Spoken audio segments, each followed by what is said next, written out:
The following is a huge compilation of every chapter review I've done for 100 Years Quest since the start of 2024. That way you can have a nice, good, brief recap of everything that's happened over the course of 2024 with its releases as chapters, with my thoughts and input as these chapters were released in one nice package and cohesive place. I hope you enjoy. Well, it's about that time again, and it's time for me to cover the last 3 chapters of 100 Years Quest. And I'll be honest, well, I did like a lot of what I saw in these chapters. Some really great action and some really awesome 2-page spreads and artwork. I do have my gripes with the most latest chapter. However, things might not be as they seem, and I will get to it when I get to it. But really quick, I just want to ask you guys, do you prefer me doing 3 chapters every so often, or would you like me to do each of these chapter reviews with every 2 chapters? That way at least guaranteed 1 chapter video every single month at the bare minimum. Or are you fine with me just doing 3 videos all in one? Let me know in the comment section down below. I might put a poll on my community tab at some point. But that brief question announcement out of the way, let's get right into the review. So let's start off with chapter 150 of 100 Years Quest, titled Metal Dragon God Viernus. Okay, I gotta do a tangent real quick. I don't know what's up with the official translation calling him the Metal Dragon God, when based off his power set we see in these next couple of chapters, as well as in the fan translations and all that, he is the Gold Dragon God, and it's literally part of his power set. I don't know, it might be like a translation thing where they're very similar. I don't know, I'm just gonna start calling him the Gold Dragon God, because Metal Dragon God doesn't really make too much sense, and it literally gives false information. Anyway, starting off with the chapter, Viernus showcases his full dragon form with everyone staring down at him. Viernus is then being charged at by Natsu. Since they essentially lost Athena to be the vessel of Viernus, Lucy calls out to Natsu to wait and talk about Athena, but Natsu says, "Are we just gonna run away now?" As Natsu says, "I gotta take this guy down for her sake too," as Viernus then launches a dragon breath attack at everyone as they all manage to dodge. But his dragon breath turns the tree and the surrounding rubble into gold. It's not burned down, everything it touched was turned straight into gold. That is a part of his power system, and again, why he is the Gold Dragon God. Viernus then unleashes a giant ray of light, showcasing a bunch of golden sparkles up into the sky. As now, he unleashes a rain of gold upon everybody, hitting everyone onto the ground as everyone tries to get away from this hail of gold. Viernus then stomps onto the ground and everything surrounding him starts to turn to gold as well, but Natsu charges up a fire dragon fist and hits Viernus square in the face, but it does nothing. In fact, the hardness literally is too much for Natsu as he literally falls to the ground, as punching this thing actually hurt him. As now they're thinking that this guy is way too hard for him to deal with, and they can't even believe that Natsu couldn't even seemingly damage him. Urza re-equips into her Heaven's Wheel to try and use her sword, and Wendy enchants it with Dragon Slayer magic, as Urza then begins to try and hit Viernus, but her sword snaps on contact, and which surprises everybody. Sting and Rogue then start to try and use their combo attack, the White Shadow Dragon Silk Thread, trying to hit Viernus from multiple directions at once, but it didn't even leave a mark on them. Jalal and Gray then launch in with their magics, the Freezing Lance and Altarius, but that also does nothing to Viernus. Natsu charges up full of flames and tries to go up towards Viernus, hitting him with a Fire Dragon's Wing attack. As this might not do anything, he calls out to Lucy and asks her to fight with them. Lucy then changes into her Aquarius star dress and says that if this is what Athena wants, we can't afford to lose. Viernus launches another breath attack at everybody as they manage to avoid it, but it lands a huge destructive blow, blowing everybody back, destroying the surrounding area.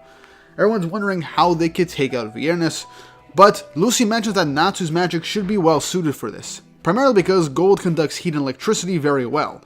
So basically, if Natsu has hot enough or strong enough flames, his powers are essentially the only thing that could actually deal some sort of damage to Viernus. Using actual science for this. Even though Natsu's not doing any actual damage, there is something being done with the heat of his flames. So essentially, everyone's saying that they just have to give their magic to Natsu so that he can actually deal greater damage. Wendy says she'll enchant everyone's magic into Natsu, but Natsu says he doesn't need it, and he charges off to face off against Viernus, saying, "I'm all fired up," as everyone is just essentially disappointed by Natsu, as Urza at the end just says, "I guess we just gotta give him more powers by force," with Wendy off on the side being like, "Alright, let's do it." And that ends chapter 150. Moving on to chapter 151, Carrying Their Feelings, Natsu charges straight at Viernus as everybody is just lamenting that Natsu is just like not listening to them or allowing them to help whatsoever and going in solo. But as Natsu didn't listen to them, they're not going to listen to Natsu, and they're just going to gather together so Wendy can enchant all their magic into Natsu. Everybody, including the X-Seeds. Natsu begins to try and use the Fire Dragon's talent on Viernus, but that doesn't work, and he gets hit back by Viernus. Viernus takes up his claw to hit Natsu, and Natsu grabs his fist, but Natsu is pushed down by the sheer weight and force of Viernus' hit. He gets up from underneath Viernus' claw and starts to charge up a Fire Dragon's fist. And in the background, Wendy is getting everyone to hold hands and channel their magic into her so she can enchant it into Natsu. Natsu's fist didn't really do anything, and Viernus then launches another breath attack at Natsu. He dodges, but it ends up destroying again the surrounding area, turning everything in that place to rubble and gold. Wendy then enchants Natsu with everyone's powers, despite him saying not to. Viernus then hits Natsu square into the ground, as everyone is now exhausted back in their base forms, not even re-equipped. Natsu comes out of the rubble, saying, "Well, since you went through all the trouble to give this to me, guess I'll take it." As engulfed in flames, he rockets up from the ground, punching Viernus square in the gut, hitting him into the sky. As Natsu is visibly in dragon force, still visibly shaken by Viernus' hardness, but he says, "I'm just gonna burn everything with everyone's magic hotter, hotter, and hotter." As he then, with his heat, begins to crack Viernus' golden dragon scales, as enchanting him with all that magic, plus his own elemental affinity, is actually doing something to Viernus and dealing actual damage to him. Natsu then does his best Jotaro impression and begins to essentially aura his way with a bunch of explosive fiery fists all over Viernus' body, giving him a continuous amount of massive damage that is visibly injuring him. Lucy looks up, envisions Athena, and tells Natsu please, as we see, I gotta say, this panel of Natsu just roaring in very sketch-like manner. Really cool, really shows the rawness of the situation. As Natsu hits Viernus again, and the sheer force of that fire not only undid the gold of the trees in the surroundings, but he completely incinerated them. As Natsu then hits Viernus once more in a cool 2-page spread, and a giant fiery explosion knocking him back, Natsu smirks at Viernus, looks very angrily at Natsu, which ends chapter 150. We now move on to chapter 152, One Other Person's Feelings. As we then see, directly from last chapter, Natsu hit Viernus, and Viernus looks angrily at Natsu. He then crashes into the ground, with Natsu looking very confidently, but Viernus then opens up his wings and jumps into the sky. Everyone is getting ready because he's about to do a breath attack most likely, and since everyone's out of magic, they have no choice but to leave it to Natsu. But Happy has just enough power to grab onto Natsu and fly him up to Viernus. And as they go up there, Viernus shines with gold and even launches a bunch of golden beams into the ground, turning the area into gold as well, and destroying the area. But as Lucy looks up, the sky is glittering as he essentially turned the sky into gold. Or at least, that is just the sheer amount of energy produced by Viernus just unleashing his power in the air at full force. And I like how even Jalal's like, so the power, this scope, it's truly the work of a god. As Viernus finally speaks, saying, "Know your place, human." As he says humans are not worthy to face a dragon god, as he uses a gold attack from his hand to blast over at Natsu, which he then dodges. He then tells for everyone to be gone, as he then unleashes a giant energy blast, turning everything in the area into gold. As we then see that not only are inanimate objects being turned into gold, but the rest of the group are starting to be encased in gold as well. As he's doing this so they can't really run away, and so they're basically stuck in place, making them heavier, thus making them easier for him to just deal with all at once. It is also affecting Natsu and Happy as they're flying in the air. Happy states how they're getting way too heavy, but Natsu tells Happy he can do it, and that he should fly Natsu straight into the man's throat. That way he can deliver everybody's magic, as everybody is looking in concerningly and hopefully at Natsu, going straight towards Viernus. Viernus then charges up another blast attack, as Natsu tells Happy to throw him right into the breath attack. And Natsu says to trust him, and Natsu is thrown into the oncoming blast of Viernus' gold dragon breath. Natsu is being encased in this blast attack, as everyone notices something about the breath. Natsu says, "When I close my eyes, I see Athena's face," shocking Viernus as he says very angrily, "She was supposed to have a future, but she merged with you so we could beat you. Can't you feel her inside of you?" As Viernus is obviously incredibly surprised at what's going on.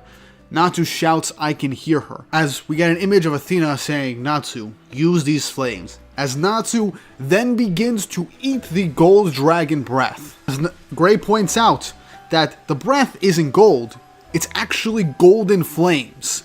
As we then get a flashback to the Oration Seis arc by Jalal, as he remembers the flame that he gave Natsu, which allowed him to go into Dragon Force completely for the first time in the series, not counting the Ether Nano power-up in Tower of Heaven.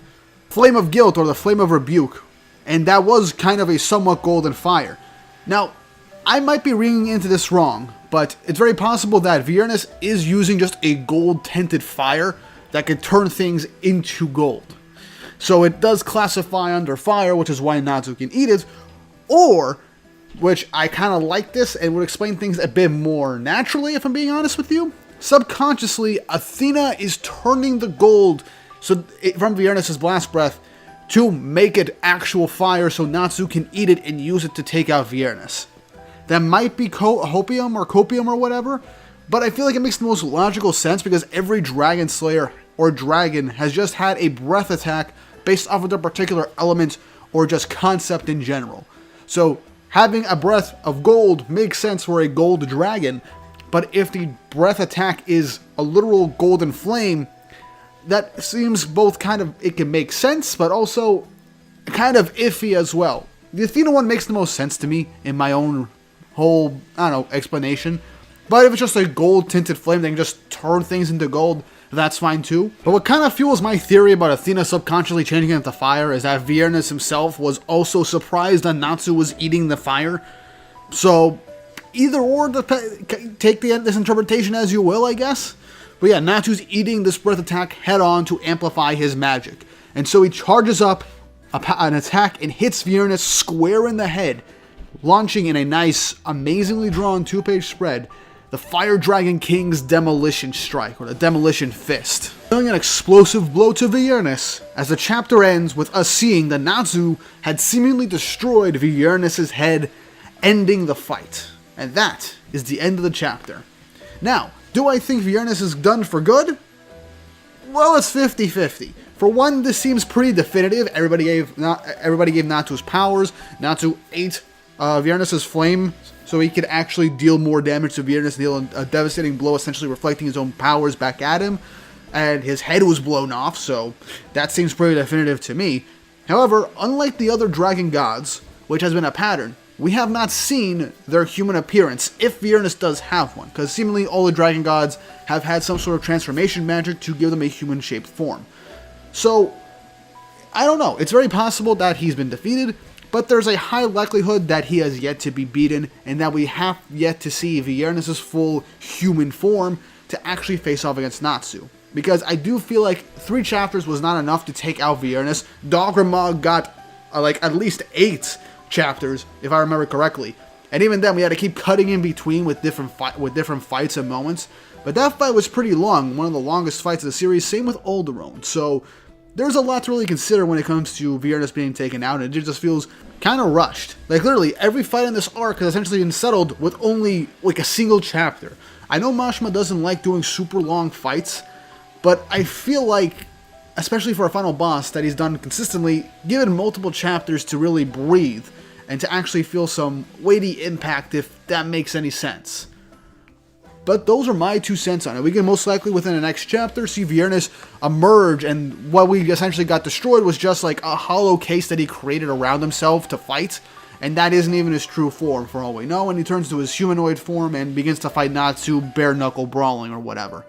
That is very possible, but one thing I did like about these last couple of chapters was showcasing a fight between Natsu and an actual dragon. I think the choreography of an actual human fighting a dragon was done pretty well in this chapter, because my one concern about fighting the dragon gods, if they didn't have a human-shaped appearance, was that the choreography wasn't going to be too bombastic. It was going to be like, big blow, no dodging or no actual dragons trying to do any combat type things.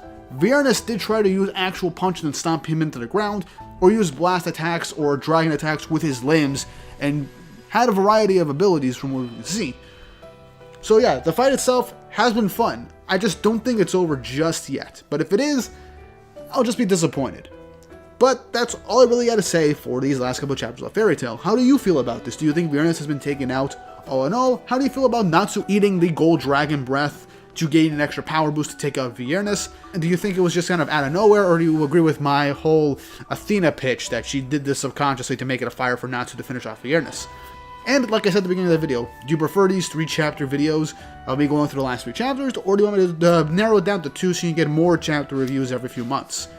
Let me know in the comment section down below, and if you haven't already, like and subscribe, hit the notification bell for updates on future videos. Really helps it shows you guys enjoy the content I make on this channel and you want to see more. Look forward to more Fairy Tail Friday videos in the future, and with all that said and done, I hope you all have an awesome day.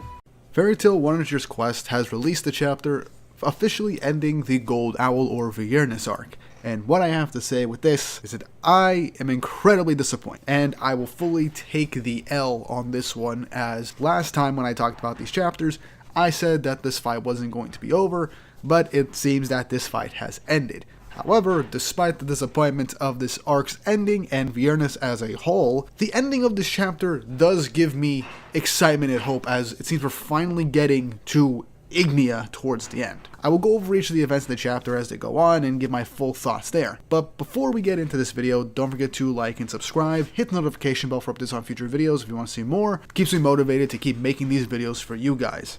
And I'm going to try and regularly put in the chapter reviews as they come out, see how they do, if there is enough content for me to make a full video one, and this one gives me enough to make a decent sized video. I've also got some videos planned out in the future that I will put in between these chapters, so look forward to those. Now with that out of the way, let's get right into things. So chapter 153 of 100 Years Quest, titled A Miracle of Love. And obviously with a title like that, the cover image is just going to be Gray and Juvia on the cover, which honestly very nice and very wholesome. But moving on, we cut to Elefsir looking at the stone tablet that he has that is monitoring all of the dragon gods as the light flickers and goes out, as it is shown that the gold dragon god Viernus has officially been defeated and sealed away. Elefsir says that it seems that it cost him Athena, and asks for forgiveness from her as one of the people that brought her into this world, but states that it will all be over soon. Only one of the 5 dragon gods remains, Ignia, the fire dragon god. The 100 Years Quest will be completed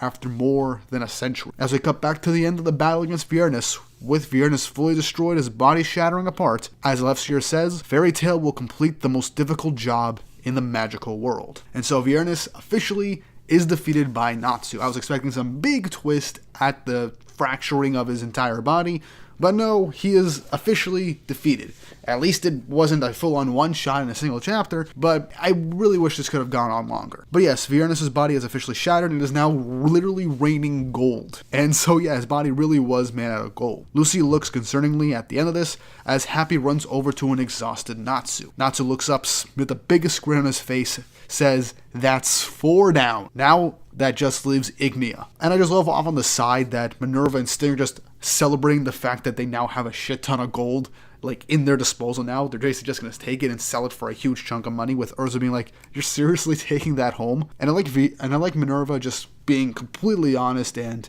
honestly kind of fair in this instance, that Fairy Tail to them fighting the dragon gods right now is a job, but Sabretooth ain't getting shit. So they might as well get paid for it with all the gold that they have here. And I just like how Frosh is just trying to eat a piece of Viernus, which is just dragon meat, essentially. But yeah, Wendy and Carla essentially have a moment to themselves, as Carla says that the entire guild and its members were essentially illusions, just like Kate's shelter. I like the allusion to Kate's shelter as well, as this does give Wendy a chance to reflect, but Wendy does state that this is completely different. Kate's shelter was an illusion created out of love. And that does make sense. The Gold Owl Guild was really created by Viernus for his own selfish goals and ideals. To just, actually, we don't even know full on what he really wanted to do besides maybe take out Ignia and the other dragon gods.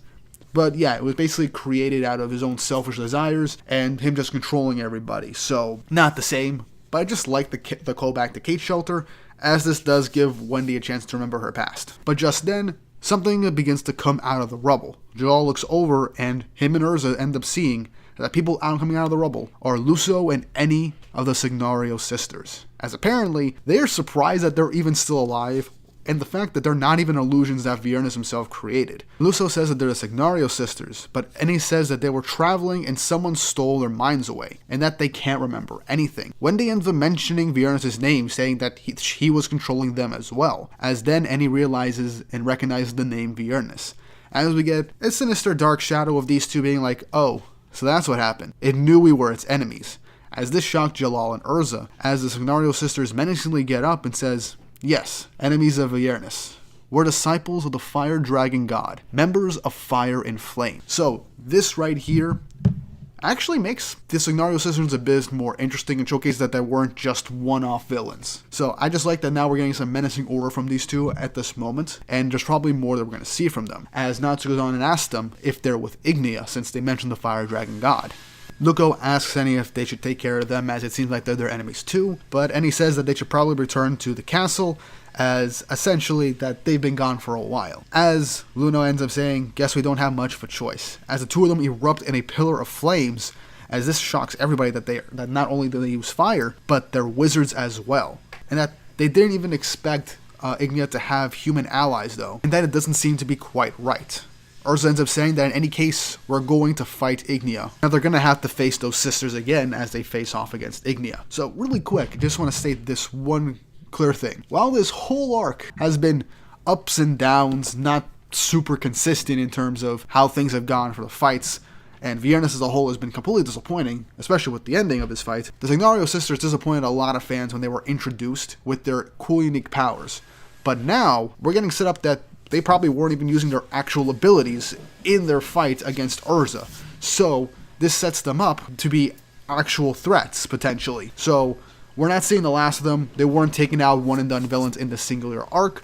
So, fingers crossed that they do more. And since it seems they have fire magic, they might be just fire wizards, or the possibility there might be other fire dragons that survived over the years under the protection and in service of Ignia, which, since Ignia isn't a fan of humans, it would make sense that he would have some fire dragons in his employ, in his services, or even fire wizards that truly revere him as a god and serve him no matter what. So it's very possible that the alchemy that they used in their fight against Urza was not their actual power, and was shown why they were taken out so easily and they were controlled by Viernus. So if they have their full power now, we might actually get to see them be a true threat to everybody, and I kind of hope that is the case, because otherwise it'd just be like prolonging and basically kicking a dead horse at this point.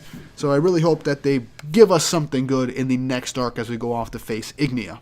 But as we continue after they left, someone begins to walk over calling out to Lucy, as we see Athena 2, the dark Athena that was created by the fake Duke. But as everyone's reacting to Athena 2, the evil one, Lucy stops him, looks over at Athena as she nods, as this is the actual Athena that they seemingly lost to become Viernus' vessel previously. Which, honestly, people called it. She was going to survive. I kind of hoped that she would actually die to give us some consequence in this arc, but it seems not. But maybe she'll play an important role later down the line, hopefully.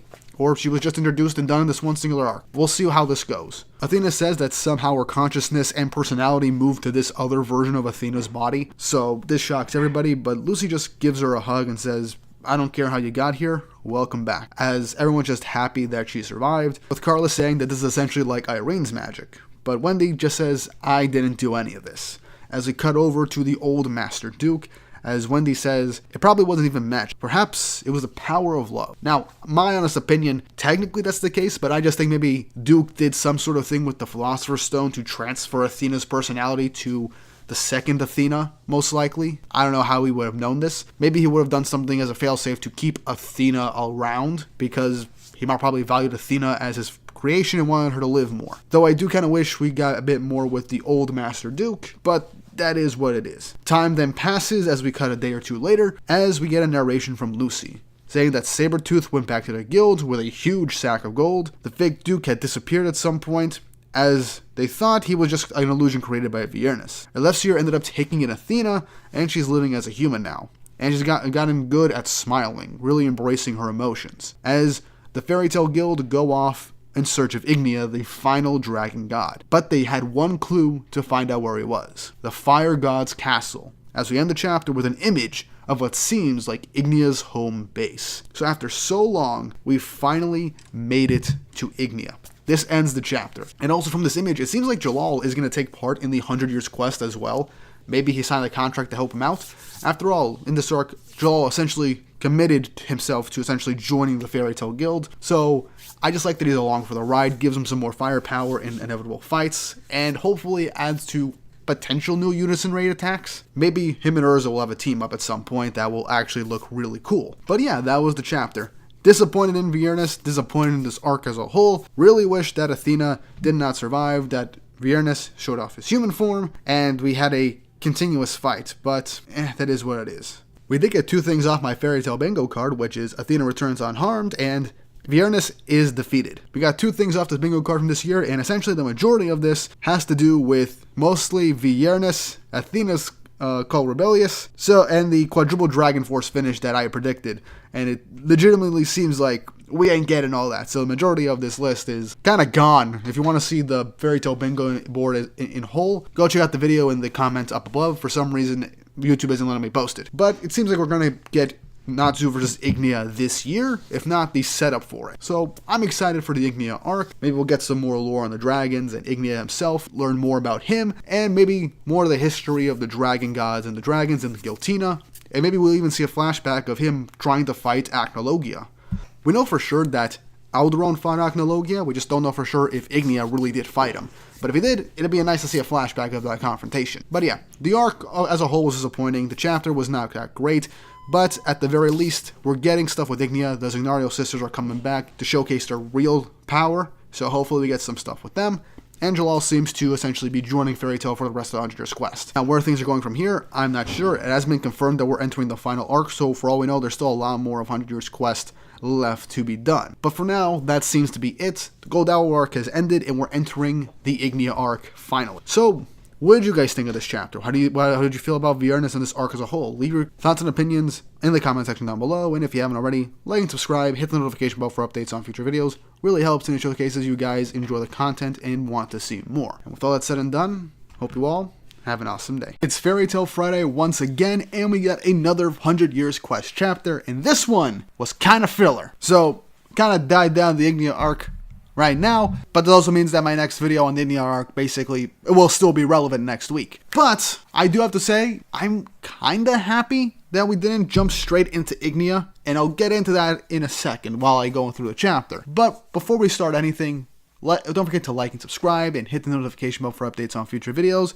Really helps, and it's just going to enjoy the content I make here on the channel. It shows you want to see more. I have been enjoying Fairy Tail. I like making these videos every week. And this chapter was a breather from the arc that just got finished up. And I'm going to get into that in a second. So, let's jump right into it. So before I jump into this chapter, let me just say, I'm kind of okay with us not jumping straight into Ignia. Now let me give my full reasoning for it. With the Viernus arc, a lot of us, or most of us, have kind of been disappointed with how it ended and how it was progressed. It wasn't the best arc in the world. There was definitely some highs, but there were a lot of lows and inconsistency. So I think instead of jumping right into the next hype arc, which is Ignia, giving us a filler chapter right here is a nice way to just die things down and give us a chance to breathe. And I'm kind of all for that, because if we just jump from one big arc to the next without any time to breathe or just give us time to catch our breath, then we'll feel burnt out. And I think this was a much needed breather chapter before we jump straight into Ignia, as that is the arc we're looking forward to the most. Though I do kind of hope that with the specific character we'll talk to about in this chapter,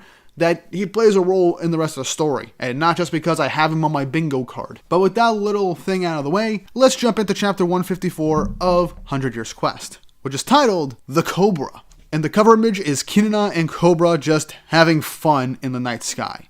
Now, I like Cobra, and this is a Cobra-focused chapter, so this did make me very happy. I'm gonna more or less paraphrase this chapter, because it's just a bunch of fun moments with Cobra and Kinana, and just the rest of the characters that we see. So let's just get the brief introduction out of the way, as we're in Magnolia once more, in a tiny little apartment. And this is where Cobra lives, the Poison Dragon Slayer. But he just goes by his regular name, Eric, now, as that used to be his code name. We then see Kinano walk in on Cobra as she comes by and just helps him with laundry and cleaning up. and she is his fiance, which is actually pretty nice. I do kind of like that these two are officially together now, and I just found their interactions post, the 7-year time skip and all kind of cute, and I did kind of want them to end up together at the end because it just felt right at the end. And also a bit of a refresher as the fact that Canada was cursed to be a serpent, a flying serpent that Eric used as a partner and he flew around on, but sometime after the Arashion Caesarch, she was found by Makarov and the curse on her was lifted and she became a regular girl, and she's been in Fairy Tail ever since. And I like how they brought up the fact that Cobra isn't allowed to read people's minds, which, yeah, Cobra can read or listen to people's minds, which is some nice ability that he has picked up over the years. And it's what made him a pretty difficult person for Natsu and Urza to fight at first. And it's like the two of them just having a casual conversation over the fact that she was Cubelios, and she doesn't remember anything of that time, and Cobra's like, man, I'm really glad you don't. And I like how Canada brings to the fact that Cobra was the one that named her Cubelios in that form and says, it's cool, but in her mind she says, it's not really cool, actually. I just like the interactions between these two, as Cobra tries not to read people's minds, but he can't help himself. And I like how Canada mentions that he should probably try joining Fairy Tail, and that Makarov would honestly welcome him with open arms. Cobra's not really too interested in being in a guild, but Canada convinces him to go and check it out, and that there's a lot of great people. And so, he came into Fairy Tail. This chapter is really just Cobra wandering around Fairy Tail, meeting the members, and hearing all their thoughts. And I just like that he just casually like, yeah, I'm not allowed to listen to minds, but if I just so happen to hear them talking, it's not that big of a deal, right? Spoiler alert, this chapter had me rolling the entire time. So the first people we meet are Gaja and Levy. Nice to see them again, as he overhears them just freaking out over the fact that they're having a baby, with Gaja being like, I am terrified. I don't think I'm going to be a good dad. I'm not going to be cut out for it. As Lily's just like, Gajo's not going to feed our kid iron, is he? With Lily just being off on the side being like, maybe I'll just go buy some kiwis on my way home. We then cut to Juvia and Kana as the two of them are just having drinks and talking, as Cobra overhears them, and literally it's just Juvia thinking about Gray and Kana thinking about booze. Honestly, this checks out. I would honestly be more shocked if this wasn't on their minds constantly. But yeah, had me rolling. We got Jet and Droy as they're basically jealous over Levy and Gajo being together and having a kid. You know, the thing that's going on in the background. Move on already, guys. You've had your chance. She never looked at you that way. Move on. Cobra comes to Makao and Romeo as they're just hanging out. And he's like, why do they smell like booze and tobacco, these old men? I forgot the guy's smoking tobacco's name. I'm sorry. I know a lot of the characters' names in this series. He's the only one that means nothing to me. He reads their weird thoughts, as Romeo's thoughts are like, I wonder who's stronger, him or Natsu? As I like how Cobra's just like, I'm the stronger one here, and everyone's like, why is he just saying that out of nowhere? Man, if Cobra saw what Natsu was doing, he wouldn't exactly have that thought process. Maybe he'd be training more if he instead of just hanging out at his apartment. We have Mira and Lozana just coming in, and Cobra reads their minds being like, man, they're boring. All they're thinking about is dinner. Elfman comes in and is like, enjoy yourself, man. As he's thinking like, if he lays a hand on the girls, he'll be sorry. And I like how Cobra just instant respect for Elfman. But that positive outlook basically goes away once he reads the minds of the Thunder God tribe, as Freed is like, is this guy going after Loxus? Evergreen's like, is this guy going after Elfman? And Big Slow just laughing in his mind, just being like, yeah, I'm having fun, who cares? As we then get the funniest panel in interaction in this chapter, in my opinion, Loxus just looks threateningly down at Cobra. And he's like, hey, you were with us when we fought Acnologia, right? And in his mind, Loxus is like, I could kill this guy in 10 seconds. No, I can do it in 5. And it just says, nice to meet you. And Cobra's the most disturbed by Loxus as a whole. This is freaking hilarious, man. First real in-depth look at Loxus' mind. And he looks over to the guy that he fought alongside Acnologia with. He's like, I'm not impressed. I can take this guy out in like a second, man. I don't know why. I love Loxus and all, but this just had me rolling. Before Cobra can catch his breath, somebody talks to him in his mind. Says, oh my. Looks like there's someone having fun reading people's mind. And this shocks Cobra. It's like, wait, did somebody pick up on it? Do they know about my powers? Is it the Master? Which Makarov, he's just off in the background. He had no interaction with Cobra whatsoever, which honestly I would have looked forward to their interaction. That probably would have been pretty fun, maybe wholesome, but maybe that's for another time. As we then see the person communicating telepathically with Cobra is the only other person with telepathy in this series, Warren. As, yeah, they're interacting telepathically and having a conversation. And I like how Cobra's not just picking up on Warren's telepathy, but he's hearing everybody else's thoughts right now, as Cobra's just laughing to himself. He's like, hey man, you can't hear what other people are thinking, right? And Warren's like, yeah, so what? I can hear your thoughts, though, as he just gets all smug and says, they're leaking out all over the place. You're so sloppy. As Cobra is just incredibly embarrassed as Warren just starts to talk about dirty secrets like the stuff that he likes about Kinana, and Cobra getting all flustered telling him to stop, with Warren having the most sinister looking grin on his face. As we cut to later with Cobra and Kinana seemingly back at the apartment, as Cobra's like, look, I ain't joining that guild, as he just thinks like Warren was way scarier than Loxus and Urza, with the final panel just being Warren just looking smugly. This was the most unserious chapter in a long time, and with everything that's happened in Fairy Tail up until this point, I'm just glad that we got just a comedy-based chapter to just unwind. And the fact that Warren is basically Cobra's natural enemy, and that he finds him scarier than Urza and Loxus just because he can read his minds, it's just comedy gold to me. But all that aside, while this chapter was funny, it just gave us nice interaction between Cobra, Kinana, and the rest of the guild, and it was nice to see the rest of the guild again. I do kind of hope this leads into Cobra actually joining Fairy Tail at some point, because that would be really cool. It would also make Fairy Tail even more OP, basically having like 5 Dragon Slayers in their group, which they already had 4. Why not add a 5th? That, and hopefully this adds to my bingo board with Cobra basically interacting with the actual plot of the series, coming into the 100 Years Quest, just like we got with Loxus, Gagio, Sting, and Rogue, even though Sting and Rogue basically did absolutely nothing. I'm still salty about that, man. But this chapter was nice to unwind and gave us a nice laugh. So, next chapter we'll probably jump back right into the story, and things will pick up from there. So, a nice way to unwind and give us a chance to catch our breath. But I talked your ear off about this comedic chapter that has no real plot relevance. So, hope you guys enjoyed the video. Next week, Fairy Tail Friday's video will be my thoughts on how the Ignia Arc could turn out, so look forward to that. And if you haven't already, like and subscribe, hit the notification bell for updates on future videos. Really helps and shows you guys enjoy the content I make here on the channel and shows you want to see more. And with all that said and done, I hope you all have an awesome day. Fairy Tail 100 Years Quest is back with a new chapter, and if you're asking why I didn't cover the last chapter, chapter 155, well, that's because that was more of a filler-esque chapter that was more comedy-focused, and as much as I do like breather chapters, I just didn't find the drive to just make that a whole video, so I kind of skipped it. All you gotta know is, Ichia and Anna got married, and Ichia has somehow the undeniable ridge to rizz up one of the Harphelia women, so take that as you will. But that aside, it was genuinely a very funny chapter. Ichia somehow has some of the funniest moments in Fairy Tail, but he's a man's man, what can I tell you? But we're not here to talk about Ichia, we're here to talk about the latest Fairy Tail chapter, and seemingly the very first chapter with this upcoming Ignia Arc,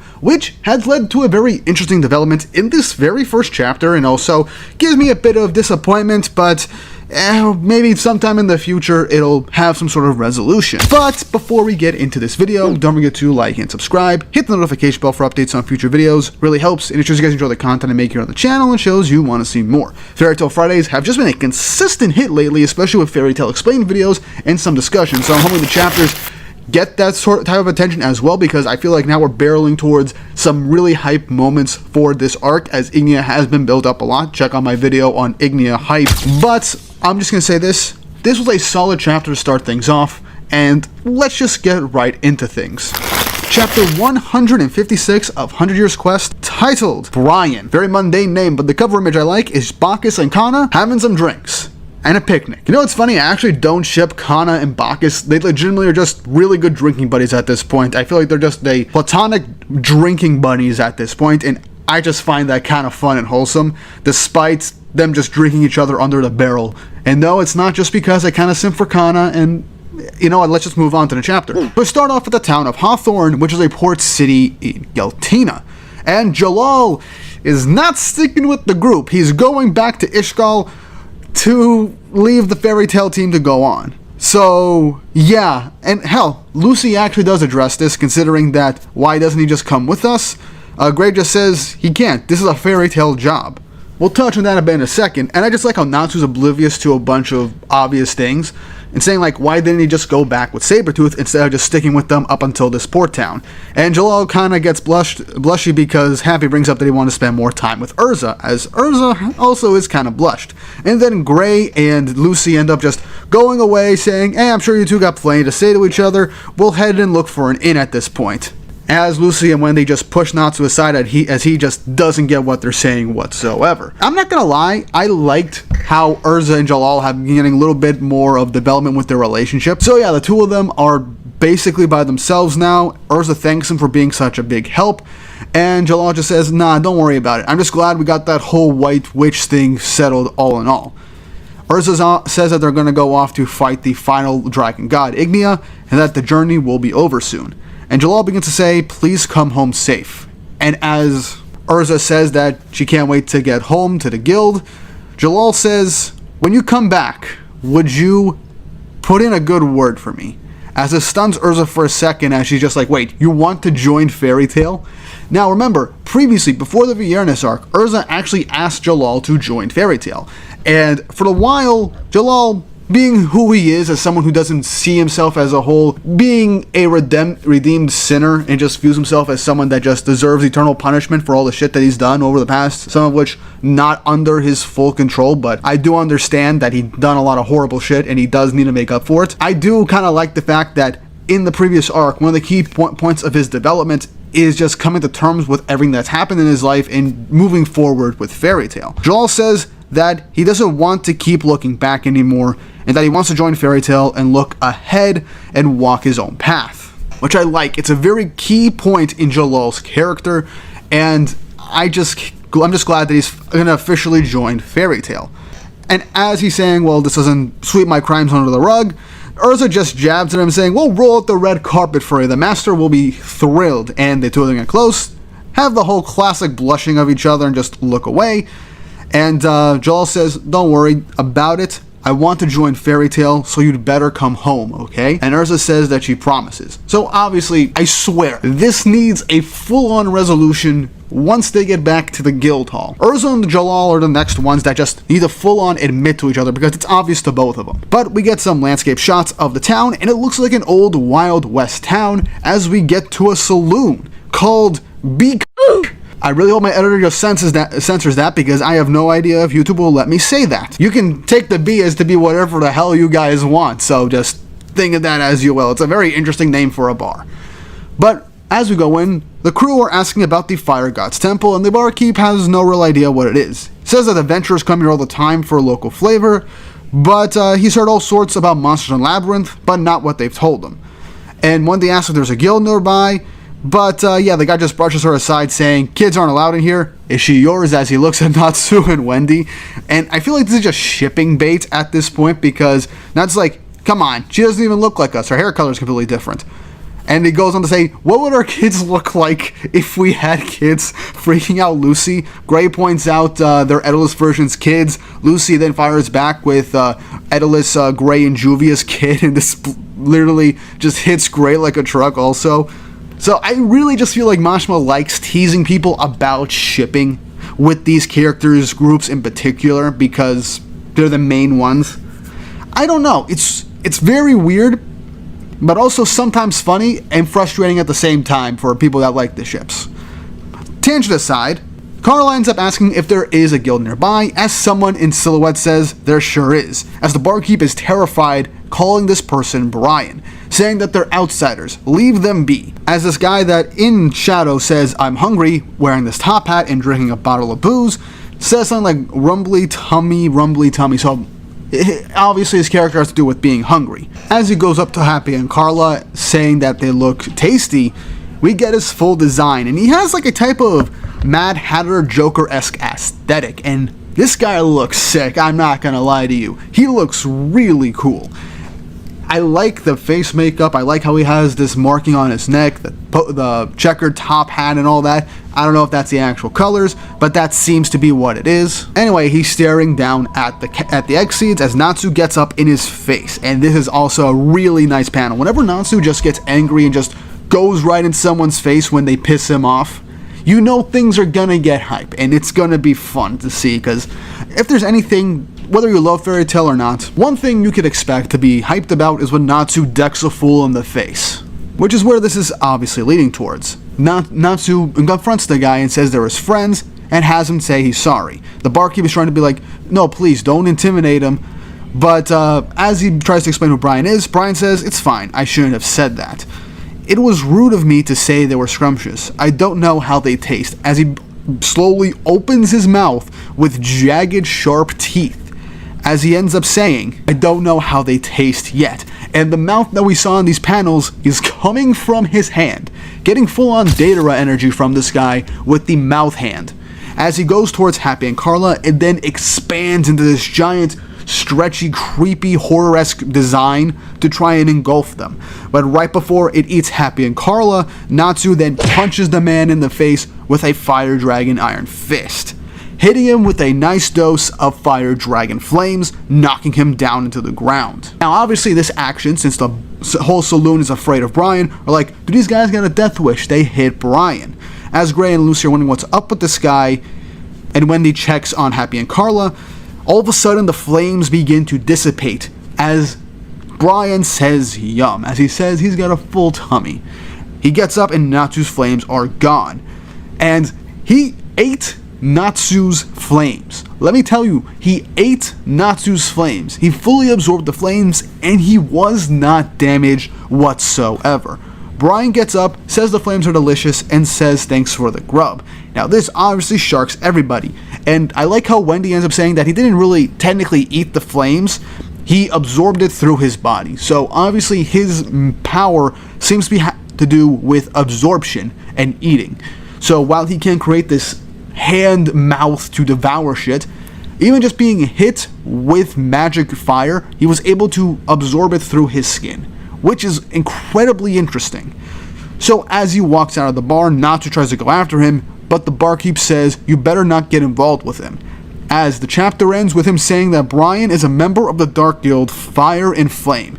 Everyone around here knows how heinous they are. That's how the chapter ends. So we officially interacted with the first member of the Fire and Flame Guild, and it is a dark guild. Whether it's a full-on wizard guild, whether it's filled with dragons or demons, or maybe alchemists if Ignia swooped some of those up from Gold Owl thanks to the Signario sisters, we have no clue.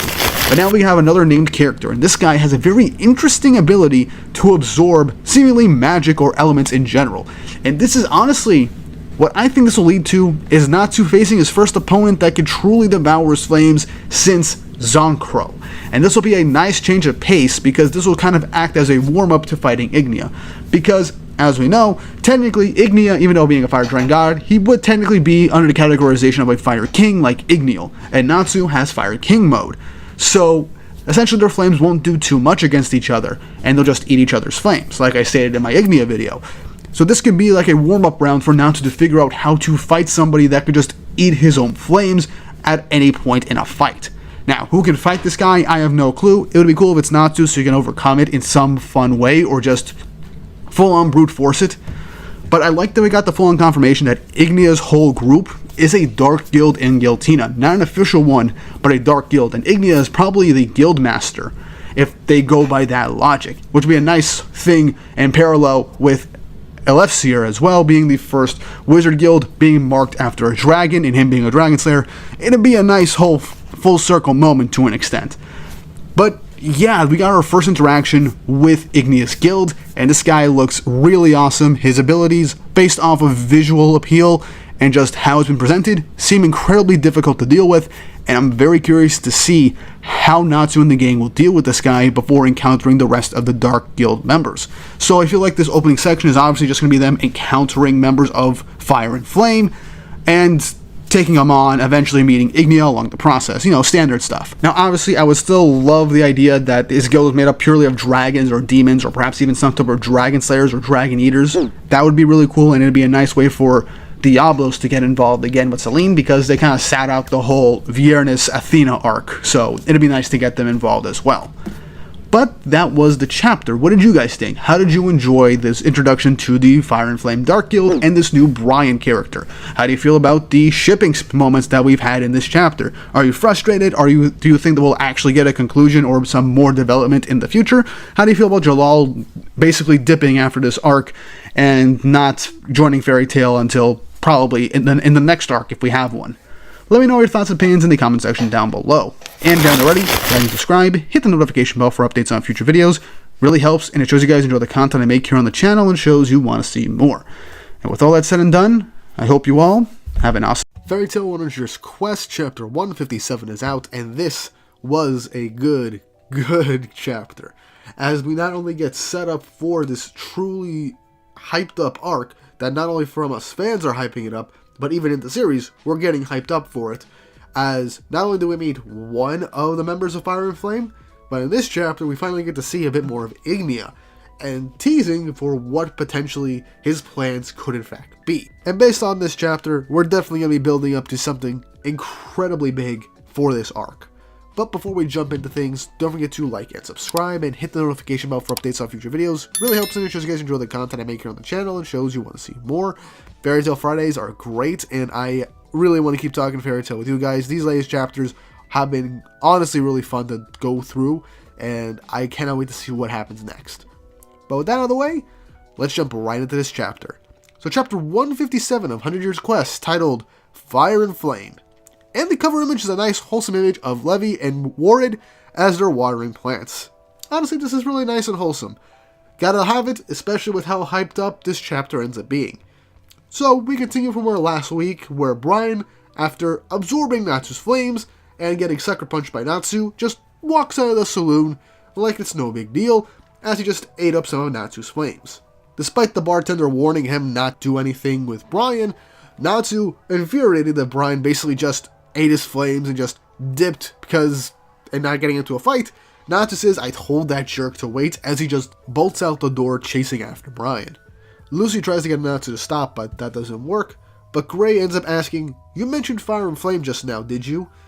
And he basically remembers what the Signario sisters said that were they're members of, and he says, "We've been looking for them." The bartender says, "You're better off not getting involved with them. They're a dark guild and all their members use fire magic." So, yeah, the fan theory that Ignia has his entire group, well, whole guild, using fire magic does make sense. I mean, he's the fire dragon god, and it makes sense if he fills his legion with fire users. So, makes sense. That, and with the name Fire and Flame, it's kind of easy to think about it. Happy then ends up asking him if he actually does know something about the Fire God's castle, as the bartender stops and just says, "Yeah, it's their headquarters." And the guild master is a young man named Ignia. As everyone's shocked, we finally get to see Ignia again in his throne room, as the bartender continues to say, though he's had the same appearance for many years now, so I suspect he might not be human. As, I gotta say this, Ignia has become the new owner of a much better chair-sama. Now, if you don't know this meme, it's literally a meme from Bleach where Aizen is, for the most part, just in a chair, restraining him, and everyone's like, this chair must be insanely powerful to hold back the sheer presence that is Aizen. So, just Ignia sitting in this chair, I'm just like, yeah, this is the new chair-sama. Moving on. The Signario sisters return to Ignia, as he says, "So you're finally back," as they end up apologizing, saying that Viernus did capture them. Ignia says, "But Viernus is dead now. Alderone and Doggermak too. Oh yeah, that reminds me. Have you met Natsu?" As the girls say, yeah, they kind of have a faint memory of him, and he's probably the one that took out Viernus. Ignia, with a smug look on his face, just says, "For over 100 years, nobody could beat the Dragon Gods, and here he is defeating one after another. And Mercphobia and Selene are on the human side now." Now, one big thing, because I know people are going to say this in the comments section, look, the Dragon Gods that Natsu has defeated, he did not fight in a full-on 1v1 with just his power alone. They were either already nerfed, or there were specific conditions that needed to be met in order for him to defeat them. Viernus was disappointing because it was just the power of just the current team Natsu and Sabretooth given to Natsu to take out Viernus. That was disappointing of a very short fight. Doggerma got beat by Suzaku and Natsu, but he was being nerfed throughout the fight as they were getting rid of the Dogger cores. Alderone was weakened because he had previously fought Acnologias, who was still recovering, but that was still a tough fight for Natsu to win. And Mercphobia, well, Ignia just gave Natsu a power boost with his flames to beat Mercphobia. So there's all that, and, well, Natsu didn't even beat Selene or fight her in a full-on fight. Ignia was the one that took her down, so that's all there is to it. So while Natsu did technically beat the Dragon Gods that he fought, he didn't 100% beat them without any real catches. So, just wanted to clarify before people just go on and say stuff. But anyway, Ignia goes on to say, "But I'm the one who's gonna win," as we get a nice sinister look of Ignia and the Signario sisters. as we get passing by panels of Team Natsu in their locations as Ignia goes on to state they haven't realized it yet. The reason why Dogramag built the Great Labyrinth, that the continent of Giltina will burn one day, as Natsu finally manages to catch up to Brian, as he tells him to hold off. Brian just laughs and says, "Look, I'm all full, I don't need any more of your flames." But he stops, thinks about it for a second, and then comes to a realization that Natsu is a fire wizard. As he ends up asking, "You use fire magic back there, right? Want to join forces with us?" As this kind of stuns Natsu for a second as he says, "We're gathering up fire wizards." As then Natsu just hits him in the face with a fiery punch, telling him to shut up. As Brian is bounced onto the ground, as Natsu says, "After what you said about my friends, I got no intention of being friends with you." Brian smirks and just blasts fire out of his hand mouth towards Natsu, saying, "You can die then." As Natsu then eats up the flames that Brian managed to conjure. Now, my theory is that Brian might have two different types of magic right now. Fire magic and his ability to eat/absorb things with his hand mouths. And that is very interesting because we don't really see a lot of characters of Fairy Tail use magic that isn't their main magical attribute. There are rare occurrences, or they use magic that's very attuned and gives extra stuff to the magic that they end up using, but they only really use their main magic. So it's nice if Ignia has a lot of characters in his guild that have multiple magic abilities, but if it's just Brian, it's fine. It adds a bit more variety. At least that's what I'm speculating right now. Now, Natsu eating the flames, Brian is surprised by this, as Brian's like, "Oh, you eat flames too." And he says, "Want to see which one of us eats so much he falls down?" And Natsu says, "Look, I don't want any more of your crabby flames." He charges up a fire dragon, Talon, as this catches Brian's attention, as he's wondering, wait, fire dragon? And as Natsu's about to hit Brian on the head with his kick, he then taps his hat, and his hat turns into a mouth, and then chomps down on Natsu's foot. So this magical ability that he has doesn't just stick to his hands. He can just conjure mouths anywhere, which is honestly pretty cool, and kind of all over the place, which makes fighting him kind of difficult because he can literally just sprout a mouth with sharp, pointy teeth anywhere on his body if that's the case, which is honestly very cool. Brian then twists his neck and throws Natsu from his hat, as he says, "Fire Dragon, don't tell me you're that Natsu kid Ignia mentioned." As mentioning Ignia, Natsu obviously is interested. Brian said that Ignia ordered them to bring them to him if they managed to find Natsu. And so he asks Natsu if he's coming. Natsu says, "Of course I'm coming, but I gotta talk to everyone real quick." But Brian tells Natsu that there's no need. Natsu's confused, but then he smells something. As he looks behind him, the entire town has become ash. Brian saying your past has disappeared, ending the chapter. So yeah, hype stuff happening in Fairy Tail right now. The whole town essentially got burned to ashes without Natsu even realizing it. So this might be Ignia's true full power at play here, and maybe he's able to burn anything that he deems he wants to burn, and this might be part of Ignia's whole plan, as he did say the Giltina will burn. Now, is Team Natsu gone? No. Honestly, my main thing is that I do think they managed to get out of it or they were unaffected, with the main possibility being Horologium, Lucy's clock spirit, because he always comes in clutch whenever something is about to instantly kill somebody and just appears out of nowhere, saves Lucy and whoever's around. Now, it would be a tight squeeze to fit literally Lucy, Wendy, Gray, Happy, Carla, and Urza in there, but it would be possible. You never know. Or, for all we know, something else saved him at the last minute. Maybe Celine shows up, sensing Ignia doing something, and just saves the Team Natsu. And maybe that will bring in Diablos again, because we're at the final Dragon God. We do kind of need them to be relevant again, and I really hope that's the case. But yeah, Ignia teasing at what his true plans are, the reason for Dogramag creating the labyrinth, and how he's going to burn Giltina. I am very curious to see what happens next. Ignia has already had hype around him since his first appearance, and right now, with him being built up to be the final antagonist of 100 Years Quest, at least for now, let's just say I'm incredibly interested to see what's going to happen next. My hype levels are through the roof. This is another great chapter, and I cannot wait for the next chapter in 2 weeks. But what did you guys think of this chapter? Let me know in the comment section down below with your thoughts, predictions, and theories. And if you haven't already, like and subscribe, hit the notification bell for updates on future videos. Really helps, and it shows you guys enjoy the content I make here on the channel and shows you want to see more. Now with all that said and done, I hope you all have an awesome day. Fairy Tail 100 Years Quest has finally come out with its latest chapter, and this is what I've been wanting to see from this arc, and I am so happy we are getting some real good proper build-up and seeing even more of the Fire and Flame guild members. And we get some pretty good action in this chapter and a really good cliffhanger that has me speculating what could be led from this. But before we jump into the video, don't forget to like and subscribe and hit the notification bell for updates on future videos. It really helps, and it shows you guys enjoy the content I make on the shows you want to see more. The arc really feels like it's starting to pick up and build momentum now, and so I cannot wait to experience this along with you guys. So let's get right into things. Chapter 158 of 100 Years Quest, titled Fire Sparking.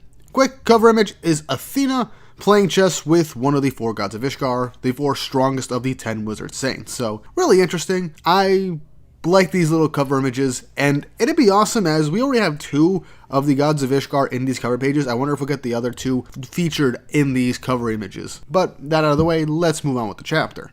So we start off directly from last week when Natsu saw that the entire town had been turned to ash without him realizing it. But as he looks at the ground, he then notices something. He doesn't smell anything burnt. And Brian commends Natsu for noticing it. As then flames erupt, and we then see that the town is completely fine, as this was a type of flame illusion magic, as another member of Fire and Flame shows up as he can use flame illusions. And he's just laughing his ass off. Pretty goofy design, kind of out there goofy design. Not my favorite, but I think that's what Mashima is going for. Just this guy is kind of like very out there. And his name is Ra. And he says, I've been watching. He's the kid Ignia's looking for, right? And he says, look, he's got pink hair. And they kind of have a bit of a back and forth with Brian, and Brian's not really interested in what Raj is saying right now. I hope I'm pronouncing his name right. Let me know in the comments if I am. I don't want to mispronounce. He then ends up going to try and just ruffle up Natsu's hair as he thinks it's like prickly and not spiky or whatever. But Natsu, getting fed up with this BS, ends up just punching Raj right in the face, knocking him away, revealing that it is another flame illusion, as he's laughing off in the corner saying that was just an illusion. Brian says that they're going to start taking him to Ignia, but Natsu interrupts saying, yeah, I'll have you take me to him. But first, you're both pissing me off. I'm gonna punch you guys real quick, at least once. Raj, getting cocky in front of Natsu, says, you saw my illusions, right? There's no way you can hit me. Natsu then gets a big whiff of the air and then begins to roar in surrounding flames from himself, as Raj then starts to cover the place in a flame illusion to hide himself. But Natsu accurately stated, I learned your smell already, as he then manages to punch Raj out of nowhere with a clean blow, knocking him onto the ground. Now, here's the thing, I like this. One instance that this is just a physical illusion, and this was really established at the start of this chapter with Natsu not smelling any flame, meaning that the whole thing with Raj's illusions is that it's only physical. You can only see an illusion, but it doesn't give a fake smell to mess with someone's senses. So someone like Natsu, who's a dragon slayer with a keen sense of smell, can obviously check and see if what he's seeing is real based off scent, and can also find the person he's looking for based off their scent. So it's a really nice way to showcase that Natsu is basically unaffected by this guy's illusions, so there's no real way for him to actually get taken by surprise by this now that he knows his trick. But as Raj is getting bounced away, Brian ends up unleashing his giant monstrous gobbling arm to go towards Natsu, but Natsu quickly moves away and jumps right over him, as he says, I learned how you move too. Brian tries to do the same trick where he turns his hat into a mouth to try and bite off Natsu's body parts, as Natsu then plants and rams his fist into the mouth that he generated in his own hat, as Brian says, you let me eat your arm, as Natsu charges up a fire dragon's flame elbow that with immense force punches Brian square in the top of the head, clean into the ground, taking him down for a quick instance. Raj tries to do more flame illusion magic as Natsu is surrounded by these flames. But in that instance, Natsu just gobbles up the flames. Now, it'd be I find it kind of funny, and I feel like this is what Ignia might end up just doing just for shits and giggles, or to test Natsu and his guild members. But Natsu can eat flames. He's a dragon slayer. So it is very possible that Ignia just chose not to give that type of information to his guildmates for fun, or to just see how they could fare against Natsu without any actual information. Or he just forgot to tell them.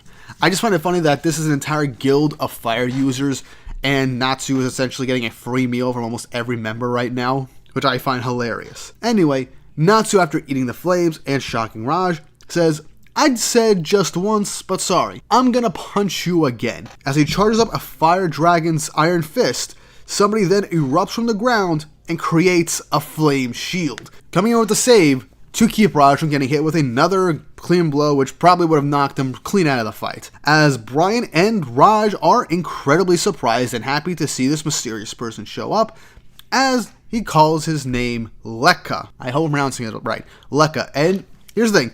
I liked Brian's design. This guy's design is also very, very cool. A lot of an edgelord look, but I'm really liking it. I'm also liking that we're getting nice title sequences for each of these new characters that we're introduced to, Fire and Flame Lekka. But yeah, he blocked Natsu's attack with a fire shield. Natsu gears up to punch another idiot, but this guy's no idiot, and he's tougher than he looks also, because he then charges up a Fire Make attack, and he uses it to create Fire Make Flame Short Sword. So, a couple of weeks ago, earlier this month, I made a video going over Maker Magic, and I stated that there was one instance when Gray took over Natsu's body because of the alchemy stuff in Gold Owl, and he used one quick spell of a Fire Make or Flame Make magic. We now have another user, someone that actually uses legitimate Fire Make or Flame Make magic. So now, in the future, I'm gonna have to make an update video for that soon. I did not expect this to happen so soon, but I probably should have expected something like this when we ended up learning that this skill was gonna be all fire users and the possibility of someone with Fire Make magic could have appeared. But I find this very cool. I might make a video just on this at some point once you learn more about it, but it seems like it ties into Fire Make magic and just Maker Magic as a whole, similar, as he uses both hands to create these new objects and weapons. And that's honestly very cool. Even Natsu points out this is a fire version of Gray's attacks. But as Lekka ends up trying to swipe Natsu with this fire sword, Natsu realizes something. Something's off with this fire. Lekka then charges up a Fire Make Flame Lance that hits Natsu from the bottom and surrounds him. And Natsu realizes something strange. He can't eat this fire.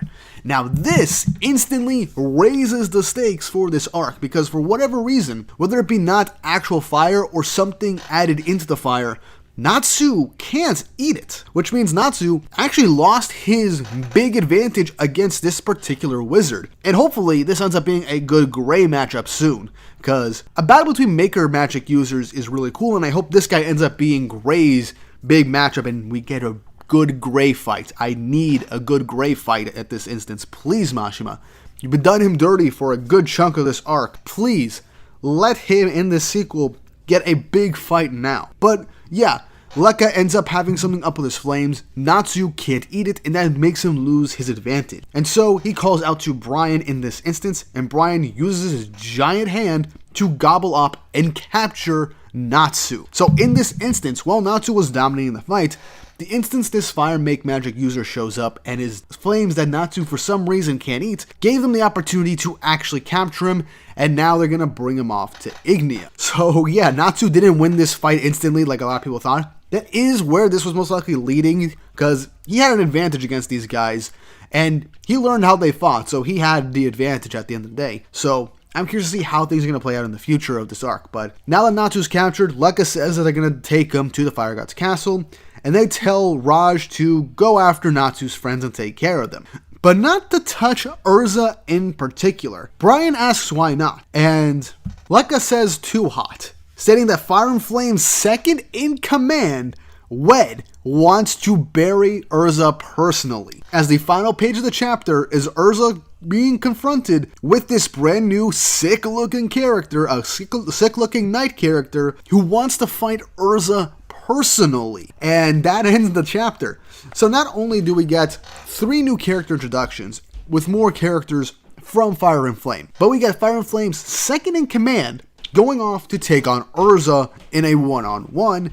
Natsu gets captured, meeting a Fire Make user that for some reason has flames that Natsu can't eat, and now the illusion guy is going to have to take on Wendy, Gray, and Lucy. This guy's going to get folded since he's going to go after these three, especially if they manage to figure out what's going on with his magic.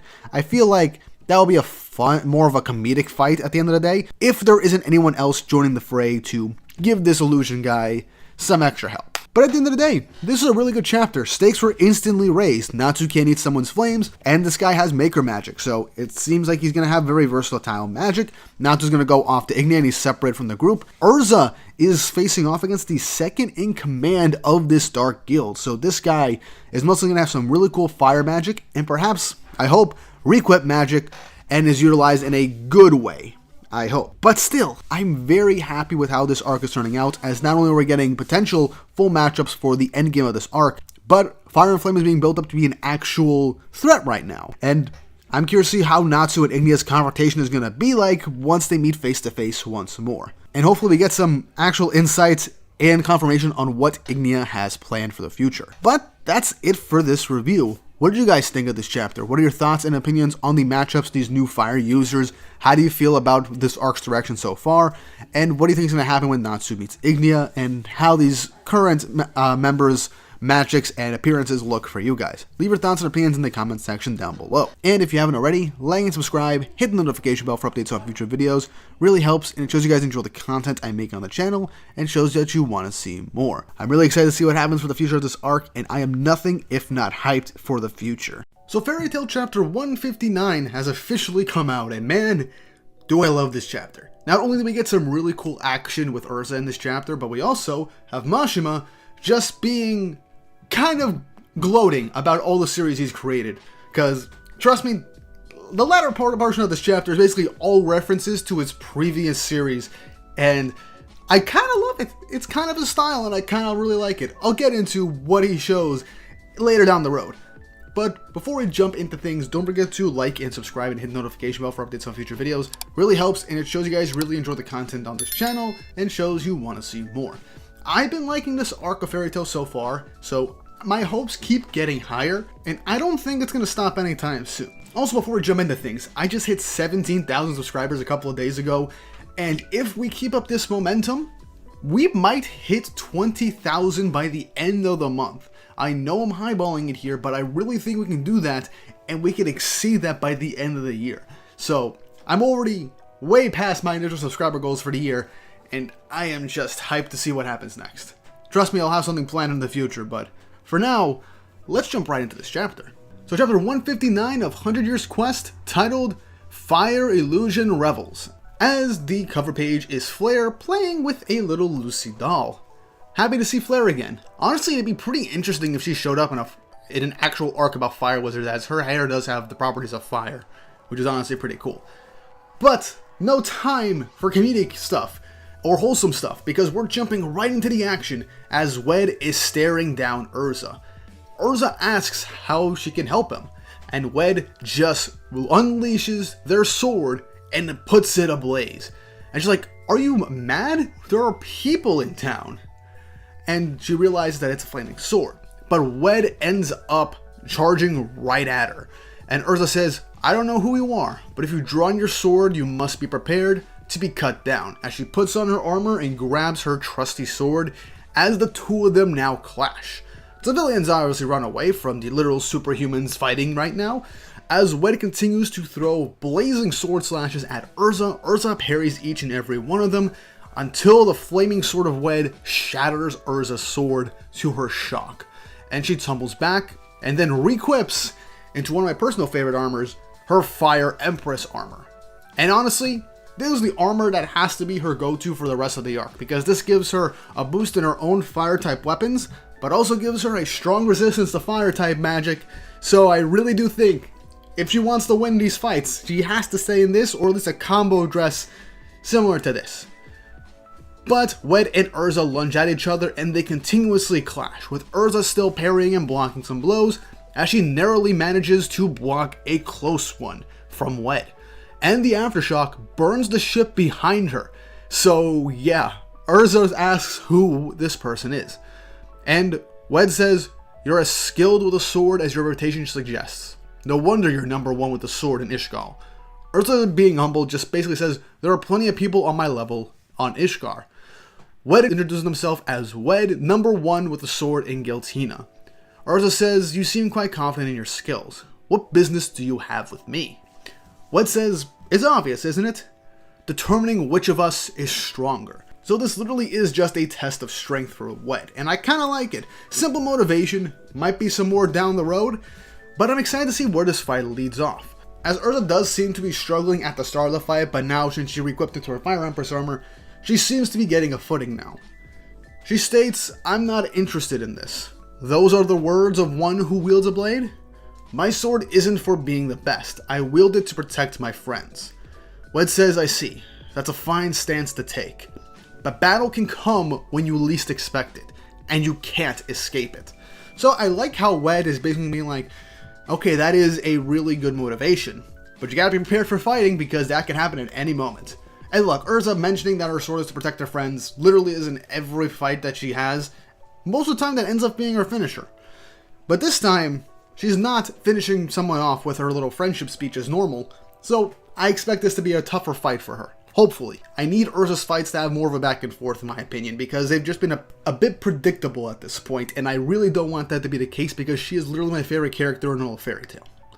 But Urza just states, and honestly I love this shot of the shadow of Urza with the flaming ship in the background, stating, "I have no intention of running or letting you escape either. I have no interest in seeing which of us is stronger." She picks up her sword and says, "But when someone picks a fight with me, I don't back down." So yeah, she is literally being like, okay, you want to challenge me? Fine. Let's go. I like this. I really do, and I can't wait to see more of this fight. Now back to the saloon, we cut back to Gray and Lucy basically interrogating the bartender, being like, "Come on, you gotta tell us where the Fire God's castle is," and the guy thinks they're all insane. But Wendy notices that, where did Natsu go? She doesn't really, probably lost his scent. But she notices something, the smell of some sort of fire, like a building burning. She runs out the building to see where she is, and realizes now she's in a forest, and she's wondering what's going on. She turns around and sees that the saloon is gone as well. But something in silhouette off in the corner is like, there's nobody here, as we then see a giant flower man. Which, if you haven't read Mashima's other works, this is actually Nakajima from Rave Master. Quick thing, I've actually been reading Rave Master a little bit off on the side. I'm like 50 chapters in. Might make videos on it at some point, just on my reading journey through it. Haven't decided on that yet. Got a lot on my plate. But I've been enjoying what I've read so far. But yeah, Wendy's kind of caught off guard with a talking flower floating in the air. And Lucy goes out to see where everyone is, as she's also caught in this little bit of an illusion. But she's then floated up into the air, and she's like, what's going on? As someone just says, "A beautiful young lady, would you play a cuddle game with me?" as this literally freaks Lucy out.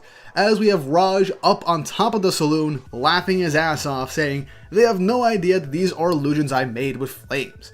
So yeah, the little jello guy is actually a Griff from Rave Master as well. So that is another interesting thing to point out. So, 2 Rave Master references in a singular chapter. But if you think Mashima's done, yeah, he ain't done just yet. So as Raj says, these are characters from my favorite manga series. Obviously Mashima tooting his own horn a little bit, which honestly he deserved it. Rave Master was a success, and people still love Rave Master to this day. He goes on to name these 2 characters, Nakajima, Griff, but he says, best of all, we get left off of a cliffhanger, with Gray being in an icy area, as he's wondering what this place is. And it's freezing, which for Gray to say that it's freezing, that shows the level of the illusion being able to mess with Gray's senses, because the cold shouldn't affect Gray whatsoever. He's an Ice Make Wizard and an Ice Devil Wizard. But someone off in the corner says, this is the demon world.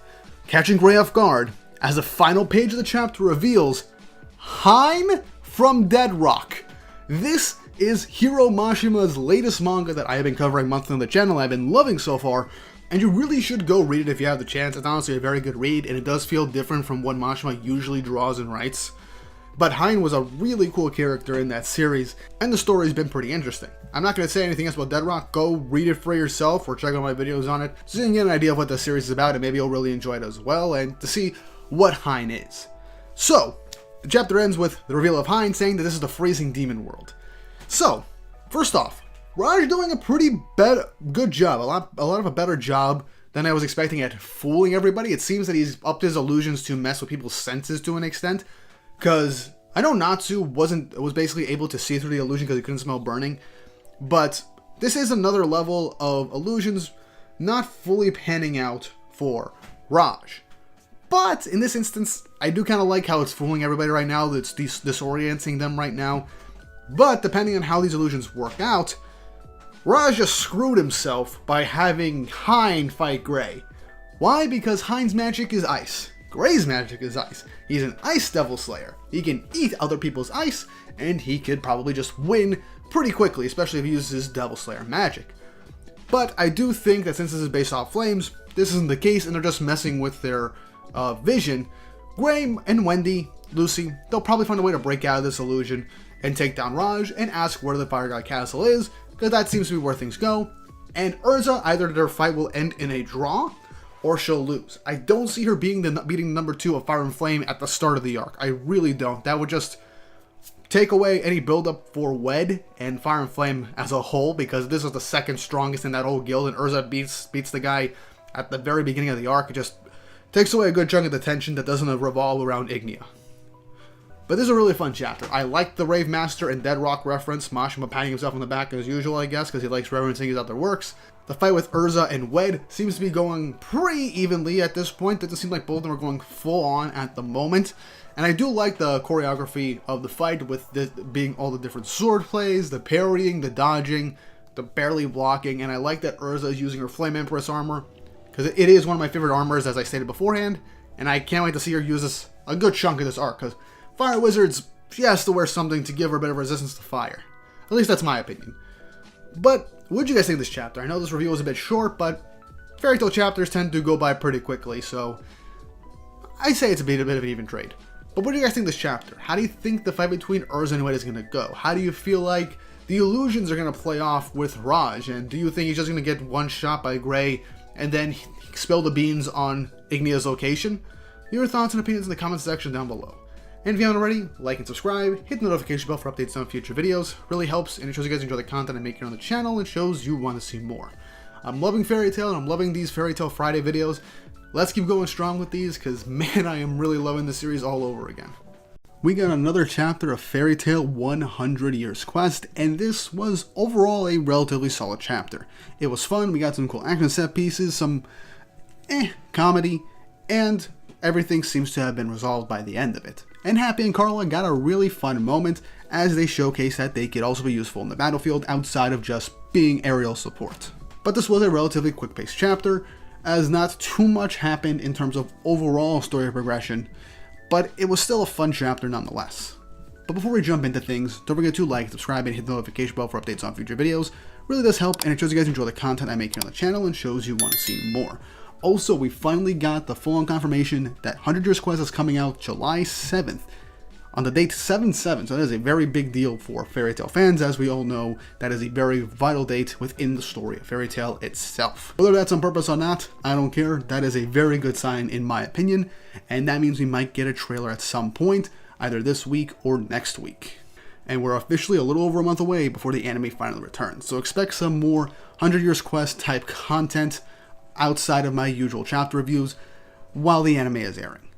I can't promise you if I'll do videos on the anime episodes. I don't think I'll have the time, but I'll see what I'll do. Anyway, on with the chapter. Chapter 160 of 100 Years Quest, titled Cats or Wizards 2, as the camera image is just Carla and Happy in cowboy outfits. Cute image. But we start where last week left off, with Gray facing off against an illusion of Hein from Dead Rock. Honestly, legitimately, this is just Mashima just flexing that he has all these different IPs at this point, and I also think he feels bad about, spoilers for Dead Rock, basically feels bad that he kind of killed off Hein within 10 chapters, and probably wanted to give him a bit more time to shine, considering that, yeah, he's dead. But yeah, Hein stares off against Gray, as he's wondering who he is and why he has dog ears. Hein states that he's a wolf, a Sirius, but all Gray can think of is Sirius Island, and how that doesn't really make much sense. But he then notices that the town is gone and wonders where everyone else is. Hein states he has no idea, but then draws his sword to try and slice up Gray. After sheathing his sword, an ice wound begins to appear on Gray's clothing, as he wonders what's going on. But before he can fully react, Hein begins to do an attack, Sirius style Camellia, as he begins to do a multitude of slash attacks on Gray. But Gray manages to avoid all of them and uses Ice Make Ice Bringer, trying clashing with swords with his own ice sword. But we cut away from this intense action scene to see Wendy running away from Nakajima. Honestly, a comedic scene where she tries to blow away this guy with her Sky Dragon's War, but only a few petals go away as she's questioning what's going on. We cut back to Lucy in her illusion as Griff is trying to, do things I don't want to say, otherwise I'll get demonetized. He then looks at Lucy and just tries to go onto her chest. That's all I'm going to say. Yeah, the fan service is strong in this chapter, apparently. Lucy hits Griff away as Raj is just clapping and having a blast, seeing everybody just struggling in illusions and just saying random facts trivia. Back inside the saloon, Happy and Carla notice there's flames outside the door, and they're wondering what's going on and if Wendy and the others are okay. The barkeep says that's probably just Raj's illusion magic. They're seeing illusions in the flames. If they don't catch on soon, they'll end up burning to death. So this confirms that essentially Raj traps people in illusions, and if they don't figure their way out of it, if they don't figure out their illusions, they will get burned by the actual flames. So that is a really cool detail that adds to the point that Raj is just more or less not a straight up fighter, but this could end up being good for maybe assassination, maybe for just buying time, who knows. But it's a really interesting way to use a power, especially illusion power, kind of a slow burn type thing. That did not intend to be a pun, but either way, that's an interesting piece of information. Happy and Carla try to go off to save them, asking if there's a back door. The barkeep says, yeah, there is, but are you guys really going to be able to beat Raj? I doubt you guys can do it. But Carla just says, who do you think you're talking to? As Happy states that they're fairy tale wizards also. As we cut back to the fight between Gray and Hein, they begin to clash swords multiple times, and a brief instance of Lucy and Wendy fighting off their respective illusions, with Happy and Carla running out the back door and flying up to the roof, noticing Raj and wondering what's going on. But Carla just says, for now, let's just kick the guy. Back to inside the illusion with Gray, he says it sure is cold, but then notices something. I've never felt the cold like this. And that ice wound too, it felt more hot than cold. He also points out that nobody has dog ears like Hein, but then remembers the guy from Lamia Scale. I keep forgetting his name. You remember, the dog guy whose main gimmick is that he has a sock around his neck and he keeps thinking that he's lost it? Yeah, that guy. But then Lucy is back in her illusion and she's wondering why Griff is so hot. And Wendy notices and finally figures out that this whole thing is an illusion, as once they see that, the illusion is beginning to waver, as Carla in her human transformation and Happy kick Raj off the building, basically dispelling his illusion. As in that instance, Raj is falling down, and Gray ends up saying, I'll defeat you with the attack I learned from that dog guy, as he creates an ice katana, and ends up copying Hein's sword attack, Sirius style Camellia, as he freezes up Raj in one singular hit, sheathing his blade.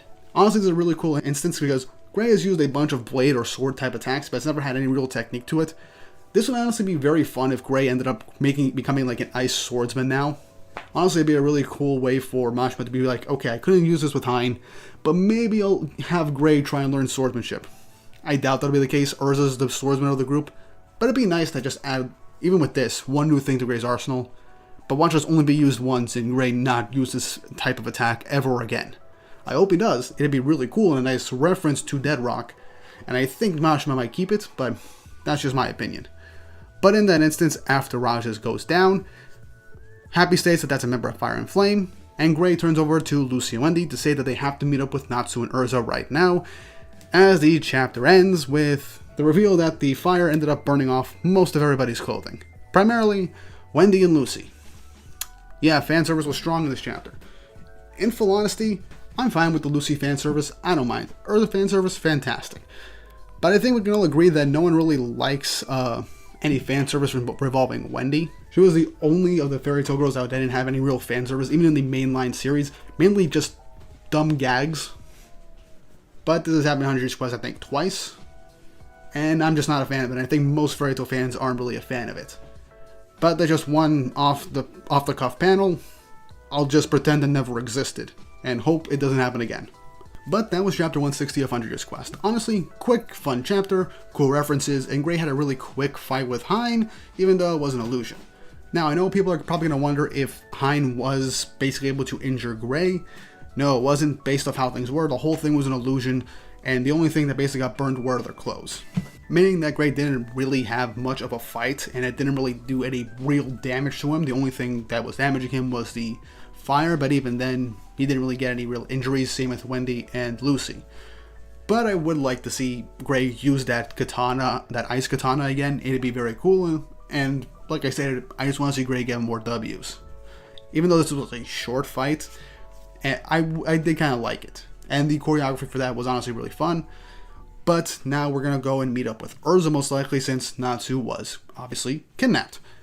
Which means we'll get the rest of Urza's fight next chapter most likely, and whether or not she'll win, lose, or end in a draw, we just gotta wait and see. I'm also really coming around on Raj's illusion magic again. Honestly really fun, really interesting concept to create illusions and have people burn to death while in it.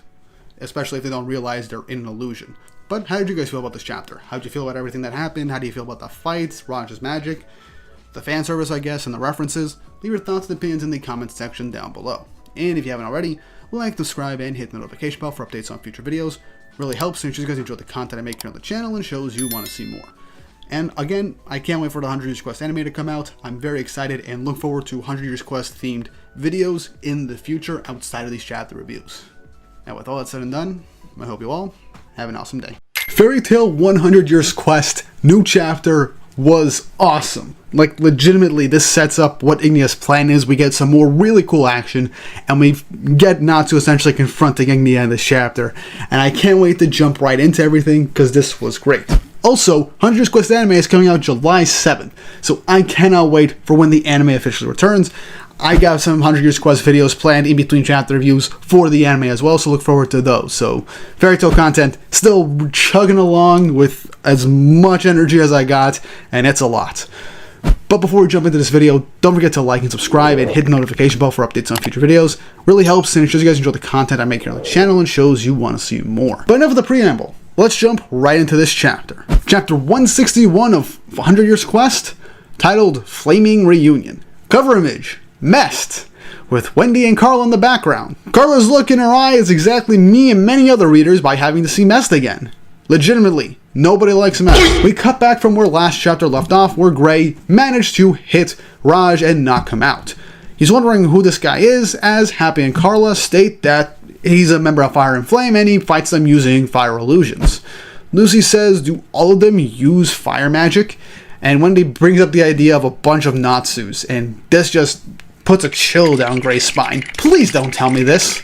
And I just love how everyone's kind of like scared and freaked out of the fact of having more than one Natsu. I find that hilarious. Only person that kind of wants that is Happy because he thinks it'd be fun.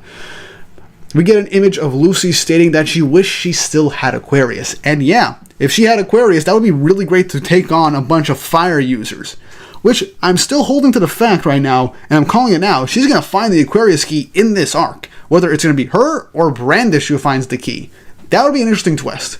But yeah, she still has her Aquarius dress to use Aquametria, but I think she's implying her power won't be as strong unless she has Aquarius with her as a summon, so that would be interesting. We then get a huge explosion off in the distance as they're wondering what the heck is going on. Now that is from the direction of the harbor where Urza is currently fighting Wed. Everyone begins to run off because they're worried about Urza. But they leave Raj alone as he wakes back up instantly laughing, saying that it's interesting. So, Raj not out for the count, surprisingly enough. I was just thinking of him as just a glass cannon because his power is illusion magic. It's more skilled towards assassination attempts or just long, prolonged death for characters that he wants to take out. That's what I was thinking. And the fact that he didn't seem super skilled in actual combat, that he was just there for stealthier takeouts. But he seems to be a lot more durable. He was just knocked out for a second. He might have just been playing dead, waiting for them to leave. for all we know. That's actually pretty interesting, and it shows that Raj wasn't as big of a pushover as I initially put him to be. Okay, so that's fine. I don't mind it. We then cut back to the fight with Urza and Wed. The two of them continue their intense fight, managing to parry each and every one of their blows. Urza, making a decision I really think is kind of stupid, re-equips out of her Flame Empress armor, which I don't know why you would do that. That gives you an advantage in this fight. But she changes into her Armadura Fairy armor, stated to be her most powerful armor, which doesn't really have that many effects. I think it's more of a mental thing, like it's one of her favorites and she views it as her strongest armor. But she lunges forward towards Wed, and she then uses Heavenly Body Magic to enchant her sword, making it stronger, giving it a whole massive amount of force, using the Fairy Sword Shooting Star attack, managing to hit Wed. But Wed manages to block it and then parries it again, stating that Urza is fast. Wed then charges up his blade and says, "Killer Flame High King Sword," lunging it right at Urza. And in that instance, a huge explosion with the ground crumbling beneath them happens, blowing Urza away with the debris. And even knocks out a good chunk of the port town as well, causing a lot of collateral damage. Urza gets up and notices that her armor is broken. And yeah, she says that this is her strongest armor, but Wed, like us, knows that that's not her when she's at her strongest. He states, "You're strongest when you're bare." What do you mean by that? As Urza just thinks of her seduction armor. You know, I appreciate it, Mashima. We don't get Urza's seduction armor. I'm okay with this issue of fan service. I think we all are. And Urza's kind of embarrassed also because she's thinking of that armor that she has, which isn't even an armor. But Wed clarifies saying, "in only Hakama," which he's referring to Urza's clear heart armor, where it's just more so a traditional Japanese clothing, basically how she's been fighting whenever she goes in for a final blow. We all know her Fairy Heart armor. It's not really much of an armor, but it showcases she just goes for absolute offense. And yeah, that's literally what armor she goes to when she finishes up a fight. That is technically her strongest, essentially. But Urza says, "It sounds like you looked into me a lot." As Wed says, "Pandemonium, crushing the Scarlet Despair, and even beating the Signario sisters." As he lists off her taking out the 100 monsters at the Grand Magic Games, managing to take out her mother and the Signario sisters, stating that she's certainly number one with a sword in Ishgard. "My sword will cry if I don't cut you down." Now, I do like how the reason he knows how Urza is at her strongest is that all of these big moments, her big wins that she's had so far that people would most likely know about, she was wearing her clear heart, so makes sense. And the Signario sisters being beaten makes sense because they're from the same guild as Wed. And Wed gets ready to attack Urza once more, as Urza gets serious once more with that mean look in her eye. But in that instance, they are interrupted by what seems like a big flying fire bird calling out for Wed, as it then flies in between them and crashes into the ground. As Wed recognizes this as someone named Misfortune, as they come up from the ground, stating, "I got a message for you, Weddy." A funny nickname for Wed, as we get to see Misfortune, member of Fire and Flame, a flaming cat with wings. Now, either this is a magical creature that's made out of fire, or it's an X-Seed that learned fire magic and is now constantly on fire. That would be really cool. And here's the thing, Wed used the word dono, which is a Japanese honorific for meaning lord or master, which would mean that Misfortune is probably high up, at least for Wed, in terms of the hierarchy for Fire and Flame, despite Wed being its number 2.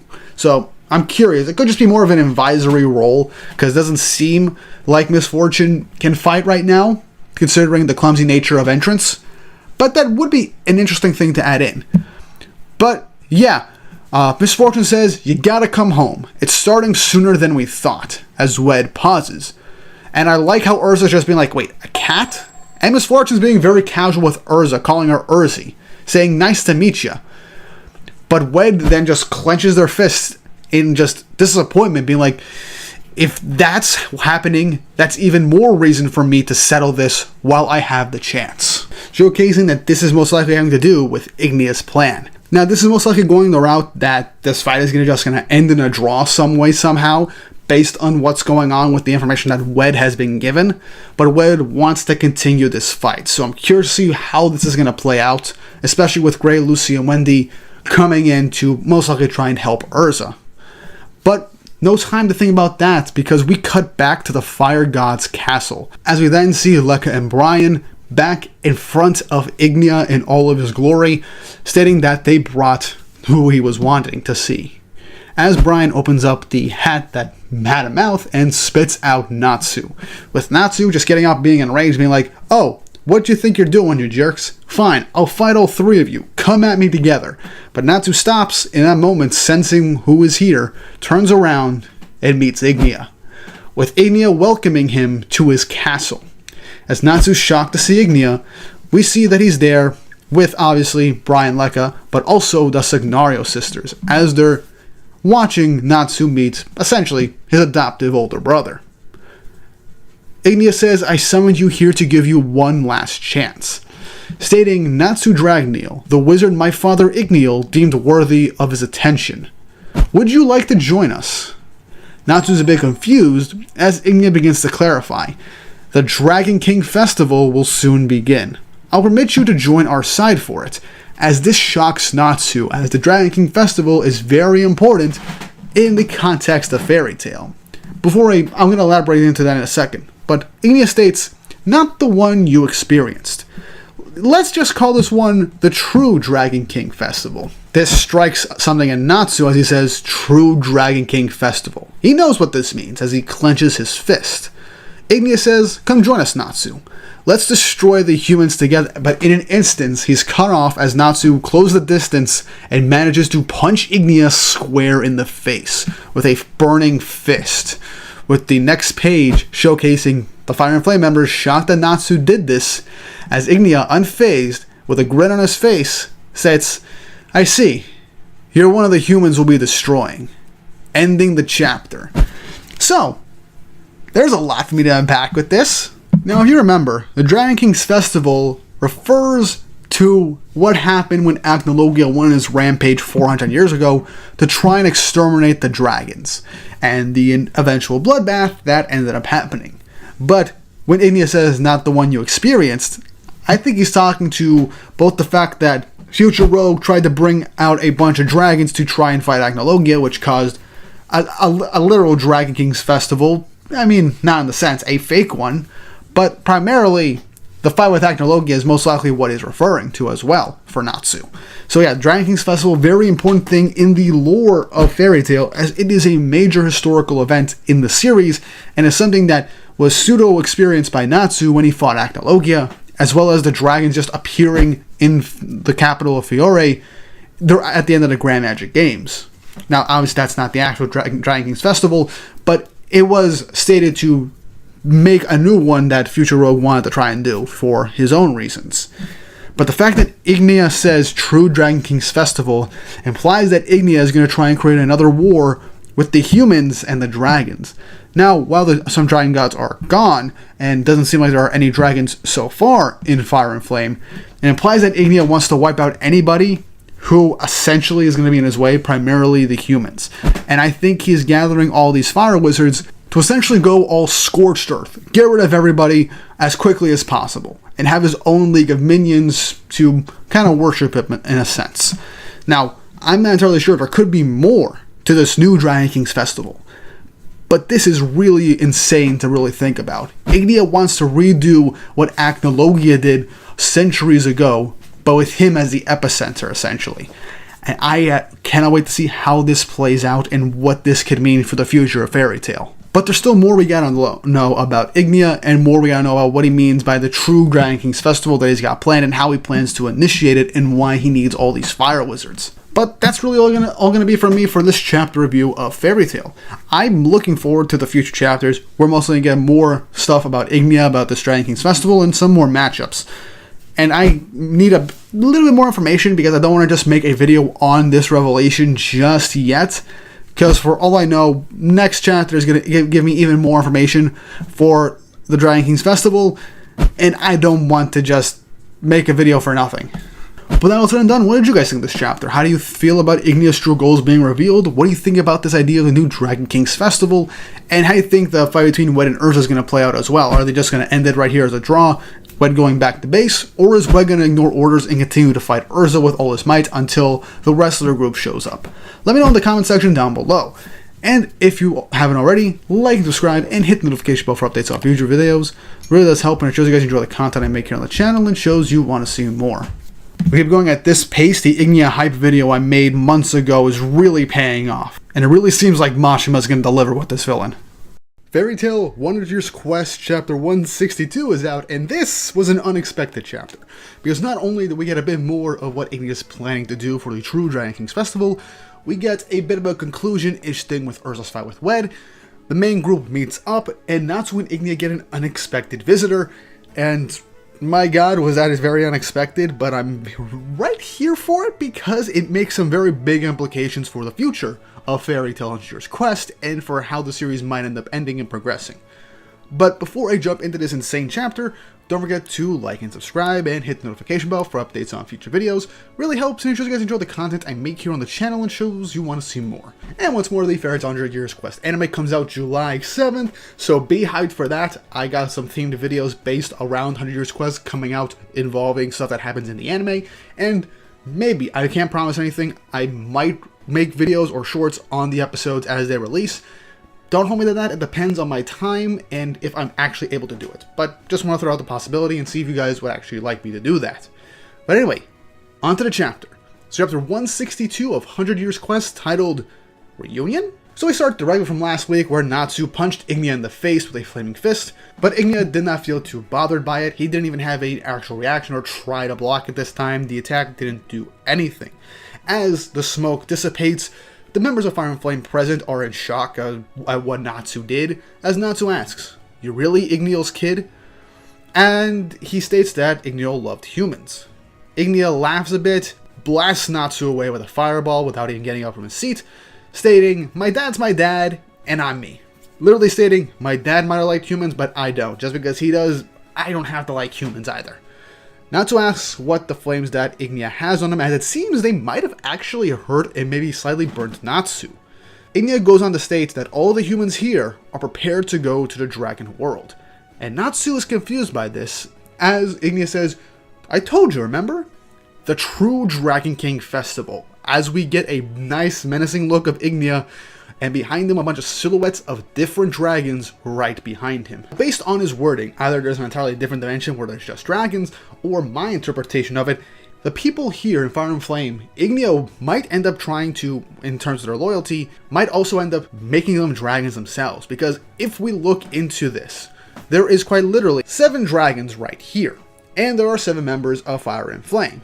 So, we might get 7 dragons based off of them, or the Signario Sisters might merge into one, and there might be one member of Fire and Flame that has yet to be revealed in this whole guild. So, there's still a lot to be announced, but I wouldn't be surprised if Ignia got these strong fire users to essentially make them into powerful dragons to enact the Dragon King's Festival, and make this his own way of bringing back the dragons to Earthland, which would be incredibly big, considering that most of the dragons are extinct, and there don't seem to be any left really on Giltina anymore, most likely thanks to Diablos, but still, that is a big thing.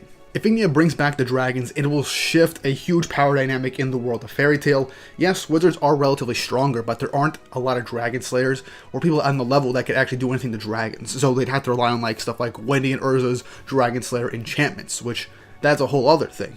But still, that is a very interesting way to go about things, and if he does go through this, he'll have an army of dragons that not only have their own fire-based powers, but they might also have their own individual abilities as well, so that's very big and interesting.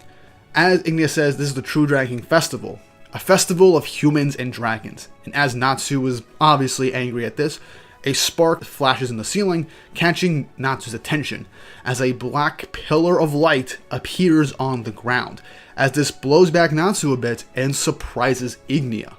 As somebody in this pillar states, a festival of humans and dragons, that's not quite right. As Ignia and Natsu don't know what's going on right now. We then cut back to Urza and Wed as their fight was stopped thanks to Misfortune coming around, as Urza is reacting to the news of the True Dragon King Festival that Wed had just told her about. As Wed states, once that starts, I won't be able to settle things with you. As Misfortune tells Weddy not to tell her too much, as they then realize and sense the black pillar of light that appears in the Fire God's castle, as Misfortune states that it started, wait, no, this is something else. This isn't the True Dragon King's Festival. And that something's happening at the Fire God's castle. As Wed wonders what that is, Misfortune says that they have to get back now. Meanwhile, Gray, Lucy, Wendy, Happy, and Carla meet up with Urza at the destroyed port. And right as everybody meets up, Happy locks eyes with Misfortune and instantly falls in love. So that brings the love interest count for Happy to 3 now. We got Carla, we now have Misfortune, and we previously had the XC Toka. So yeah, and also Happy gives her a fish as a whole big go-to gift that he usually does for people that he likes and girls that he has begun to crush on, as Misfortune actually does kind of take it and finds it kind of cute. As Wed calls Misfortune by her name, and very astute observation from Lucy stating that Misfortune is the opposite of Happy. Now, I know what they're trying to do with making it seem like Misfortune is just Ignia's egg seed companion to further drive home a parallel to Natsu, but it's kind of a meh type realization. It's funny, but I wouldn't call it too big of a joke. But Wed laments that they have to return, and tells the Urza that they'll meet again if fate allows them to. As they begin to leave, Gray points out that there's a light coming from the Fire God's castle, and they wonder what it is. But Lucy instantly recognizes it as black magic. So yeah, I think Lucy, of all people, can really pinpoint this and sense this more due to the fact that she rewrote the book of END directly, and that was made with black magic, with Zeros black magic, so she would most likely be able to sense this a lot more than everybody else and fully distinguish it. But back at the Fire God's castle, where the black magic is towering out of this entire castle, we cut back to the room where Natsu and Ignia are as they're staring at this black pillar, with the rest of Fire and Flame in shock as well as to what's going on. As Ignia asks who this person is, as we start to get a silhouette from this black pillar, stating, there was a battle in Ishgar a year ago known as the Dragon King Festival, a battle between humans, Acnologia, and a black wizard, obviously referring to the Alvarez arc. This person then calls out to Ignia, as he is the fire dragon god, stating, you're missing something. For the Dragon King Festival, you'll need a black wizard, as the pillar of dark magic disappears, as out from the smoke, this brand new person comes walking out. In shock of Ignia and Natsu, we get a full 2-page spread introducing this brand new character, as she introduces herself as the Black Wizard Ferris, and stating that she will be joining this battle now. First off, love the design, really cool design, really nice nun design, and giving off the image that she's here and she's here to wreck some shit. Also, for those of you who don't remember, because this was like a couple of years ago, Ferris is actually the girl that was introduced to us at the start of 100 Years Quest, who was Toka. She and the XC Toka were basically forced into a fused body, essentially, to share a body, and Ferris was that character's actual name, and she was from Alentar. So this isn't the same person. This is most likely her Earthland counterpart, similar to how Edelus and Earthland have counterparts of characters we all know, and they're relatively different. This version of Ferris seems to be relatively evil and is a black wizard for some reason. How she gained these abilities and why she's referring to herself as the Black Wizard is still up in the air, but I do have a video planned that I will release talking about this, because this is a big development. But Natsu does recognize Ferris and is obviously confused at what's going on. But Ignia is even more shocked and confused, because what he says next is incredibly disturbing and very hype.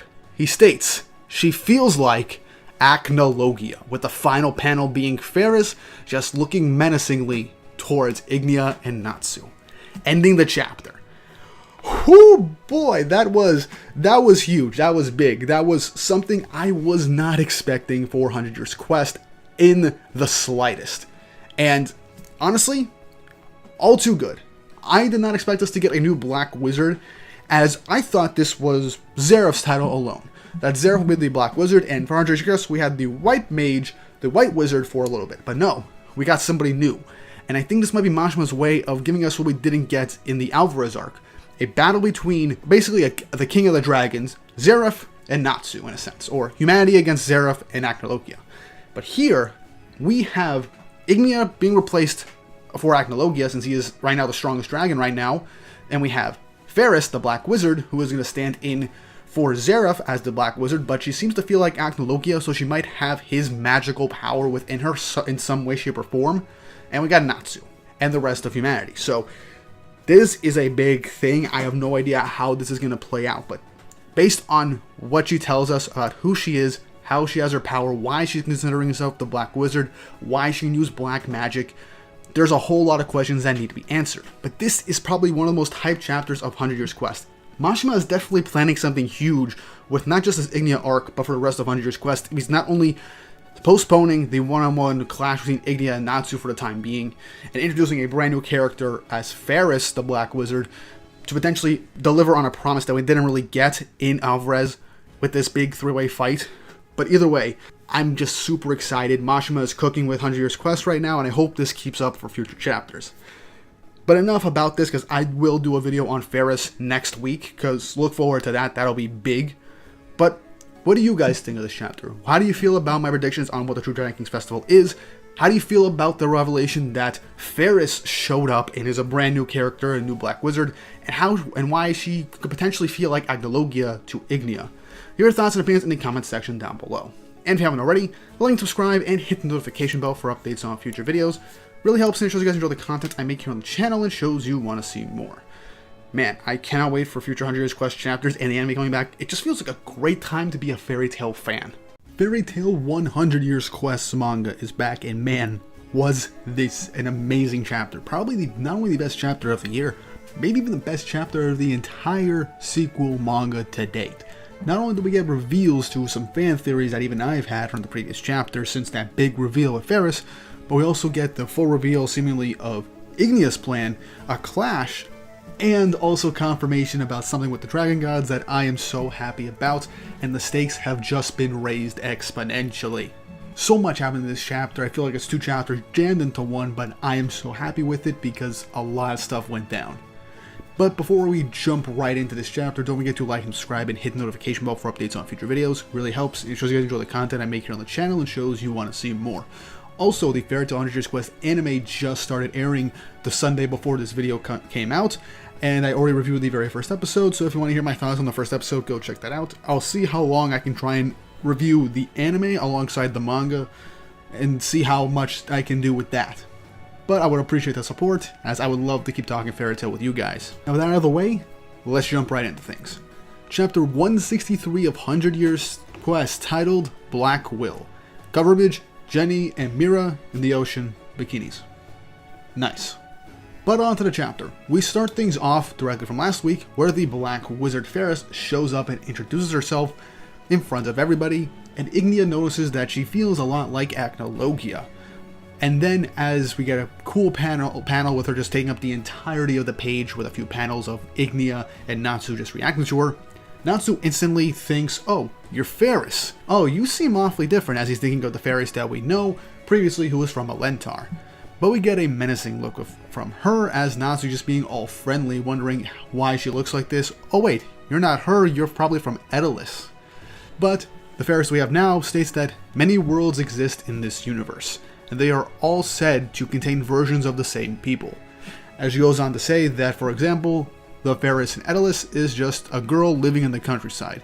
Meanwhile, the Ferris in Alentar is a shrine maiden who harmonizes her world's magic. And so Natsu comes to the realization, as she states that I am the Ferris of Earthland. But Ignia stops her right there, stating, I don't care who you are, but I don't want you here. Stating that you're a Black Wizard. Zeref's dead. Acnologia too, with I just really like that in the background with a grinning smirk.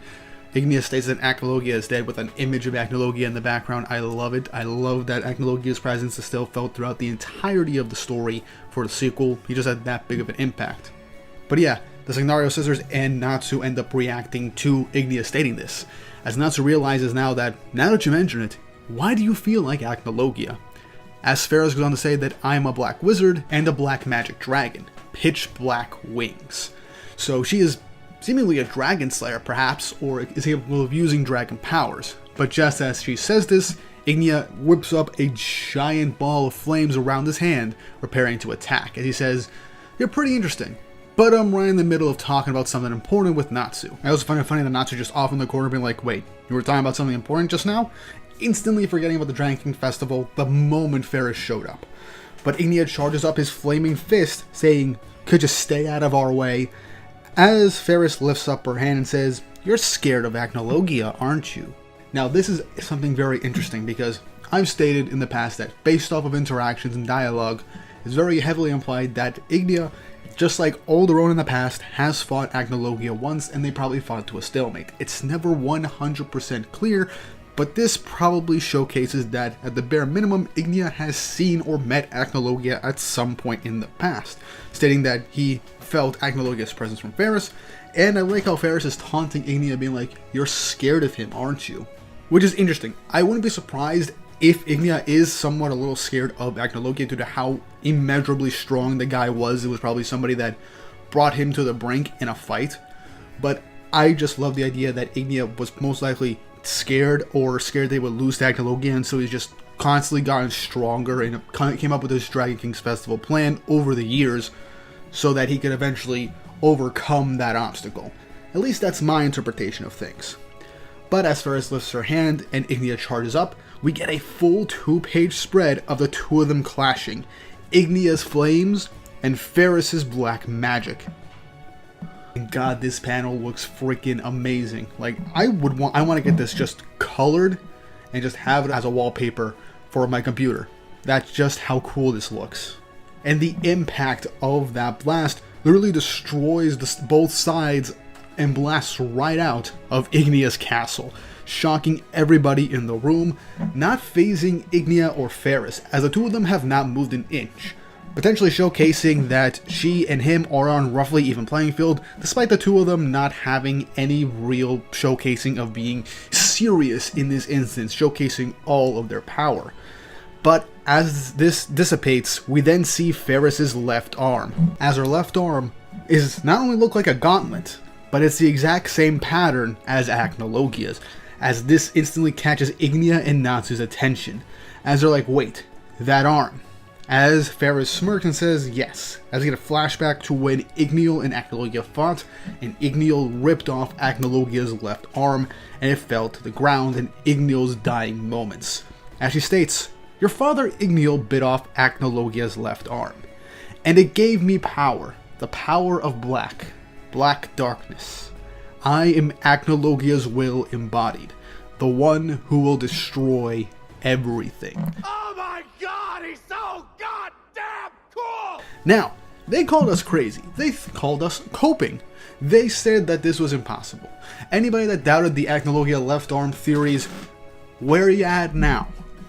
This makes a lot of sense considering that we never addressed the fact that a literal giant piece of the literal dragon that could basically destroy the world potentially is just gone and nobody has ever acquired it. Now this is finally getting answered. Ferris came across it and managed to take its power and make it her own, giving her the power of dark magic, or at least black magic in terms of Acnologia's power, thus making her the embodiment of Acnologia's will. Now, really quick about the arm. It's one of a few things. One, she somehow ate Acnologia's flesh and became a 5th generation Dragon Slayer. She maybe ended up processing in a way Acnologia's arm into making it into this gauntlet type thing. She might be similar to Wall from the Spring 12, meaning like a Machia person, like the race of Machia, which is like a machine-like creature, and then just found a way to turn Acnologia's arm into a gauntlet. Maybe she used black magic to find a way to turn Acnologia's arm into a gauntlet and place it upon herself and replace her own left arm. Or, which is something that I would really like if possible, this is a takeover spell. Like how Mira, Elfman, and Lizana have takeover magic, perhaps finding the disembodied arm of Acnologia, Ferris, using her black magic and knowledge of magic potentially at the time, managed to use takeover magic on Acnologia's severed arm and make it her arm, making it a partial transformation, a partial takeover, giving her Acnologia's power onto herself. Because dragon takeover magic sounds like something that's very cool, not super likely due to how tough dragons are, but that'd be really cool. But I also want to know how Ferris managed to touch Acnologia's scales, because something I didn't even remember until somebody brought it up in the subreddit and in a group chat I'm in, that apparently dragon scales in the fairy tale world can't fully be touched by humans, as it does injure them or burn them. Until the dragon's dead or the part is cut off, the scales turn plain white, and then they could end up being touched. So one of the possible things that I just mentioned could be how Ferris ended up getting Acnologia's left arm. But yeah, this is definitely a plot point that I am so happy that got addressed and fully fleshed out in this chapter. But after hearing this, Ignia goes from surprise to seriousness, then looks over to the Signario sisters and tells them, do it. As the two of them hold up their hands and create this bright fire, as then a pillar of flames erupts from the two of them, shocking Natsu and catching Ferris' attention. As then the entirety of the Fire God's castle erupts in a pillar of fire, with Ignia stating the true Dragon King festival is already beginning, as Ferris pays attention to what Ignia is trying to say. Encased in flames, Ignia states to Natsu, in your country, they call defeating the 5 Dragon Gods the 100 Years Quest, because it's been 100 years and nobody's been able to defeat us. As Natsu's questioning what Ignia means by this, he goes on to state, and you sealed 4 of them away. Seems impossible, right? You can only do it cause they never fought you for real, which shocks Natsu and confirms something that I have been stating, that the Dragon Gods have never been at full strength, and that's something we've all noticed throughout the course of the series. And Ignia even furthers this, saying that Doggermug had roots all over this continent, and he suppressed my power too. It was all for this day.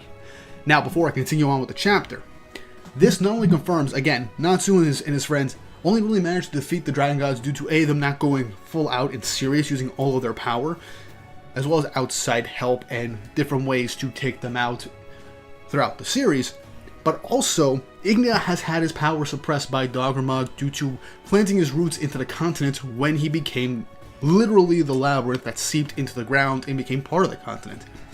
Which could potentially also mean that Doggermug, for Ignia's plan, also suppressed the powers of all of the Dragon Gods without them truly noticing over the course of the years. Which is insane, because they were already super strong, but it also explains how they were able to be beaten the way they were without as much effort as we initially thought, for some of them especially. Also explain why Viernus was also easier for Natsu to truly deal with than even the other Dragon Gods, due to him being a concept and not having a full body, and potentially his powers slowly being seeped away from him over the years. That is a big reveal and showcases why Doggermug was part of the continent and grew into that section. And now Ignia seems to be reaching his full power too, as after stating that he did this all for one day, continuing with the chapter, the flames rage from the Signario sisters, erupting even further in a bright pillar of flaming light, as Ferris is also shocked by this, realizing that this is a dragonization magic. As Natsu is shocked at this, we then cut to an overlapping panel of all of Giltina as we see 4 pillars of light. I believe we all know what these pillars of light are. They're locations of the rest of the Dragon Gods. As we go throughout the chapter, we then cut to Diablos. They finally come and make an appearance in this arc. They'll probably show up later on with what's going on, as a light is starting to erupt from Selene as she's wondering what's going on, as the rest of Diablos is wondering what the heck's happening to their master. We then cut to the city of Ermina, as all the citizens are in shock and panic as something's going on to Mercphobia, the water dragon god. With Caramel asking, what's going on? Why did you turn into your dragon form? As we see in the final page of the chapter, Mercphobia enters his dragon form, erupting from the city with pillars of water, looking incredibly menacing, ending the chapter.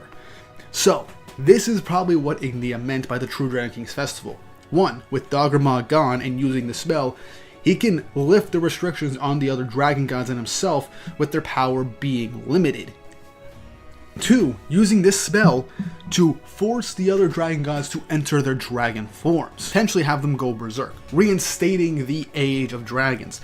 But I think this goes even further, because when we look at this map, obviously in certain sections there's Ermina and then there's where Selene is. But in one of these areas, it's where Alderaan was, and where Viernus was. So these 4 lights might possibly be telling us the locations of all 4 of the dragon gods that were previously defeated, not counting Ignia, and showcasing not only that Selene and Morphobia are going to enter their dragon states, but perhaps fully bring back Viernus and Alderaan, but at full power, no limitations, no injuries from previous fights of Acnologia, nothing.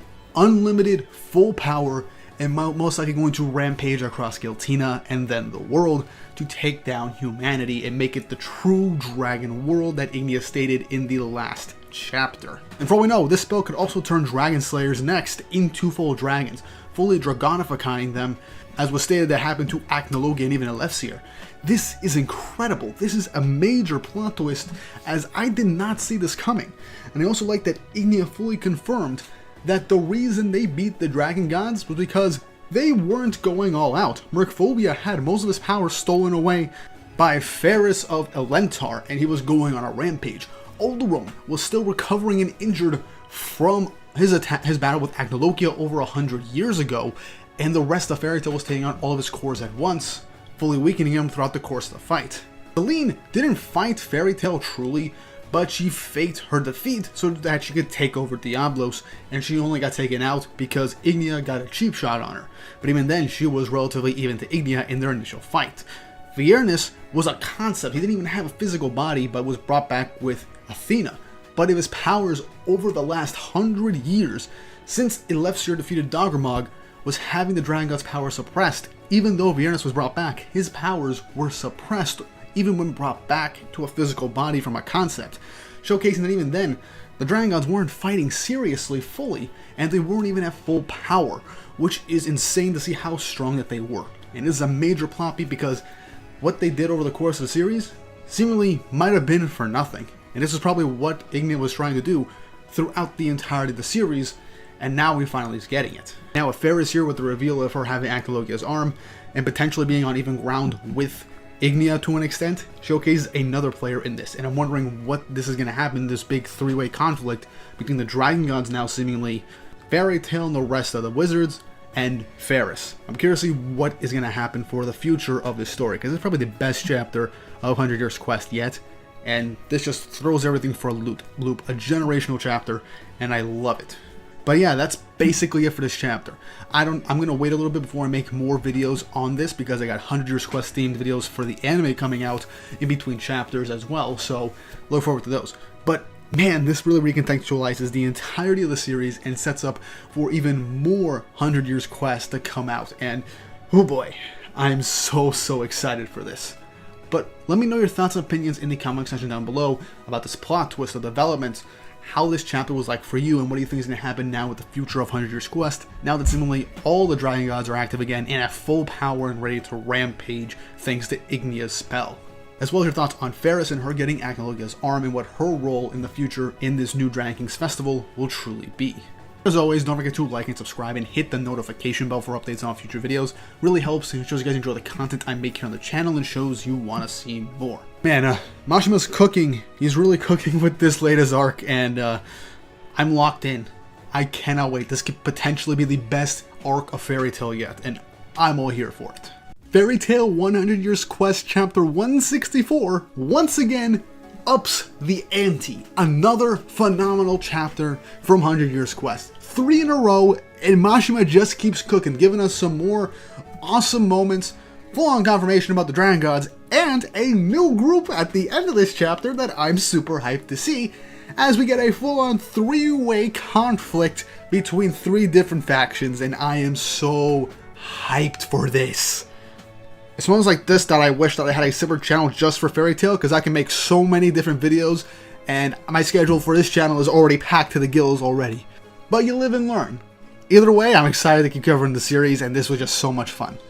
Before we jump into things with this video, don't forget to like and subscribe and hit the notification bell for updates on future videos. Really helps, and it shows you guys enjoy the content I make here on the channel and shows you want to see more. Also, I am currently partnered with Advanced GG, so if you want to get a nice energy drink that gives you some great mental and physical focus that you can have while editing, recording, playing games, or going to the gym, go check out my link down below and get 10% off your order. Or you could also go to advanced.gg and use my code GreekWeeb10 to get 10% off your order that way.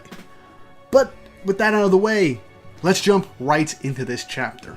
Chapter 164 of Fairy Tail 100 Years Quest, titled Three-Way Battle Over the World, with the cover image appropriately being Ferris, Alenter Ferris to be more specific, based off of the fact that we, for the last 2 chapters, have gotten our Earthland counterpart. So, nice of Mashima to remind us. But anyway, the chapter starts off directly from last week after all those shining lights happened, causing the Dragon God seemingly to be brought back, where we saw Merphobia going ballistic. Oh shit, here we go again. We now cut back to the Alchemist Guild Gold Owl as a big shudder happens on that guild, as a pile of gold then begins to grow out of the ground, sprout, and then brings back Viernus, the Gold Dragon God, as he roars now that he is back in his physical form. We then cut to the ruins of the city of Drasil, as a tree begins to sprout out of the ground. Within a 2-page spread, we see the Wood Dragon God Alderone revived once more, with the giant tree on his back, towering over the residents of the city of Drasil. With us also getting towards the side, the city of Ermina, with clouds and water towering up into the air, as Merphobia is just looking menacingly, with Caramel wondering what's going on with Merphobia. As in a full panel, Merphobia in his dragon form destroys the city of Ermina with pillars of water, with the citizens running in panic, with Caramel wondering, what is this power? It's so far beyond when we fought Fairy Tail or even the Fire Dragon God. There's just no comparison. Once more, stating that the Dragon Gods were never at full power at the start of the series thanks to Dogramag planting his roots into the continent with the Labyrinth. We then also cut to the Wizard Guild Diablos once more as we see Celine in her dragon form with her eyes seemingly redded out as she is also going ballistic, towering and destroying the guild hall, with the members of Diablos wondering what's wrong with their master, and Suzaku also stating that it's incomprehensible. She's even stronger than when she fought with him. And this also clears up something else. Remember when Suzaku seemingly beat Celine and brought her back to Diablos? Celine did state that she faked her defeat, but this also states that even while holding back, she was still relatively strong. But yeah, this also shows that Celine was also affected by the whole power dampening thing within the continent, which is still crazy to believe.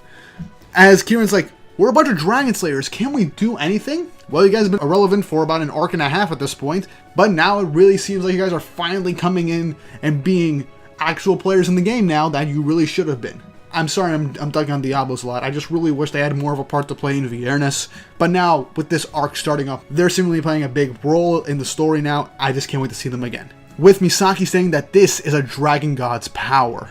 We then have Manuel pointing outside Diablos as they see a giant lacrima towering into the heavens, which I presume has to do with Dogramag and the Labyrinth, which this lacrima is probably also fueling that giant nationwide spell that brought back the Dragon Gods with their full power, reviving them to the level of strength that they really should have had to begin with.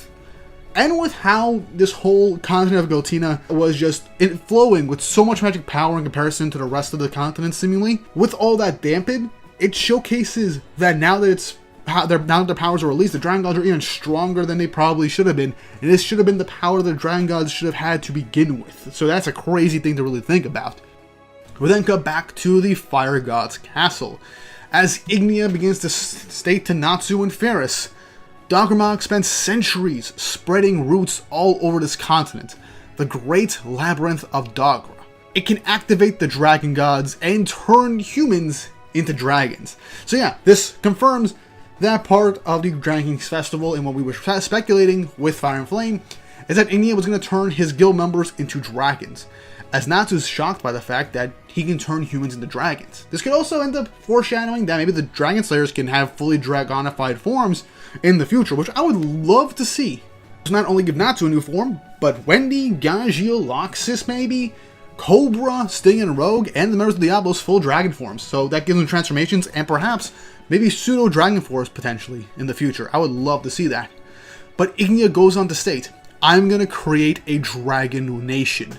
Just like 400 years ago, a world where dragons soar through the skies. As he wants to bring back everything from before Acnologia went on his rampage and before that big dragon war. Ferris menacingly states that this is interesting. In that case, I'll destroy both humans and dragons. That is the will of my left arm, Acnologia. Now, I do want to make a separate video on Acnologia and why he had the will to destroy in the first place and dive deeper into that. I want to do character-focused videos later down the road. But Acnologia is definitely first on the list because a lot of people do tend to misinterpret what Acnologia's will for destruction really means at the end of the day. And even I do it as well, but I think I've finally gotten to understand it now that I've revisited the series a few times. But Natsu ponders for a second after hearing this, stating, "Then I'll fight for humanity. I'll take both of you down. Come at me." I'm all fired up with Natsu having a really badass panel, with the next page showcasing Lucy, Wendy, Gray, and Urza just having a dumbfounded and confused looks on their face, as all of a sudden Natsu is transported, presumably towards the end of that speech with the all fired up section, back to Magia tracking with Elixir's magic. So now the entire group is back together. Honestly, I completely forgot that Elixir can actually teleport people. My bad. But yeah, that's one way to bring the group back together. Elixir states that, sorry, something big happened, and Athena states that it was an emergency, so he had to transport you guys. Not just stating that something big happened with him as well. So now, Team Fairy Tail is going to give out their information to learn what they're going to learn now. So now they're going to have to tell them about the Dragon King's Festival, the Dragon Gods coming back, the Black Wizard Ferris, a whole bunch of stuff. But we then also cut back to the Fire God's Castle as Natsu was snatched up with Elefseria's teleportation. Ferris laughs, stating, "Game on, Fire Dragon God.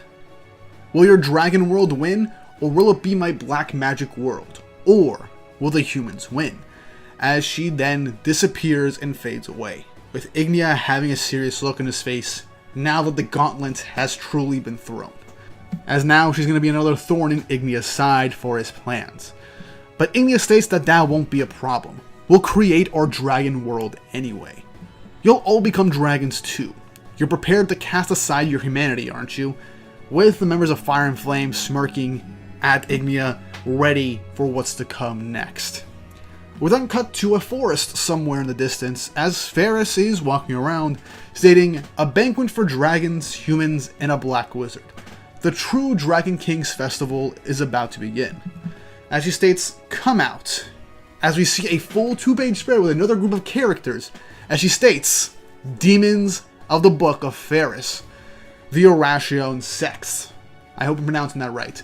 And man, this 2-page spread looks awesome. It's not just Ferris, but it's also her own faction of demons that she herself has created. And I am really loving these designs. Now, a lot of people are thinking, Oracion Sex, don't you mean Oracion Seis? No, this is an entirely different group. And this does also mean 6. We do have 6 members, but I looked it up. It's German for 6. So definitely something relatively different and to differentiate from the Oracion Seis. So Mashima is doing something a bit different here. But this does seem to be obvious inspiration for the Oracion Seis, and you know how Mashima tends to work. Whenever there's a brand new series he wants to do, he wants to incorporate previous aspects of other stories, like names and such, and reinvent them for a new one. While this is a brand new continuation of Fairy Tail, I think he just wanted to do something like the Oracion Seis again, and so he just came up with this one, but instead of the Spanish word for 6, he basically said, let's go with German. And honestly, it works. And these demon designs look freaking phenomenal. I love it. Ferris really taking a page out of, well, the Book of Seraph, I guess, by making her own demon books to basically use. I wonder if these characters can also use curses just like the demons of Tartaros. That is a big thing. But the chapter then ends with Ferris stating who will win, the humans, the dragons, or the Black Wizard, showcasing us the 3 factions for this oncoming 3-way war. And that's the end of the chapter. Oh boy, that was a nice one. I freaking love this chapter. Not only did the Dragon Gods come back in some pretty epic ways, but also confirming that they're way stronger than they were at the start of the series, confirming that they were fully weakened even before their aspects of their stories and their story arcs were brought into the fold. I love it. I cannot wait to see what's going to go on with that. But not only do we have the Dragon Gods happening and Team Fairy Tail, and seemingly the Diablos is finally going to come back into the story after an arc, which I'm really glad the Diablos is coming back. They have some really cool characters, and I think they'll finally play a good role in the story since they are Dragon Slayers. But we also have Ferris revealing her own Oracion group with demons of her own demon books, fully taking on the role of the next Black Wizard. So I'm so excited for this. I wonder how these new characters are going to have their abilities. Will they be black magic users, or will they fully be demons with curses like the demons that we had in Tartaros? This is just a whole lot of things going on right now. But yeah, this definitely feels like Mashima giving us what we initially thought we were going to get at some point. Dragons versus Zeref and his demon books, and the humans, the wizard guilds, Fairy Tail. This really feels like something that Mashima probably really wanted to do, but never really committed to in Fairy Tail, because he already basically got rid of all the like powerful demons from the books of Zeref and Tartaros, which still 10 out of 10 arc in my opinion. But we're adding this new section, making them a new Irrational group, putting them under the new Black Wizard, having to fight the Dragon Gods, Ignia's whole group, and Fairy Tail. So this really does feel like the biggest parts of Fairy Tail that people really did like, smashing them together into a brand new arc that could potentially be one of the best things that Fairy Tail has brought us in a while. And that's very high expectations, and I really do hope it delivers. I really do hope that with Diablos seemingly coming back into the fold to Team Fairy Tail, and potentially the rest of their Dragon Slayers coming back in, and maybe some other Fairy Tail members for all I know, things could potentially grow into some awesome big confrontation, a three-way war seemingly, and I'm really excited to see this happen. We're gonna probably get some awesome fights, maybe a few arcs in between to really flesh out this new Dragon Kings festival. But what do you guys think of this chapter? Leave your thoughts and opinions in the comments section down below. What was your favorite reveal in this chapter? What was your favorite panel in this chapter or moment? Let me know in the comments below, as well as your thoughts on what's going to happen next. And if you haven't already, like and subscribe and hit the notification bell for updates on future videos. And once more, if you want to check out Advanced GG and get 10% off your order, go to advanced.gg, use my code GreekWeeb10 to get 10% off your order. But with all that said and done, I hope you enjoyed the video, and I hope you all have an awesome day. The wait is over, and we got another great chapter of Fairy Tail 100 Years Quest. Things are finally going into motion. This latest arc is starting to ramp up. We got to see and get the name reveals of all of Ferris's demons. We got to see what's going on with those giant lacrima. We get to see the first game plan for Team Fairy Tail in this giant situation. And a character that I did not fully expect to be revealed to have returned, but honestly, makes sense. And I'm also really excited to see what's going to happen with this from this point forward. But before we jump right into this review, don't forget to like and subscribe and hit the notification bell for updates on future videos. Really helps, and it shows you guys enjoy the content I make here on the channel and shows you want to see more. Fairy Tail Fridays have always been booming, but I'm planning to release at least one more Fairy Tail video a week whenever I get the chance to really bring in more Fairy Tail content, because there's just been so much I want to talk about with the series, chapters, the anime, everything. And I want to try and bring more Fairy Tail stuff for you guys, because it's just going to be a hell of a lot more fun if we do. But with that little thing out of the way, let's jump right into this chapter. With chapter 165 of 100 Years Quest, titled 5 Fairies. Cover image is hilarious. Natsu and Happy tried drawing on Urza's face, and now she made them the melons that she will now smash in the beach. Honestly, Natsu, Happy, you guys knew what you were getting into with this. You have no one to blame but yourselves. But the chapter starts off from last time with us at Magia Dragon after Eleftheria brought everybody back after the huge boost of power that we saw from Ignia's spell, as the very crest that he has of the 5 Dragon Gods is now shining, saying that the sky glowed and ether nano particles evaporated, as Eleftheria's crow comes in and saying that this is bad, as everybody but Wendy is honestly trying to think, where have they seen this crow before, as he is literally the bird of passage from the Labyrinth arc. I find it funny that nobody knows who this crow is except for Wendy. Shade ends up saying, according to his intel network, the Dragon Gods they already defeated have been revived and they're going berserk. Athena says, and Viernus as well. Eleftheria says even Mercphobia and Selene with an incredible amount of regret. For 2 reasons. 1, because they already seemingly sealed away the Dragon Gods, and 2, because Mercphobia and Selene turned over a new leaf. Despite their powers being sealed, they became more so allies, but now they're going fully berserk. But Natsu gets confident, stating, we already beat him once. We'll do it again. Which, outside Selene, I love the confidence, Natsu, but there were a lot of circumstances that went into beating the Dragon Gods that you beat. Eleftheria states, No, their power has increased. In fact, this may actually be their true power level. Which, yeah, we all kind of expected based on how the previous chapters have left things off with. So I'm excited nonetheless, and this showcased that this isn't going to be an easy fight, this is going to be a lot tougher. And if that wasn't bad enough, Eleftheria states that now giant lacrimas have appeared on each of the 5 dragon gods' lands, and they're starting to turn people into dragons. So with the last chapter of that giant lacrima, it's confirmed that what this thing is being used for the giant dragonification spell that Ignia is using to turn people into dragons for his dragon nation, his dragon world. And it's not just his members of Fire and Flame, but he's turning civilians into dragons now as well. Which shocks everybody that they're turning non-dragon slayers into dragons. And Natsu then gets a flashback of what Ignia stated, and he's like, no way. Is it that Dragon King festival thing Ignia was talking about? And I like this as a comedic moment that everyone is shocked for a second with what Natsu blurted out. But they kind of ignore him for a second as Lucy goes on to say, in any case, if these lacrimas are turning people into dragons, will destroying them return them to normal? And Wendy states that this could also end the frenzy the dragon gods are in. Now, this is definitely a theory that Lucy just came up with, since these lacrima are being used to turn people into dragons. Now, the turning people into dragons portion, I do think it can, if they destroy them, stop more people from turning into dragons. I don't think it'll turn them back to normal. That is the most likely case, them turning back to normal afterwards. But I don't think, with how things went, the dragon gods will just be snapped right out of their whole frenzy. Also, Alderaan and Viernus are definitely just going to keep rampaging and doing whatever the hell they want. Selene and Mercphobia most definitely will be turned back into themselves, maybe after a quick brawl or something like that, or some other outside factor. But it'd be a very interesting turn if Mashima made it so that they would have to actually take down Mercphobia and Selene. But that's not going to be the case. I highly, highly doubt that's going to be a direction Mashima's going to go for. Viernus and Alderaan, 100%, they're going to die again. No, 100%. There was never any sign of them literally turning good. The writing's on the wall for them, eventually, if they're strong enough to take them out. But Natsu gets confident with this idea and says, okay, we'll destroy all the giant lacrima. There's 5 of us and 5 enemies. Oh, sorry, forgot about Ferris.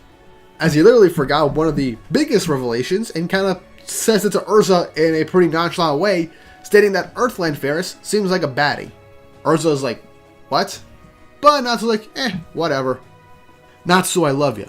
But if somebody is coming in and proclaiming themselves to not only be the new Black Wizard like your previous brother, but also comes in with Acnologia's missing arm in his power, that seems like something you should mention in detail with everybody, because that is some very big information, and you probably should have told them about this to prepare them in case they meet her. Because, literally, Acnologia was already strong enough on his own before the rift in time he ate. Even his arm has a ton of power. But, you know, let's leave it be, not too super confident. We'll see what repercussions this will end up being. But Natsu gives one last thing, stating that we'll destroy the lacrimas before all the people on the continent are turned into dragons. We'll each do one, as everybody smirks as they're ready to take on their mission. As Eleftheria is kind of concerned, being like, well, hold on a moment. You intend to go separately? As Natsu says, yeah, that'll be faster. And don't worry, when we take on a job, we get it done. Let's go. Fairy Tail's gonna complete the 100 Years quest. Now, before we move on with the chapter, to finish things off, I need to say something. Eleftheria is right on the fact that this whole plan is not a good one. Yes, chances are they could probably destroy the lacrima if they get the opportunity to. But going into these 5 different areas, all 5 of them, is very reckless and deadly. Everybody's turning into dragons, and the dragon gods are going on rampages in their general vicinities. This is definitely set up for actual help to show up in these sections, so most definitely. Maybe Diablos, I'm hoping. Maybe somebody else as well. But 100% Diablos is going to come into the fray. At least for whoever is near the Diablos guild. Because that's where the next lacrima is. That's where Selene is. So, if anything, there's that. But I'm sure Eleftheria is going to do something to give the Fairy Tail Wizard some help. But back to the chapter, we actually cut to Ferris and her group of the Arashion Sext. As she goes on to say, it seems that Ignia wishes to turn this continent into a world of dragons. The humans are acting to stop him. Our aim is to crush both groups. to create a world of black wizards where neither humans nor dragons are needed, as we now get the introduction of all the members of the Irrational Sext in their own corresponding panels and dialogue. We get the first one, Gaia. Yes, may that world be overflowed with love. Then we have Daemon, or Demon.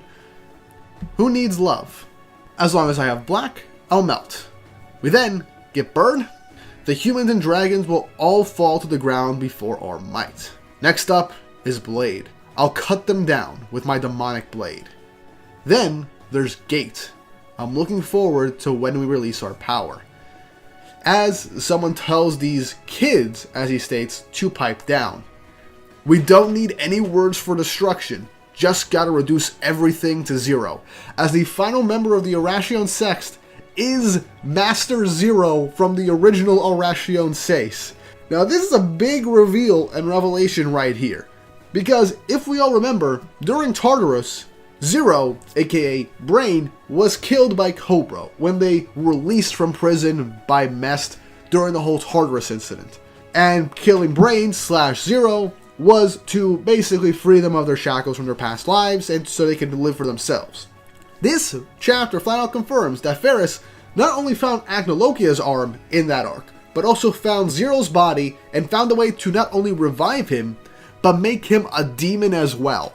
So this is going to be interesting. This is definitely a character I never expected in a million years to be brought back, and I'm curious to see where this is going to lead, because I will say this forever, Zero is not my favorite fairy tale villain. While I do like evil and destructive characters for the sake of it, it's fun, some arcs you need him, but he's just not the deepest character. And he's not my favorite by that aspect. He was fun for the arc, but I'm still not the biggest fan of the guy. But with him here, this is definitely going to add some pretty interesting drama, some very interesting interactions, and most likely a pretty hype fight if he does get a rematch with Natsu. Or would it be interesting if Jalal shows up and fight him? That'd be cool too, because Natsu and Jalal were present for that initial Master Zero fight in the Irrational Seist arc. So that's very interesting. But Demon says, oh, that's rich coming from an ex-human. How about I melt you? Based on our dialogue, her ability is most likely going to have to do with melting people. I'll talk about each of the Sext in a second, and I might make a whole other video speculating on their powers and abilities in the future. But Zero says, interesting. But Fairy says, enough. I used to be human too, but those under black demonic influence cannot be human. As she states, I gained power from Agnologia and became a black wizard. And Zero, you gained power from Nirvana and became a demon. As Zero scoffs and says, as long as I can destroy everything, I don't care. And I owe ya my life. But I ain't following anybody's orders, I do what I want. As Fairy says, that's fine. As the others are being like, come on, you're encouraging the guy. Zero says, I want to destroy you when this job's done. As the other demons are being like, oh, you crossed the line there, I'll cut you down. But Fairy says, he's fine, I like this side to Zero. I'll share a nice little tidbit to get you excited about this job, as she mentions it to Zero. The humans opposing the dragons are from the guild known as Fairy Tail, as this triggers intense hatred and anger from Zero as he mutters their name. And this makes sense considering Fairy Tail destroyed his plans, defeated him, and humiliated him. So yeah, it makes sense why he'd have a literal hate boner for the guild. I also like the piece of dialogue that Ferris confirms that the reason she became a black wizard was after coming in contact with Agnologia's arm and power. So it's very possible, because I've been going back through Fairy Tail and I don't know if this was ever confirmed or if this was just like hearsay in the world of Fairy Tail and exaggeration like everything about Zeref. But a lot of people have stated that Zeref was the reason that Agnologia became so strong during the war with the dragons by giving Agnologia a bit more power to add onto his Dragon Slayer powers. I don't think that was ever confirmed. I'm going back to the manga right now. I'm rewatching the anime to double check on this. But let me know in the comment section down below if this was ever fully confirmed in the manga or in the anime or supplementary material, because I cannot remember and I need this confirmation really quick, because this line might actually confirm that Zeref's power was within Agnologia and Agnologia's arm to an extent, and that's how she became a black wizard. So that is an interesting piece of dialogue. And the fact that she's no longer human, that is also an interesting tidbit now, showcasing the influence that Agnologia's arm and this new black magic has had on her. And also more confirmation that the reason Zero became a demon was because of Nirvana's influence. So adding that alongside most likely Ferris's black magic is how Zero was brought back as a demon. Maybe the same way that Zeref brought Natsu back as a demon of E&D. That would be an interesting way to bring a parallel. And that might actually be why she gained the name of Black Wizard, creating demons, one of which reviving somebody from the dead and gaining this dark power, perhaps. That is very interesting, and I'm curious to see more, because with Zero brought back, we're definitely going to get some form of, like, flashback to how this happened in this section of the story during these last couple of years. But, yeah, I'm very happy about this. I'm curious about Zero, and I'll make an entirely different video on the Arashon sex in the future before we get anything else on these characters, so look forward to that. We then cut to the city of Ermina, where Lucy is, as she states that the sky is water, and that this is the power of Mercphobia, taking us all the way back to the Mercphobia fight, where he literally brought the ocean into the air. And the anime actually started to adapt this right now in 100 Years Quest anime, which is really cool, and I love the visuals for it. But Lucy says that she has to find the Lacrima quick. She starts running through town, as then a giant pillar twister of water shoots up from the ground, throwing debris right at her as she dodges out of the way. But when she gets up, she then sees all of the citizens of Ermina have become dragons, as they all lunge after her. Lucy barely manages to avoid being crushed into the ground by one of the citizens, as they've all gone berserk as well, as she's running for her life, as they are so strong, one hit would be it for her. As more of the ground begins to collapse around them, Lucy then falls into the water, as she looks over and sees somebody off in the distance. As we see Caramel, as she is dragonified, stating, "Those who target the water god will answer to me," as this shocks Lucy, ending the chapter. So we're getting a Lucy fight next chapter, as it seems like she's going to fight a dragonified water dragon Caramel, seemingly, or is she just going to be a plain old dragon with raw strength? No clue. But I like the fact that everybody has gone berserk and crazy, and then now Team Fairy Tail decided, you know what, let's split up and at least destroy all these Lacrimas, and eventually they'll take on the dragon gods. Maybe it'll bring Mercphobia and Celine back to their senses, but they have no real way of knowing this. Master Zero is back somehow with the powers of the Black Wizard, a bit of Nirvana, and now we have all the names of the Arashon sex. I'm just going to say this. Half of their names are dumb. Blade, Gate, Bird?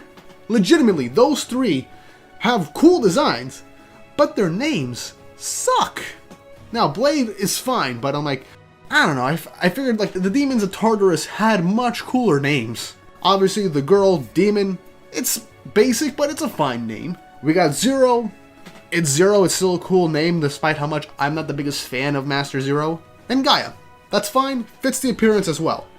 Honestly, all their names are definitely references to what their abilities most likely are, and I'm curious to make a video on these individually. But I'm curious to see what's going to happen next, because now that Zero knows that Fairy Tail is going to get in his way again, this is definitely his big motivation for him to do something. Whatever location he's going to be at, we'll have to wait and see. And I'm curious to see what's going to happen with Lucy. Honestly, this section of the story, this situation, would be the best possible time for Lucy to either get the Aquarius key, bring back Aquarius, or have the honestly pretty cool plot twist if this happens, Brenda show up to save her ass with Aquarius' key, showcasing that she beat Lucy into getting Aquarius' key in the first place. Which I'd be happy with, because that would be definitely a nice big change of pace, and would be pretty interesting to see how this would pan out for the future of the story. Also, I like Caramel's dragon design, despite it being literally like a half-human, half-dragon. Either way, it's still fun, and the miscellaneous citizens' dragon designs are really cool. Even though they're not giant, fully-fledged dragons, they're more like dragonoids, dragonutes or whatever, dragon people. Their designs still look pretty damn sick, no matter what. Even though the current artist Ueda, I think his name is drawing Fairy Tail, he's not only gotten Mashma's style down, but he does a really good job at the dragon designs from Mashma. And no matter what, Mashma's dragon designs always are great, and I love this as well. And I said this again, I don't think that the Lacrimas are going to just end this whatsoever if they're destroyed. And I'm expecting full-on rematch with the Dragon Gods and eventual matchups with the new Arashon Sext and Ferris as well. But this video is long enough as it is. Let me know your thoughts. Let me know in the comments section down below your theories, speculations, your thoughts on this chapter, the demons, the dragons, everything, and the plan that moving forward in the comment section down below. And if you haven't already, like and subscribe and hit the notification bell for updates on future videos. Really helps, and it shows you guys enjoy the content I make here on the channel and shows you want to see more. And with that all said and done, I hope you all have an awesome day. Fairy Tail 100 Years Quest Chapter 166 is here, and this was another solid chapter, giving us setups for fights, characters showing back up that I wasn't expecting just yet, but I also secretly hoped would happen, acknowledgement that the plan that they had to begin with was freaking stupid, and things not going as planned. And those are the type of things that I kind of enjoy when it comes to a story, so I'll get right into it. But before we jump right into things, don't forget to like and subscribe and hit the notification bell for updates on future videos. Really helps and it shows you guys enjoy the content I make here on the channel and shows you want to see more. Fairy Tail has been really fun to do, and I cannot wait to keep bringing out more content for you guys, so look forward to more. So, let's get on with the video. Chapter 166 of 100 Years Quest, titled Key Bond, with the cover image being Caramel and Merkphobia looking out onto the town, which is honestly kind of cute, until you remember that Caramel is dragonified and is currently trying to kill Lucy. But speaking of which, we start this off directly from last time when Caramel, in her new dragonified form, is attacking Lucy underwater and is seemingly trying to kill her and is not in her right mind, as she launches a magical water attack at Lucy, which she manages to turn away from, as she realizes that Caramel is actually using magic. It was previously stated that Caramel wasn't a wizard, she couldn't use magic, and so Lucy comes to the conclusion that by turning into a dragon, perhaps it awakens some latent magical ability within her to begin with. And Lucy then transforms into her Aquarius star dress, which actually allows her to fight underwater and breathe underwater. Caramel states that she will eliminate anyone who approaches the water god, as Lucy says, I came here to help the water god, as she launches an Aquametria square at Caramel. But Caramel then rides the actual current that she made with this going around, and then, like it's just a day at the park, and then punches Lucy's square in the chest, which she just barely manages to block, and manages to avoid another hit from Caramel and continues to dodge. Lucy begins to think that she's strong. She thought all we'd have to do was destroy the giant lacrimas. And then she comes to the obvious realization that I stated in the last chapter, and that many of us have probably stated, is that splitting up was a bad idea. And I like how she thinks this, as we get a literal shot of Merkphobia just wreaking havoc in Ermina, just to really sell the actual situation that they're in. But before we keep going with Lucy, we actually jump to the next location of where the next giant lacrima is, which is the Fire God's Castle, where Natsu ends up jumping back in to fight Ignia. But Ignia is not there, and neither are seemingly all of his subordinates. Now obviously, Natsu did say he was going to go after the lacrima, but it's obvious he wanted to kind of square things off with Ignia. As he states, I'm back, fight me Ignia, so that's literally his main objective right now. The lacrimas could potentially come later, I guess, even though it was kind of his plan to begin with. But Natsu and Happy look around, stating that nobody seems to be here. But Natsu then senses somebody, as they're up on the ceiling, as they're right above him. Crashing down, Natsu and Happy realize who this guy is, as this is Brian, now newly dragonified in a human-dragon hybrid state. You know what? I'm fine with the design. It's not great, but it's also not, it's an okay design. It could be better, but I guess this is more so trying to mix dragon and human for people that are actually managing to keep their sanity from dragonification and not turning into dragons that are just destroying things around them in a mindless rage. So, yeah, Brian threw away his humanity and is about to have his rematch with Natsu. Brian then opens up his mouth hat and blasts fire at Natsu, but Natsu says he can't eat this fire. It's gross, and it's pissing him off, as he then blasts away the fire with his own flames that he calls the Flames of Justice, as he charges up a Fire Dragon Iron Fist to try and strike Brian. But Brian this time manages to block it with his bare hand. States, I'm a dragon. Now your fire ain't gonna work on me anymore. Which is kind of an interesting thing because Natsu's a fire dragon slayer, so dragon slaying magic will definitely do damage to Brian, but he's definitely on a high now that he's become a dragon. It's probably just him thinking that he's so strong now that Natsu's power isn't going to do anything to him, but I'm pretty sure it is eventually. Also, the fact that Natsu says he can't eat the fire this time because it's gross, it might either be a tasting and he just doesn't want to eat fire that he doesn't find relatively delicious, or it might just be an excuse, and for some reason, this fire has a property to it that prevents him from eating it. And I think that would be really cool to explore, especially since all the fire and flame and Ignia use flames. So if there's a property that makes it so that Natsu can't eat the fire, that definitely ups the stakes a bit, so Natsu can't get an instant power-up from fighting actual fire users like he normally does. So that would be pretty interesting. But Natsu asks where Ignia went. Brian said that Ignia thinks Natsu's not really on his radar right now, and that he went after Ferris right now, which definitely makes sense. Natsu is definitely his immediate trajectory, but with Ferris showing up, being a Black Wizard, with Acnologia's arm, it's definitely a bit more of a priority for him to focus on at the moment, because this will definitely be a thing for him. As he says, he left Brian in charge of the castle, and Brian says, now is getting hungry. So right now we're getting Natsu versus Brian round 2. This time Brian's not going to be too easy to deal with since he's a dragon, so this definitely will up his power. I do think Natsu's going to obviously beat him, but how he'll win, it could be a relatively short fight. We have to see how strong Brian is and what his magic is now as a dragon, or if his power is more than just the literal flames, because he has the ability to make mouths on any part of his body. But yeah, this will be an interesting fight, to say the least. I really hope this one does deliver, considering that Natsu's actually fighting a dragon-human hybrid. But we don't stick with Natsu for long. Let's get another perspective shift, as we see Ignia in his dragon form flying over the skies of Giltina, as he smirks, stating, Black Wizard Ferris, the one with Acnologia's power. Intriguing. She'll be the perfect warm-up. I'll burn the black to ash, as he zooms off towards Ferris's location, as he most likely managed to find her scent. Now this is interesting. This is literally setting up, very early on in this arc, a battle between two villains. And look, by the rules of anime and manga, villain fights between two villains are usually the most brutal and the most hardcore in anime and manga. That happens a lot, and I really, really hope Mashima delivers with this, because this could be probably one of the best fights in the series, and I hope Ueda's art style continues to improve and showcase a really cool fight. If this doesn't deliver, I will bash it, obviously, but I have high hopes, and I really hope those hopes are met, because Ignia fighting Ferris with Acnologia's power, that's going to be very interesting, and it will probably end up deciding who the main antagonist of the rest of the series will end up being, if it's not Ignia.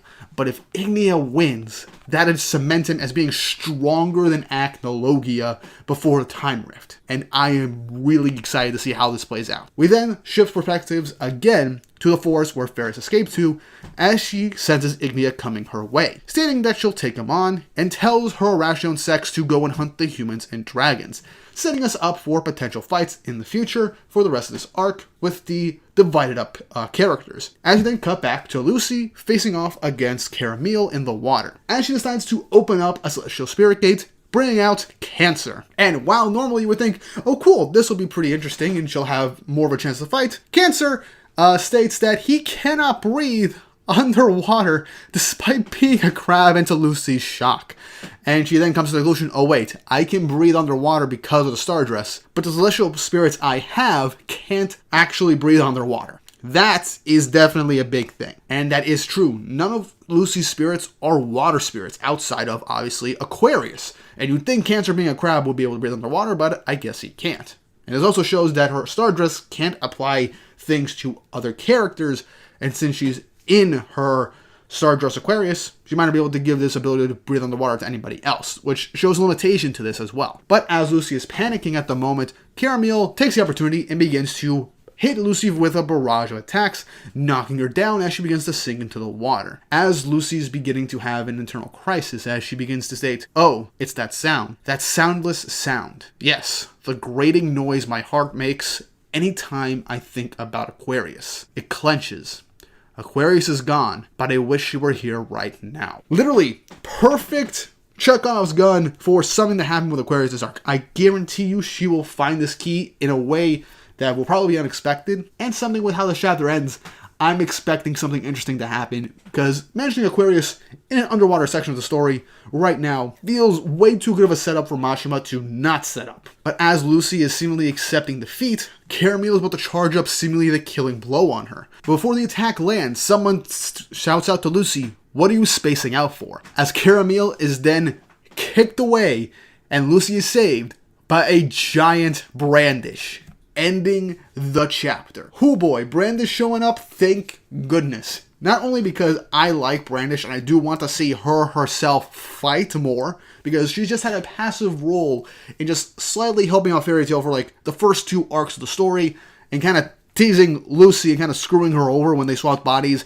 in Gold Owl, but also gave Lucy a win because Lucy used her size changing magic to actually win that fight easily. But now we got Brandish here underwater with a mask that is allowing her to breathe underwater to help out Lucy. And this is going to be a really cool tag team because I love these 2 characters. I love their relationship. I love their little rivalry on who gets Aquarius' key. And with Brandish here, not only is this going to be a much easier fight for Lucy because Brandish's power is just insanely OP, especially if Mashima actually writes it to be as OP as it should be right now. But with Lucy in her Aquarius dress, Brandish did with the ability to manipulate people's sizes and shit. This could be a really good and easier matchup for Lucy. But I think this is probably Mashima's way of showing us Brandish might have found Aquarius' key. With the buildup of Lucy just wishing Aquarius was around, being in a situation where Aquarius would be the perfect solution to help her win this fight. Right now, Brandish shows up. Somebody who is literally stated at the beginning of this story, of this sequel, to be looking for Aquarius' key, showing up to save Lucy underwater. And I think this will either lead to Brandish revealing that she found Aquarius' key before Lucy and using Aquarius' power to help win this fight, or the 2 of them will work together, and at the end of this fight, Aquarius' key will show up, and the 2 of them might end up leaving things for a future conflict between the 2 of them to decide who gets Aquarius' key since their teamwork got Aquarius' key. Or they'll do like a type of shared ownership if that's actually possible, which I don't think that is the case. But I would love it if either Brandish had Aquarius' key, or if after the fight ended, Aquarius' key showed up, and the 2 of them decide to put actual ownership of the key on hold until this whole Dragon Gods thing is resolved, and then have a full-on fight between the 2 of them to actually decide who gets Aquarius' key. I think that would be pretty interesting, and a really nice subversion of expectations instead of Lucy just getting the key right at the perfect moment. I think that would be better than Lucy conveniently finding Aquarius' key on her own and then immediately getting Aquarius back and forging her contract. At least that's my opinion. And with Ignia going off to fight Ferris, that is going to be a very interesting conflict, and I really hope this ends up being one of the more hype fights of this arc and not the entire series, because it's like I said, villain fights tend to be the best fights in most shonen series, or the most hype, and I am incredibly excited for this. And I'm also excited because now, since we basically swap between a few perspectives this chapter, we'll either take a break from Brandish and Lucy and Natsu's whole fight, and we'll probably cut to a bit of Ferris and Ignia, maybe Urza and Wendy and Gray situations as well, and potentially other people showing up, because I did state that we were going to get people to show up and help in this Dragon Lacrima destroying mission, and Brandish showing up only proves that, so I'm really excited to see what happens next. But how do you guys feel about this chapter? Leave your thoughts and opinions and theories on what's going to happen next in the comment section down below, and if you haven't already, like and subscribe, hit the notification bell for updates on future videos. Really helps and shows you guys enjoy the content I make here on the channel and shows you want to see more. You know, now that I'm finishing off this video, I want to make an Ignia versus Ferris potential video at some point. Let me know if you want that, because I might make that for next week or the following week before the next chapter releases. And with all that said and done, I hope you all have an awesome day. It's been 2 weeks, so that means another chapter of Fairy Tail 100 Years Quest, and chapter 167 is out, and this actually continues where we left off with the last chapter. And honestly, I enjoyed this chapter a lot. Some quick action, some banter, a reveal, and a really big cliffhanger chapter for the end, leading in for the following chapter. So I'm honestly pretty excited. This was a relatively quick chapter to really go through, so we'll basically just dive right into it. Before we start this video, don't forget to like and subscribe and hit the notification bell for updates on future videos. Really helps and ensures you guys enjoy the content I make here on the channel and shows you want to see more. And if you want to support the channel more directly, go and become a patron on my Patreon. For just $2 a month, you get access to my patron-only Discord server, early access to videos up to a week early that aren't chapter review videos, and other details where you can recommend me stuff to review. And I'm currently setting up stuff for potential live readings or watch parties on a bi-weekly basis once I get things figured out for that. You also get your name at the end of videos starting in September, and you could potentially get a shout out at the end of the video. I'm planning to make the Patreon and the Discord server as fun and as engaging as possible to make it worth your while.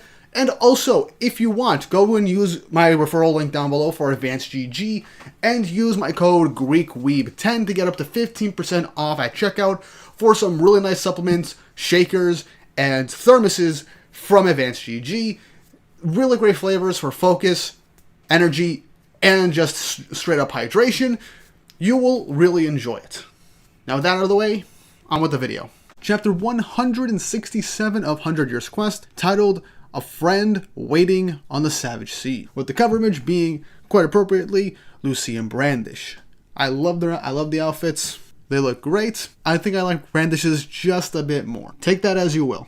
So, starting the chapter off directly from last week, where Brandish basically just kicked Caramel out of the way to save Lucy. This catches Lucy's attention, but Caramel tries to launch another attack on Brandish and Lucy, but Brandish then shrinks down to regular size and uses her Command T magic to increase the size of the coral reef beneath them into a wall in order to block Caramel's attack, shocking Lucy. As Brandish then charges up towards Caramel and basically does a partial expansion jutsu and punches Caramel square out of the water with an enormous right hook. So that fight kind of ended relatively quickly, though I wouldn't be surprised if Caramel, once she falls back from the stratosphere, tries to attack them once more. Honestly, I was expecting a bit more. A little disappointed, but then again, Brandish's power is pretty OP as it is, so if she didn't end the fight relatively quickly, I'd also be kind of disappointed. So, I'll leave it be. It is what it is. If you're going to just launch someone into the stratosphere with a giant fist, a fight would tend to end relatively quickly. But moving on, as Brandish shrinks her hand, Lucy thanks Brandish, but Brandish then ends up confronting Lucy about the time when the two of them swapped bodies and asks if it was her fault. Well, Lucy just says it was an enemy's magic, so yeah, well, technically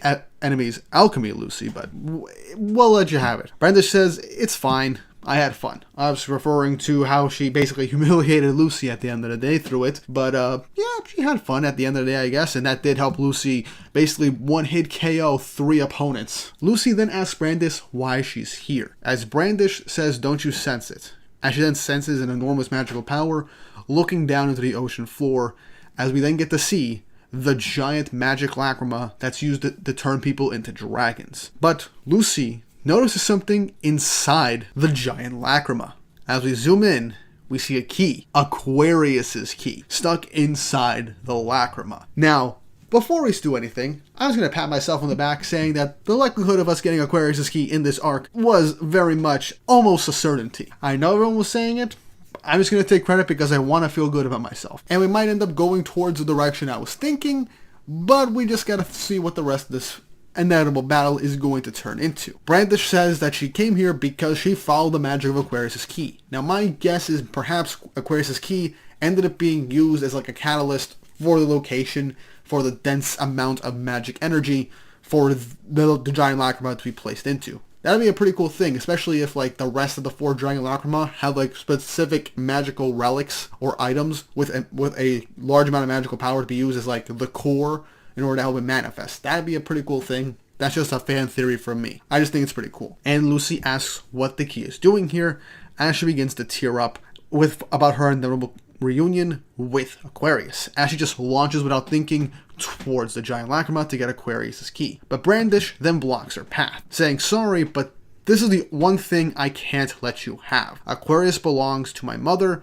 She's not yours. Obviously, the whole rivalry between who will get Aquarius's key is the two of them do have this type of bond with Aquarius since they were little.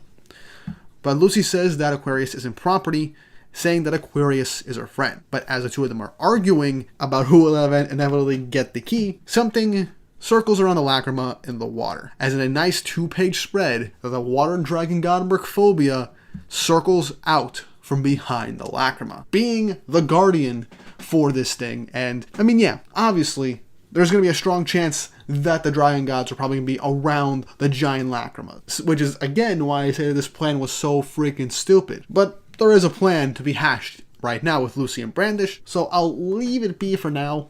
I still don't like this plan, but the upcoming plan makes sense, but we'll get into it. Brandish asks what this thing is, as Lucy mentions it's the water dragon god Mercphobia, surprising Brandish that there is a dragon here. asking where Natsu and Happy are because they'd probably be very useful in this fight. Lucy stating that they went on their own mission. Brandish says even my magic won't work on a dragon, showcasing that, once more, the continuity of regular magic that isn't dragon slaying magic won't have any real effect on a literal dragon. Main thing, dragon scales, very durable, and magic that's just not suited to actually affecting them and bypassing that natural defense won't really do much. Most Brandish will probably be able to do is gigantify herself, but even then, her raw power wouldn't be enough to hold back a dragon. Merphobia then begins to charge at the two, with Lucy stating that they should be able to calm him down if they destroy the Lacrima.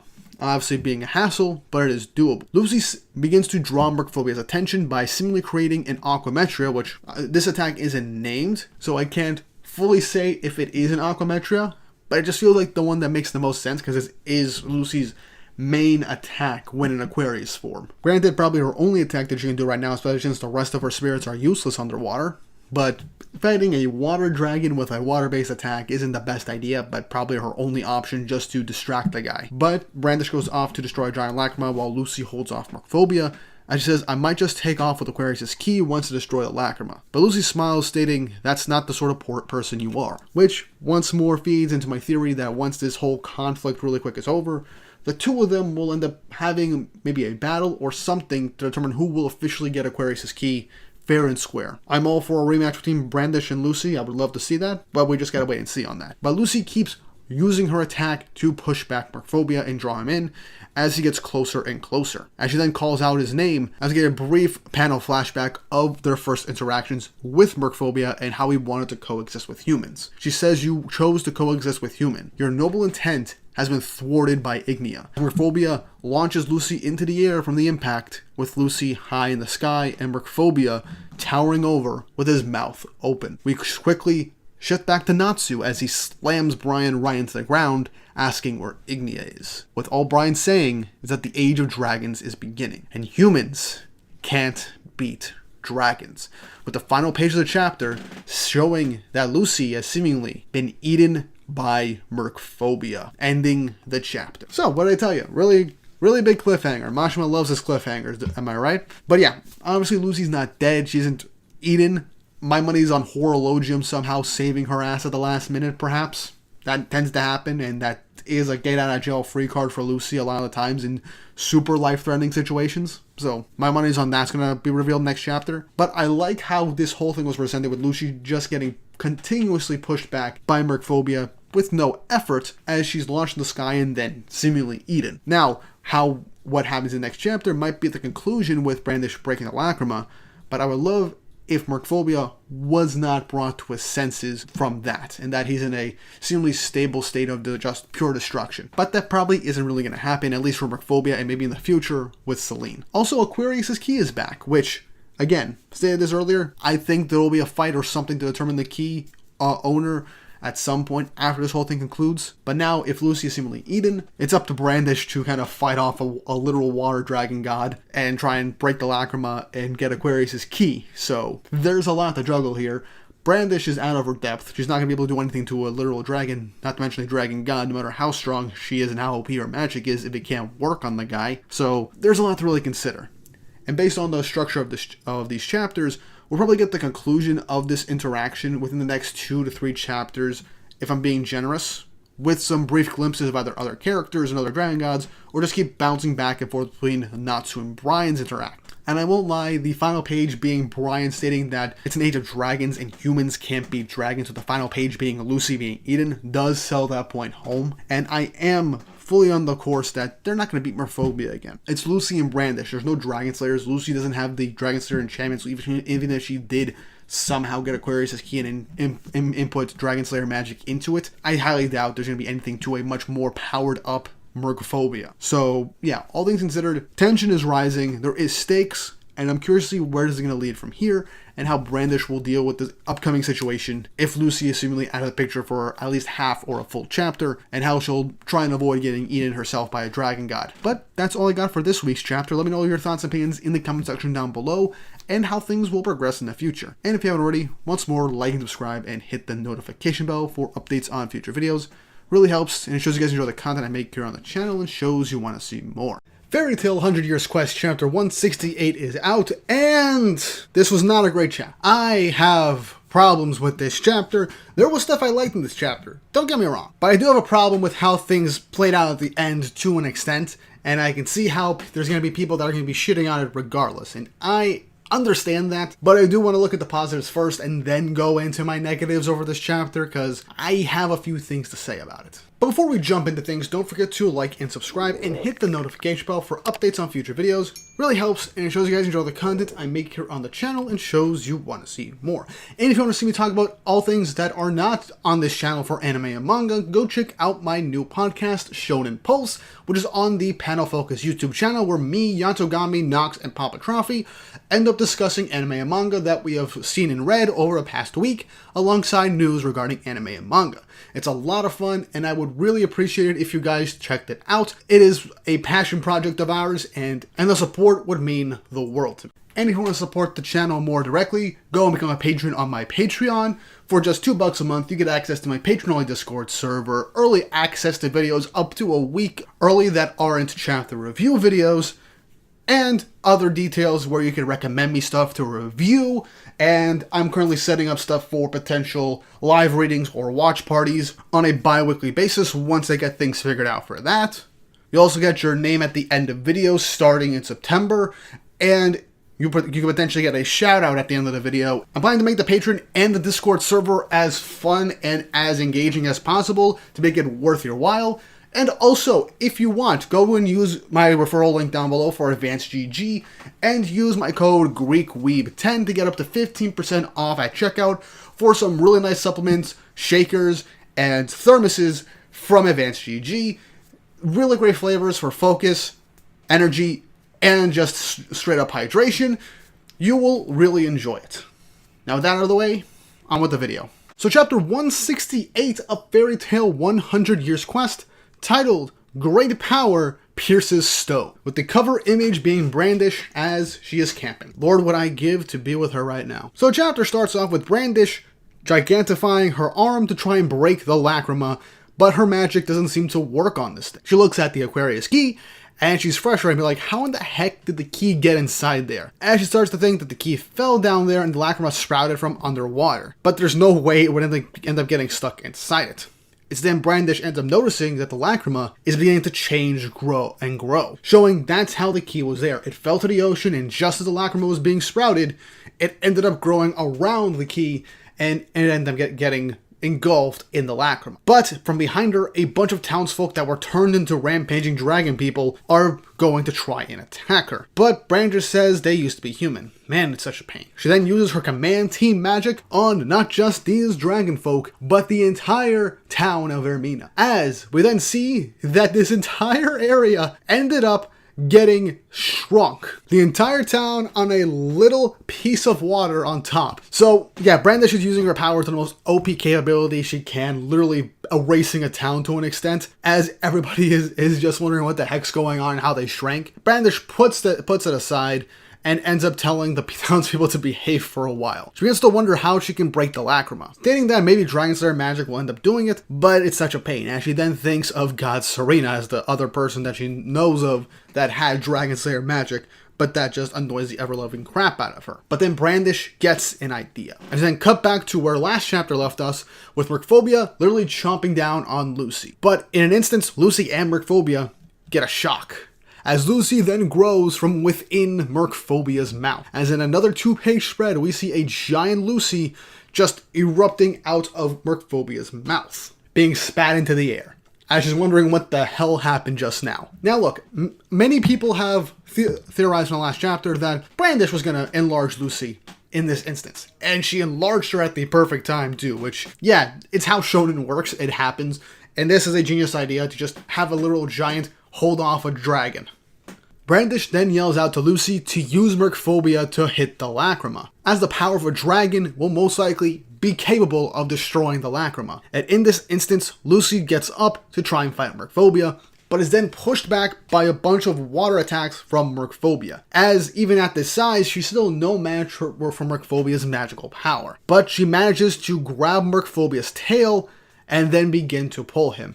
saying they have to destroy the Lacrima if they want to put everyone back to normal and save Aquarius. As after grabbing Mercphobia, she uses her size and shifts into the Taurus star dress to gain a bunch more brute force in order to actually be able to pull and lift over Mercphobia, stating that she can't lose this. This panel looks really cool. I like Lucy in this form, and she just looks incredibly badass in this moment. But with her strength, she then pulls Mercphobia into the air as Brandish actually cheers her on, which honestly is something I didn't expect to see just yet, but I kind of like it. The two of them make a really good team, especially with Brandish's pretty overpowered magic. Using the Taurus form, Lucy ends up pulling Mercphobia, swinging him around, as she then crashes him right into the Lacrima as it begins to crack. And in a 2-page spread, Mercphobia crashes right through the Lacrima, shattering it as they achieved their objective. And Aquarius' key was bursted right out of the Lacrima, so it is now free from within the Lacrima. And Brandish just had a smile where she just looks like she's proud of Lucy for managing to do this. And after Lacrima was smashed, Mercphobia returns to normal, as he's wondering what the heck happened and what did he do.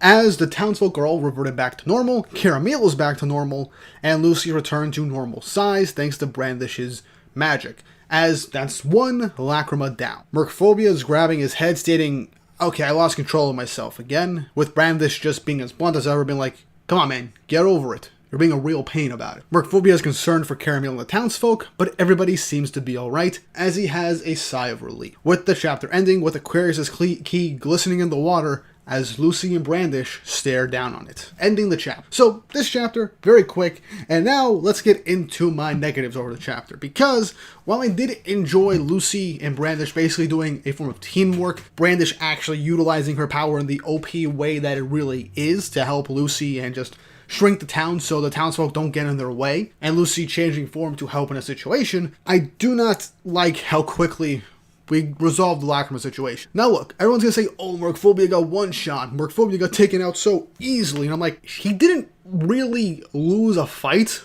All Lucy did was use Taurus form, which already increased her already enhanced strength from being turned into a literal giant, and just swing Mercphobia with all her strength into a Lacrima, utilizing a literal dragon that could be the only thing to affect this literal dragon Lacrima, shattering, and thus turning Mercphobia back to normal, and bringing him back to his senses, and the Lacrima was basically what injured him. That is legitimately what happened. She didn't really beat a dragon god by herself, due to the fact that if it wasn't for the Lacrima, if the Lacrima wasn't essentially making Mercphobia go berserk, if he kept attacking, she would have ended up losing that fight 100%, as she couldn't stand up to Mercphobia's sheer power, just was able to throw him around. I get how things went like that. My issue is that this went by way too quickly. This was too fast, and this puts Mercphobia on fraud watch, because legitimately it took so much for a half power or less than half power Mercphobia at the very start of 100 Years Quest to be taken out, because we needed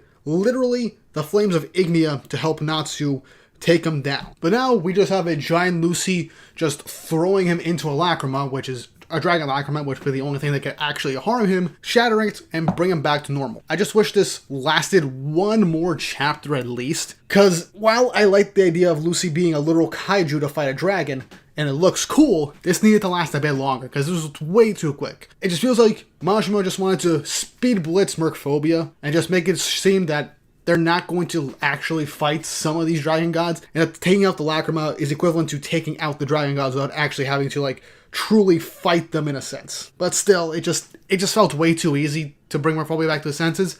At the bare minimum, I can see Mercphobia now and Selene. Once those Lacrimas are gone, Selene will join back with the good side again, and then they'll just have to take care of Ignia, Alderaan, and Viernus again. Which I really hope there's some satisfying payoff for that, because I need to see an actual fight with Selene again. Same with Alderaan and Viernus. Perhaps a human transformation, which I highly doubt it. But I really do hope that, let's say they take out the Lacrimas for Alderaan and Viernus, that they don't just up and croak again. Just that they're not in a berserker state, they can think rationally again. Which would make them even worse opponents for everybody else and require more. I'm being optimistic. I really do hope Majima doesn't screw this up. I have faith that this arc will be good, but it was just a disappointment with how quickly this went out. It's not a bad chapter. Maybe with time I'll end up growing to just not dislike it as much, because there was cool moments in the chapter. But overall, I'm kind of just disappointed, and I kind of expected more. Though another upside with the Aquarius key now available to Brandish and Lucy, next chapter will probably resolve the ownership of Aquarius's key, so we'll see how that plot point pans out. But that's all I got to say about this chapter. What do you guys think about it? Are you disappointed? Did you think this was great and I'm just overreacting? Leave your thoughts in the comment section down below. And if you haven't already, like, subscribe, and hit the notification bell for updates on future videos. Really helps, and it shows you guys enjoy the content I make here on the channel and shows you want to see more. And with all that said and done, I hope you all have an awesome day. Fairy Tail 100 Years Quest Chapter 169 is out, and this was a pretty good chapter. Now, I was pretty vocal about my disappointment with the previous chapter. I don't think it was awful or terrible, but I did have my qualms with the chapter and how it was paced.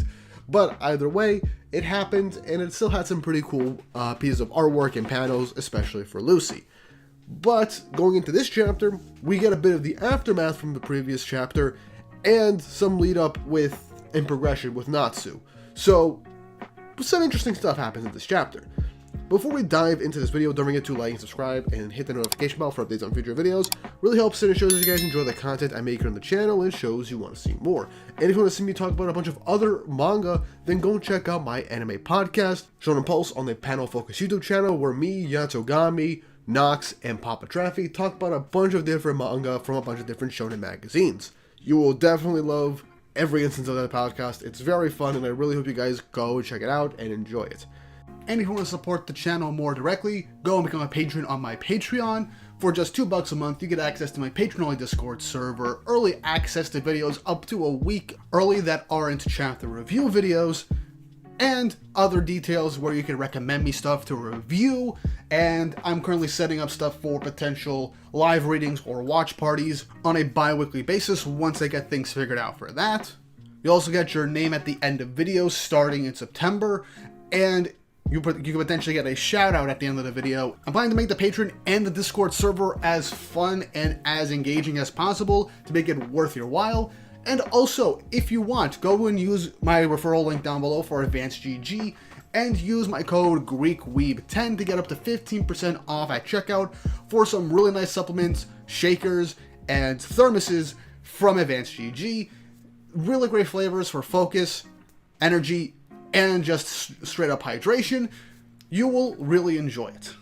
Now with that out of the way, on with the video. So chapter 169 of 100 Years Quest, titled Linked by Water, with an interesting cover image of Natsu and Happy just bursting out of a fiery explosion like an action hero. The art style is definitely different than usual. Honestly, I kind of like it. It's pretty fun, poking as an homage to like a bunch of like classic old school action anime or just action movies in general. I just find it kind of fun. But the chapter itself, we actually come from the aftermath where Brandish and Lucy look at Aquarius' key in the water, as Mercphobia recognizes the key, calling out Aquarius' name. As this surprises Lucy and Brandish, as apparently Mercphobia actually knows Aquarius, and his answer is, well, I am the dragon that governs water. And in that instance, Aquarius' key begins to glow as she opens up her own gate from the spirit world, appearing before Brandish and Lucy for the first time in a little while. Brandish for about a year, Lucy about a few weeks. Remember the whole Entar incident? She basically appeared out of nowhere to help out and save Lucy of her own accord, which was really fun and I really enjoyed it. Now after Aquarius returns, she instantly gets pissed off at Lucy and Brandish, going to the classic bit where she yells at Lucy for taking so long to find the key, and then she just tells Brandish to just bark like a dog, which, again, hilarious, their dynamics. Mercphobia ends up talking to Aquarius like an old friend, saying, I see you're still as boisterous as ever, which even Caramel's like, wait, do you know this woman?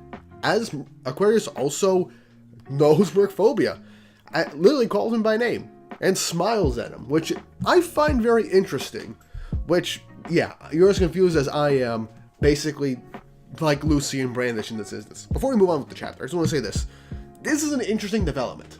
I mean, I know Mercphobia is the water dragon god, but he hasn't been constituted as the water dragon god, at least for a little over maybe 200 years. It's been 400 years since the whole Dragon King Festival and since he fled to Giltina. So how long this happened, I don't know. but perhaps due to the connection that he has with the ocean and the water due to his immense power, somehow, some way, maybe a previous user of Aquarius showed up, and due to some instance Aquarius managed to be friends with him, or maybe some instance where Aquarius opened her key to the human realm herself, because spirits do tend to do that from time to time, a lot of times to find new celestial wizards to be contracted with. So maybe, in some instance, Aquarius opened her gate over in Ermina, and she's ended up being acquainted with Mercphobia. This is probably some sort of retcon on Mashima's part, or he's gonna tie this into the main story from the OG in some way, shape, or form that makes sense and doesn't contradict anything. Honestly, I don't think the two of them knowing each other really contradicts anything, and I do hope that this established connection that the two previously had ends up being elaborated on probably next chapter, because this does seem to be something important. Because look, most of the time Majima doesn't introduce concepts and just characters knowing each other for nothing. He tends to come back to these things, and based on Aquarius being here and most likely being set up to end up being determined who her new celestial spirit wizard is, whether she stays with Lucy or goes with Brandish, is still up in the air. So I'm curious to see what this plays into it.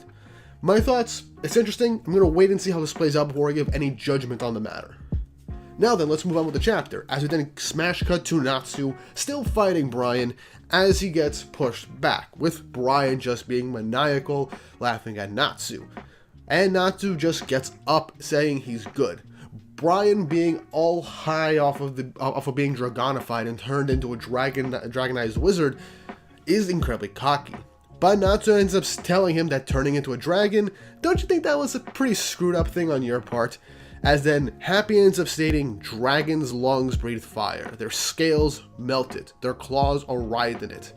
Ancient anti-dragon magic. That's what Dragon Slayer magic is. As Natsu then charges up a purgatory slashing dragon fire at Brian, knocking him back, dealing an immense amount of damage. Now, before I continue on, first off, what Happy just did in this instance is literally the exact same dialogue, more or less framed the exact same way like in Chapter 1 of the original Fairy Tail series, where we got introduced to Natsu, his abilities as a Dragon Slayer in the exact same manner, hyping up anti-dragon magic, Dragon Slayer magic. And I just found this is a really nice callback to Chapter 1. I love that instance, anime manga. I think it hits every time with Natsu revealing his Dragon Slayer magic.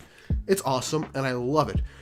But this is also an interesting thing, because this confirms that the entire time Natsu's been fighting Brian up to this point, and perhaps every single instance he uses just fire magic in general, he isn't automatically using Dragon Slayer magic. He's using base fire magic, which is interesting because this is the first time he name drops a fire dragon attack or a Dragon Slayer attack outside of every other time we've seen him in this fight with Brian, and even in the OG series. Because once Natsu pulls out a named fire dragon attack, he instantly does a decently good amount of damage to Brian now that he's a dragon. So this confirms that Natsu isn't always just boosting out fire dragon magic all the time. This showcases that he himself is just swapping between the two and is only bringing in 2 fire dragon magic because it's his strongest magic when he gets serious. This explains a lot of stuff that happens throughout the story, because with Natsu now, if he just does base fire magic, it's not Dragon Slayer magic, so it's not going to be as strong. And once he goes into Dragon Slayer magic, it's immensely more powerful, especially because it's lost magic. So, whether this is a bit of a thing where Mashima is going to be elaborating why in certain fights Natsu isn't dealing as much damage, at least until later on in a fight, this is probably a confirmation that Natsu not using Dragon Slayer magic all the time is a thing. And that could be a thing for every other Dragon Slayer for all we know.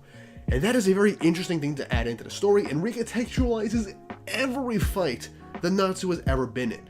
But I'm going to leave that up to you guys for interpretation, because this, from where it's leading off, is the case. Natsu's been fighting Brian with just base fire magic, and once he used fire dragon magic, it actually dealt some damage to him. But yeah, that 2-page spread of Natsu using that dragon slash attack, beautiful. Brian gets knocked onto the ground as Natsu asks where Ignia is, but Brian smirks, gets back up, and lunges at Natsu, trying to eat his hand. But Natsu ends up saying, I'm going to beat Ignia and finish the 100 Years Quest, as he charges up his flames. In another 2-page spread, he says, I ain't got time to be wasting on you, as he charges up another fire attack in Brian's mouth and explodes, making, from what I can tell, a wing attack on Brian, dealing some damage and even shattering his teeth. And dealing some damage to Brian's mouth, as Happy says in an offhand corner. If his mouth's burned to a crisp, how is he going to tell us where Ignia is? But as Brian manages to keep his footing with his mouth literally ablaze, he gets back up. Still incredibly damaged, this guy is persistent. He definitely, after being Dragonified, has the stamina and the drive of a dragon now. So yeah, that is pretty cool to see, because if it was before being Dragonified, based on what we've seen previously, Brian would have been knocked out by this point. So this is really good instances for this fight against Brian in this round 2. Happy reaffirms that Brian's pretty tough, as all of his attacks were taken and he's still standing. Natsu says that he's got pretty crazy stamina, but then off in a corner, a silhouette behind Brian says, "Looks like you're struggling, Brainy," as then someone else from Fire and Flame shows up, and it is Misfortune, the Blazing Fire Exceed, and also another part of the Happy harem. I'm gonna keep doing this. Look, Happy is a gremlin, but he has just as many love interests as Natsu, or maybe one more actually. But I don't know. The two of them actually kind of end up being happy to see each other, which is funny. But yeah, they're asking if she also got turned into a dragon, as Misfortune says, "Oh yeah, look at me now." As she poses, and yeah, everyone just like, you kind of look the exact same as before, which shocks Misfortune, as I guess she didn't have access to a mirror or felt any differently. As she says, "Why can't I turn into a dragon? I wanted to be a dragon." Now, this might actually be a confirmation that the Dragonification magic or Dragonization only affects humans and also powers up already existing dragons, based off of what we've seen. So, no Misfortune dragon, which, honestly, kind of a shame, but who knows, that might change in the future. But either way, Happy just says that she's cute the way she is, but after accepting the kindness, Misfortune says she's still a member of Fire and Flame, and then charges at Happy, and now Happy has his fight with the Blazing Exceed Misfortune as she just carries him off away. Honestly, I didn't expect Happy to fight at all. I just expected Misfortune and Happy to have like some sort of comedic, I don't know, skits at the side, or just be mascots. But hey, if Happy gets some things to go for, I'm happy about it. Heck, it'd be hilarious if in the middle of this fight, Happy tries doing the transformation magic from that one filler episode of Fairy Tail, and ends up turning into like a dragon, just to appear like it and scares the shit out of Misfortune or something. That'd be pretty funny. Either way, this serious fight's gonna happen right now. We're gonna have probably a comedic one on the side with the Exceeds. But after Happy gets taken away by Misfortune, Brian gets ready and launches another attack, telling Natsu, "Why did you take your eyes off me?" As he launches a barrage of basically a Gatling gun type breath attack at Natsu, as Natsu gets hit with a bunch of them. Natsu gets knocked on the ground as Brian starts laughing maniacally, as he says, "This power's great, the power of Dragonization." But in the very next page, Natsu instantly slams Brian into the ground, seemingly knocking him out from the fight for good, saying, "Oh good, you can still talk," ending the chapter. So, what did we learn this chapter? A. Aquarius knows Mercphobia in some way, shape, or form. B. Misfortune isn't a dragon. A shame, I wanted to see her turn to see what kind of dragon hybrid she would turn into. B. She's fighting Happy. C. The biggest thing, Natsu has been using, most of the time, non-Dragon Slayer fire magic, baseline fire magic for the majority of his fights seemingly throughout the entirety of the series, based on his fight with Brian, as the second he used Dragon Slayer magic, the attacks really packed a punch and actually affected him in a real way, which is honestly great. You love to see it. It's a great piece of information that recontextualizes the entirety of the story of all of Natsu and even other Dragon Slayer fights. And this chapter seemingly concluded the fight with Brian and Natsu. Now, obviously, if Natsu fought him when he wasn't a dragon, Natsu would have beat Brian instantly like last time, now that he's trying. But even though Natsu did get a fair amount of damage from Brian, Natsu still more or less took him out with only a couple of major hits. Honestly, only really like 3 Dragon Slayer attacks at the moment, which was enough to take him down seemingly. Now, next chapter, we'll probably get information on where Ignia is heading. We'll probably check in on the Aquarius stuff, the other Dragon Lacrima, and what's going on with the Dragon Gods and those members of Team Fairy Tail. Maybe Diablos will check back in. and maybe we'll see what's going on with the Irrational Sext, and maybe a check-in or a meetup with Ferris and Ignia to see where that's going to lead. Because again, villain versus villain fights in anime and manga always tend to be some of the best in their entire series, and can in fact be brutal as hell.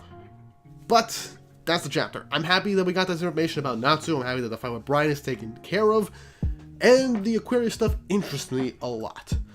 But that's really all I gotta say about this chapter for the time being. What do you guys think? Leave your thoughts and opinions in the comments section down below. And if you haven't already, like, subscribe, and hit the notification bell for updates on future videos. It really helps, and it shows you guys enjoy the content I make here on the channel and shows you want to see more. And with all that said and done, I hope you all have an awesome day.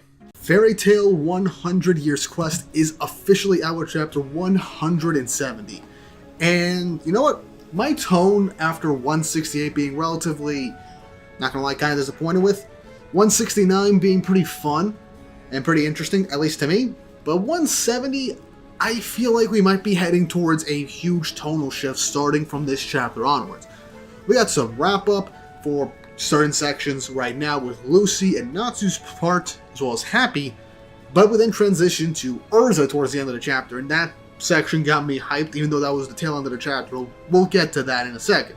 But before we jump into this video, two things. One, how do you guys like the face cam setup? I know this is the first time for a Fairy Tail video I've been using my face cam, because it's new. I've been using it for 4 nights, I've been using it for Hunter x Hunter, and I did it for the most recent chapter of Galaxius, so how do you guys feel about this? Do you like this part? I might go back to the Avatar if you guys don't like it.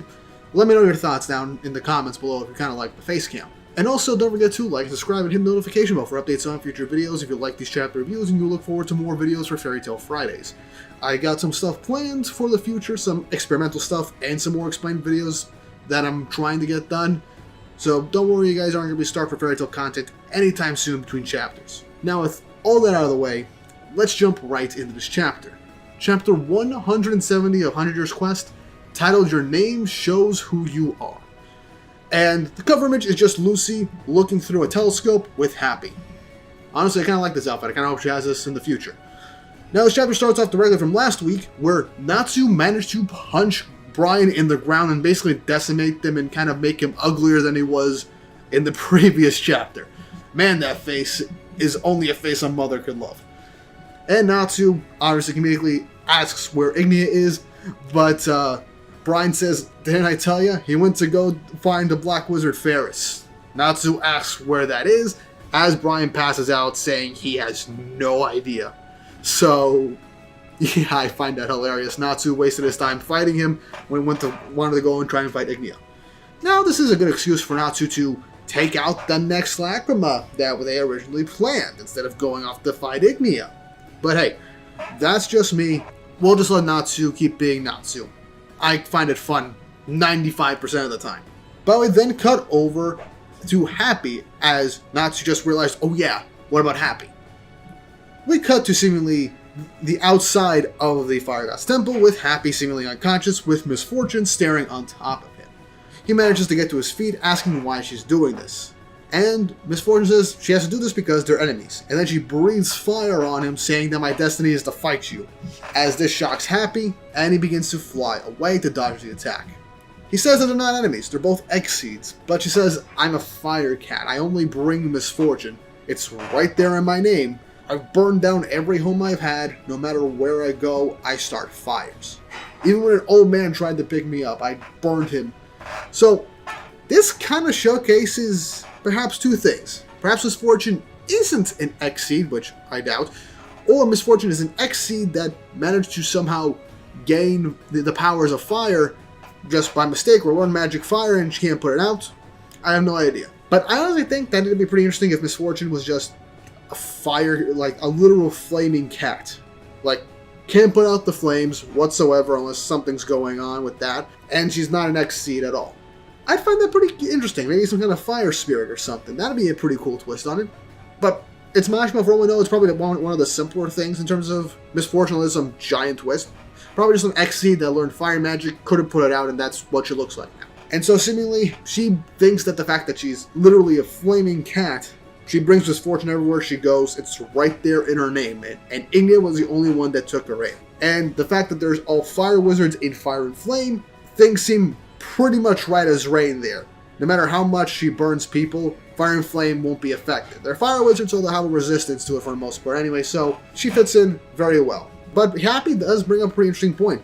He's with Natsu, he's a fire wizard too, and he's fine with all the fire all the time. He's with them all the time, and he's fine. And so he says, why not a fire cat too if I get along with him? But Misfortune then ends up erupting in flames, saying, I can't even touch anyone with the body I have right now. I'm a cat of misfortune with a body of misfortune. The very embodiment of misfortune. But Happy then does something pretty interesting. He goes up to her, grabs her by the hands, and just presses on her forehead, looking her square in the eye, stating, I can touch you. Even though he's starting to get burnt, he goes on to say that you're not misfortune. You're misfortune. Right there in the name. And I'm not gonna lie, I respect your game, my guy. Literally, why is 100 Years Quest the harem for Happy all of a sudden? I'm not against it. Happy's a little troll, but the guy can be wholesome at times. But yeah, he's literally saying that her name literally is Misfortune, bringing fortune to others. And as Misfortune calms down, she says that she's burning Happy, but Happy just says, look, I'm fine. I'm used to getting burned because I'm with Natsu all the time. I'm not gonna lie, the fact that Happy has built up such a high resistance to flames to begin with is honestly pretty commendable. I mean, the amount of times Natsu has lit that guy on fire. Let's move on. Anyway, Happy goes on to say that Ignia's gonna kill a lot of humans right now, and that's the real misfortune that's right there. And Misfortune does agree, and says okay to helping them out. Natsu makes it to Happy finally, and instantly doesn't understand the situation, assuming Misfortune's still enemy, and so he literally just punts Misfortune into the air with full force, not understanding that the whole situation has been resolved, potentially made things worse for poor Misfortune. But that's where the Natsu section ends, as we cut back to the city of Armina with Lucy, Brandish, and Aquarius. And Aquarius ends up saying something pretty interesting. I'll let you guys share my key as a special favor. And so she goes over the fact that the contract would just be Lucy can summon her on Wednesdays and Thursdays, and Brandish can get Tuesdays. Going back to the whole Celestial Spirit contract things that I feel like kind of got a bit forgotten about over the course of Fairy Tail's run. You guys remember, the whole thing with Celestial Spirits is that you make a contract with them, there are certain conditions and moments where they can't be summoned by the wizard, and that kind of got muddied and lost over the course of Fairy Tail, I'm not going to lie, especially the fact that we have no idea what the dates, or what exactly the days of the week are whenever specific events happen. And it could just be the fact that her spirits kind of just have exceptions for Lucy, like, for majority of the time, considering how well she treats them.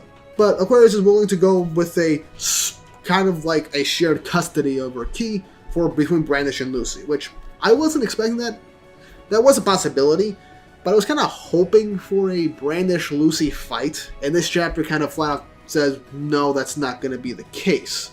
But as Aquarius is saying, you guys can share my key, you can summon me on specific days, but he then says, don't summon me on any days other than what I tell you. If you interrupt me on a date, I'll kill you. As Lucy just sighs in relief, being like, yeah, that's Aquarius for you, just like old times. But then Brandish says something pretty interesting, stating that she actually doesn't want Aquarius' key. Which Aquarius then gets all up in her face, says, excuse me, you don't want my priceless golden spirit key? As she apologizes to Aquarius. And Lucy says, you came all the way to this continent to find her key. Why are you saying no? But Brandish just says, I found it.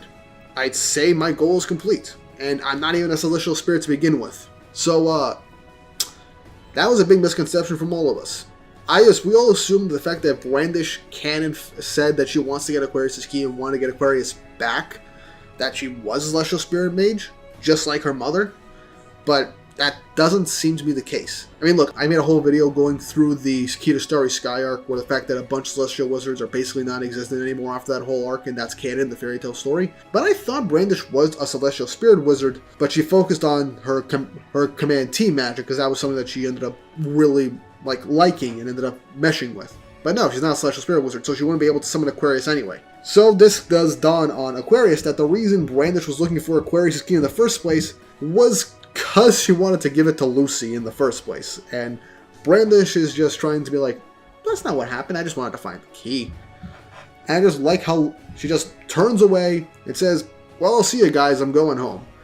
And as Brandish is walking away, Lucy just goes up and thanks her for literally everything.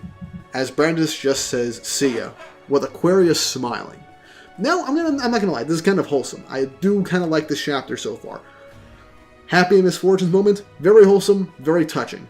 And Miss Fortune seemingly swaps sides. We'll see how that plays out in the future, we have no idea. Brandish, while I am disappointed we're not getting a fight between her and Lucy as a full-on rematch, the sentiment of her going out of her way to find Aquarius' key for Lucy's sake shows just how much, in that short span of time, they've grown to become friends and they trust each other. I kind of like it. It shows that despite the little rivalry that they had, she respects Lucy so much that she was willing to go out of her way to find the key that she was looking her entire life for and blamed Lucy and her mother for the death of her mother for, and wants to get that key back for Lucy.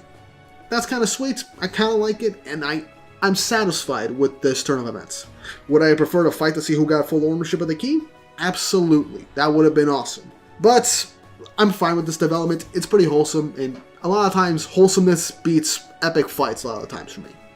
I still would have liked the fight, though. But Aquarius goes to Lucy and says, looks like we're back together again. As Lucy tells Aquarius, welcome home.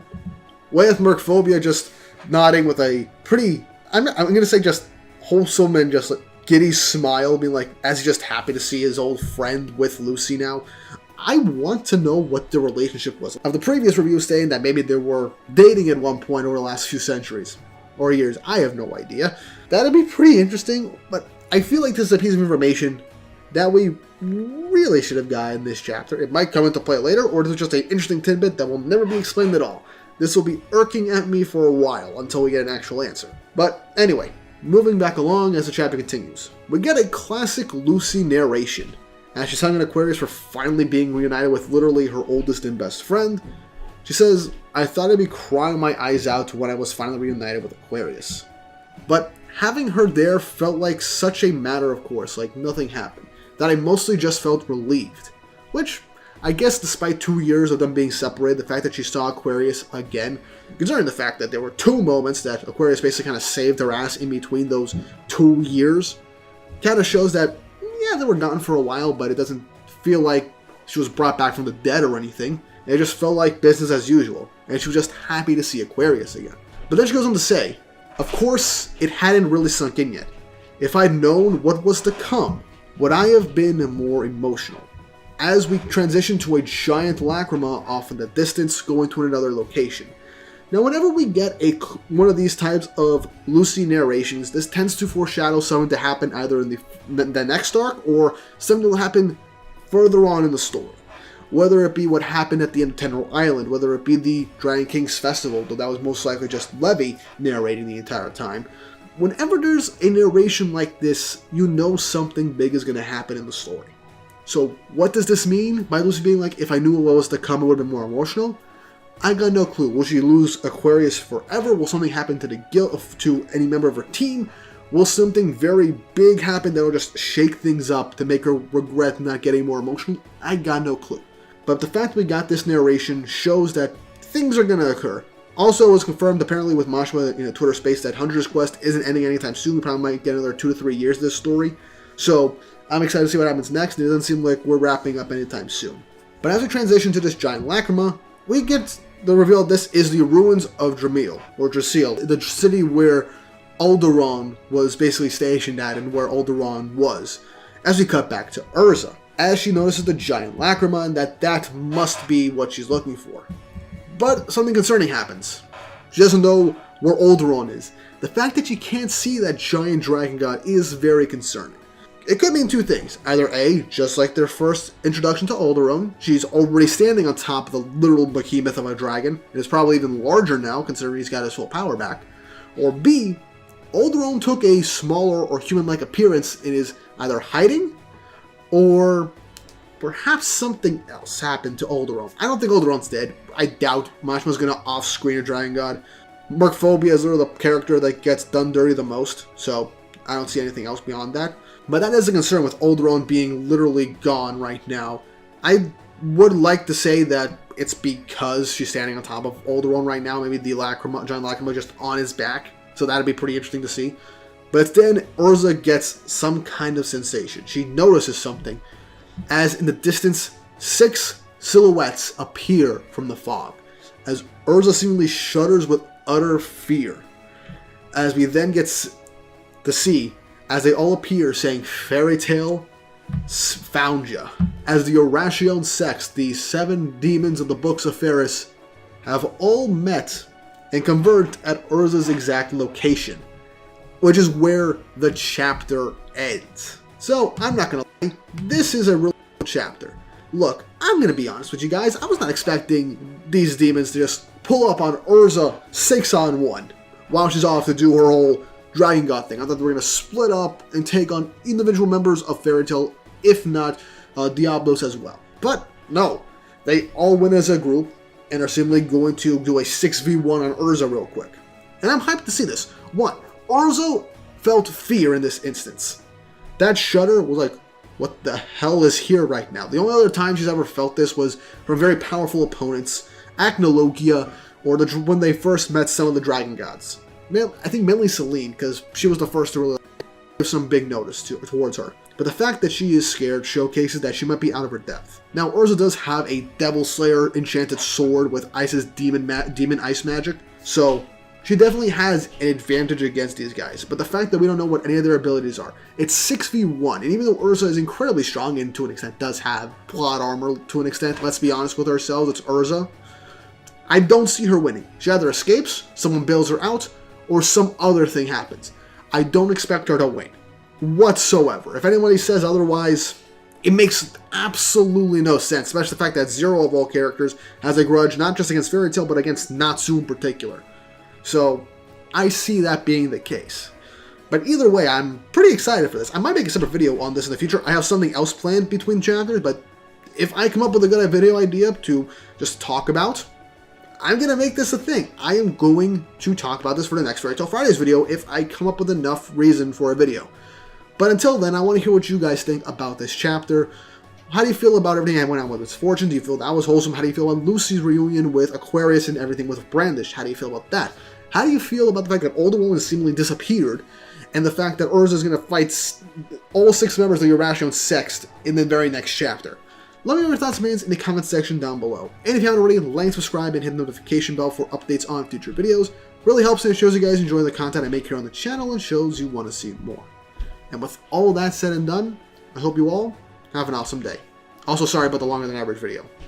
Fairy Tail 100 Years Quest Chapter 171 is out, and I am incredibly conflicted with this chapter, because while we had things in this chapter that I both expected and really liked and was looking forward to, we also got stuff in this chapter that I outright, flat out do not like, and has me at the same time concerned as well as hyped for what's to come in the story, especially regarding specific characters, but we'll get into that when we get into that. As usual, I'll be as positive as I can and as critical as I should for some of these chapters that don't meet my expectations. But before we jump into things, don't forget to like, subscribe, and hit the notification bell for updates on future videos. Really helps and it shows you guys enjoy the content I make here on the channel and shows you want to see more. Now then, let's get on with this chapter. Chapter 171 of 100 Years Quest, titled 6 Black Powers. Cover image is Virgo. I'm not going to say any more of this. Now we start this chapter off with a really cool looking 2-page spread of the entirety of the Orachion Sext,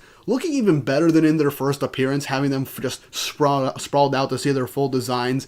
And man, these guys look cool. They look better every single time I end up seeing them in this manga. And Urza's just stunned seeing them, wondering who they are, but she instantly recognizes Master Zero. And she notices that there are 6 people there, obviously counting each and every one of them, and she's like, oh, I see. Is this a new Orachion Seist that you've created? Meanwhile, Gate just shuts her down, saying, yeah, no. That was the old man's old team. He's not our leader. As we got Bird stating, we're the Orachion Sext. Blade stating that they're demons of the Book of Ferris. And Gaia stating that they were born from Ferris's love. And an image of demons stating that we melt her enemies. Urza, while obviously taken aback by this, takes a stern look at them, as Demon states, even Zero, if need be, they'll melt. As Zero's like, yeah, whatever. Now, obviously, Urza asks the obvious question, stating, I thought you were dead. With Zero stating, well, yeah, I kind of was. But because I absorbed so much magic from Nirvana, I couldn't die. So, this gives us more clarification. Now, obviously, Zero was using Nirvana during the Nirvana arc, and since he was technically using it, the magical power from that would definitely seep into him over time. And so, this is a much better explanation as to why he's still around. The power of Nirvana essentially did not let him die when Cobra killed him in Tartarus, since he still had residuals of that magic, keeping him relatively alive until Ferris found him alongside Agnologia's arm. So, okay, we got an explanation. Better than nothing. Still a weak explanation, at least in my opinion, but hey, it's an explanation, and I'm fine with it for now. Gates says that Zero's tenacity and destructive instincts caught Ferris's eye, apparently, which is why she brought him back as a demon and made him part of this new Arashion sext. Blade says that since he discarded his humanity, and he ended up becoming a demon. Zero says it never mattered whether someone was human or not, he just can't let anything with form exist. Now look, Zero's design's cool, his powers from OG Fairy Tail were great, he was a good ops, but I cannot state even more that I don't find him interesting at all. He's fun to fight, he was a fun fight, but either way, the fact that his whole thing is that he just wants to destroy everything with no real reason behind it, it's just so uninteresting. Ferris, I want to see more, he's intriguing, I feel like there's definitely a reason behind it outside of taking on Agnologia as well, and Agnologia, while wanting to destroy everything, had a reason for becoming the way he was and wanted to destroy everything. He had a reason that made him who he was, and I want to see and explore what made Ferris like this. Zero seems to just want to destroy shit. Hopefully we get more with him in the future, with how things are planning out for this arc. Anyway, mini Zero rant over. Zero launches at Urza stating, if I can destroy things, that's enough for me. Especially you, Fairy Tail. As Urza manages to block with her sword, a massive blow from Zero. But in that instance, Zero, just with his punch, not only shattered Urza's sword, which can take a fair amount of damage, he also shattered her entire set of armor that she was wearing.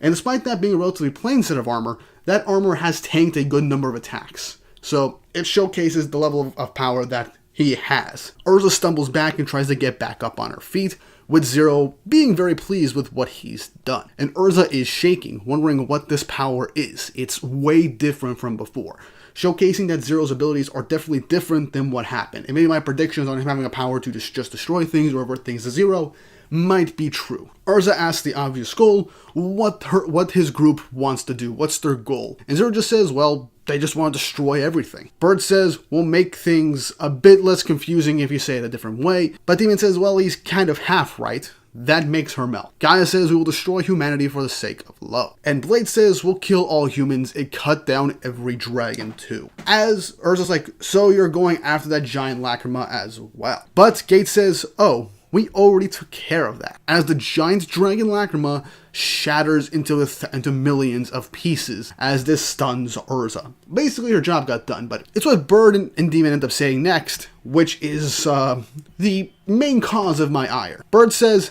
that huge dragon is already dead. And Urza states it's impossible for something as incredibly large as Alderaan to just be defeated, but Demon says that she melted it. Now, here comes a rant coming along, because look, Mercphobia is basically on Fraud Watch. He's the jobber of the Dragon Gods. In both of his fights, they didn't last long, and something happened that caused him to lose, and while one fight he was barely even at half strength and needed help from, and not needed Ignia's power, at least a bit of it, to win, Lucy essentially just used a surprise Mercphobia to destroy the Dragon Lacrima and knock him back to his senses. All technicalities.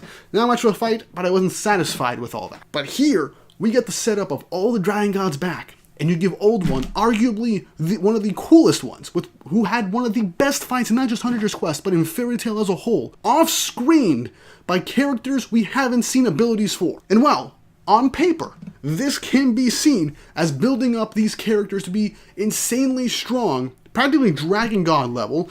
We still don't technically know what their abilities are.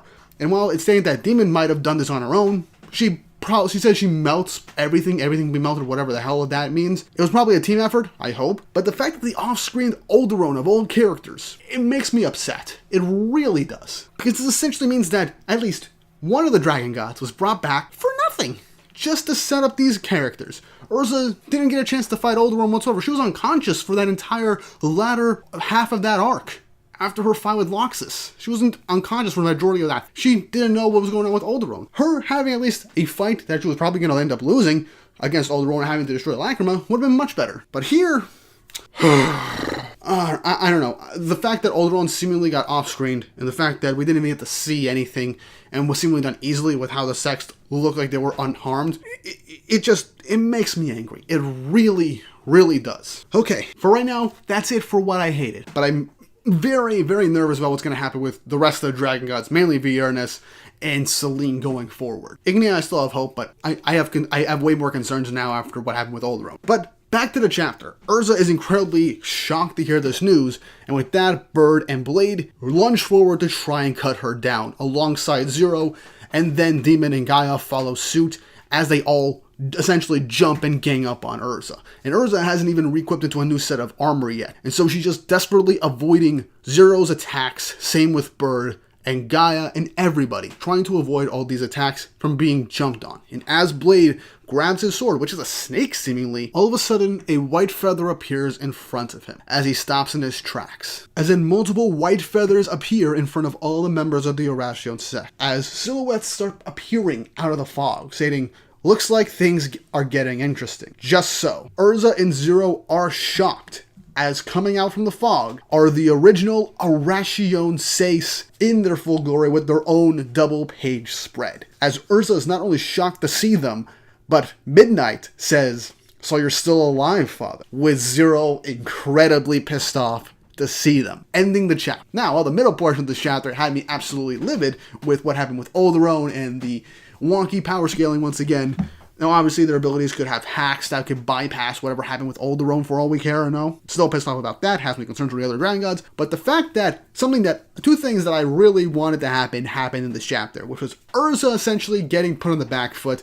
and jumped by all 6 members at the same time, and the Eurasian Sais showing up, that did reel me back in. I did find that hype. But also, the Eurasian Sais have a 6th member that is all in a black cloak. Now, me personally, it's 2 different people that could potentially be this. Either A, it's Jalal, but then again, it's barely been a day since he left Urza's side to go back to Ishgar and back to Fairy Tail. It could most likely be Merity, and I hope it's Merity, because she has done absolutely nothing in this sequel, or even appeared in the sequel. We've seen the rest of the Sais, and she didn't really do anything during the Alvarez arc outside of the body link that helped with the giant fairy sphere to help beat Acnologia. And so, having her come back and essentially lead the Eurasian Sais to fight these other members of this brand new Eurasian Sext to fight Master Zero, I find would be really cool and can give her some much needed relevance as the second in command of Crime Sorcier.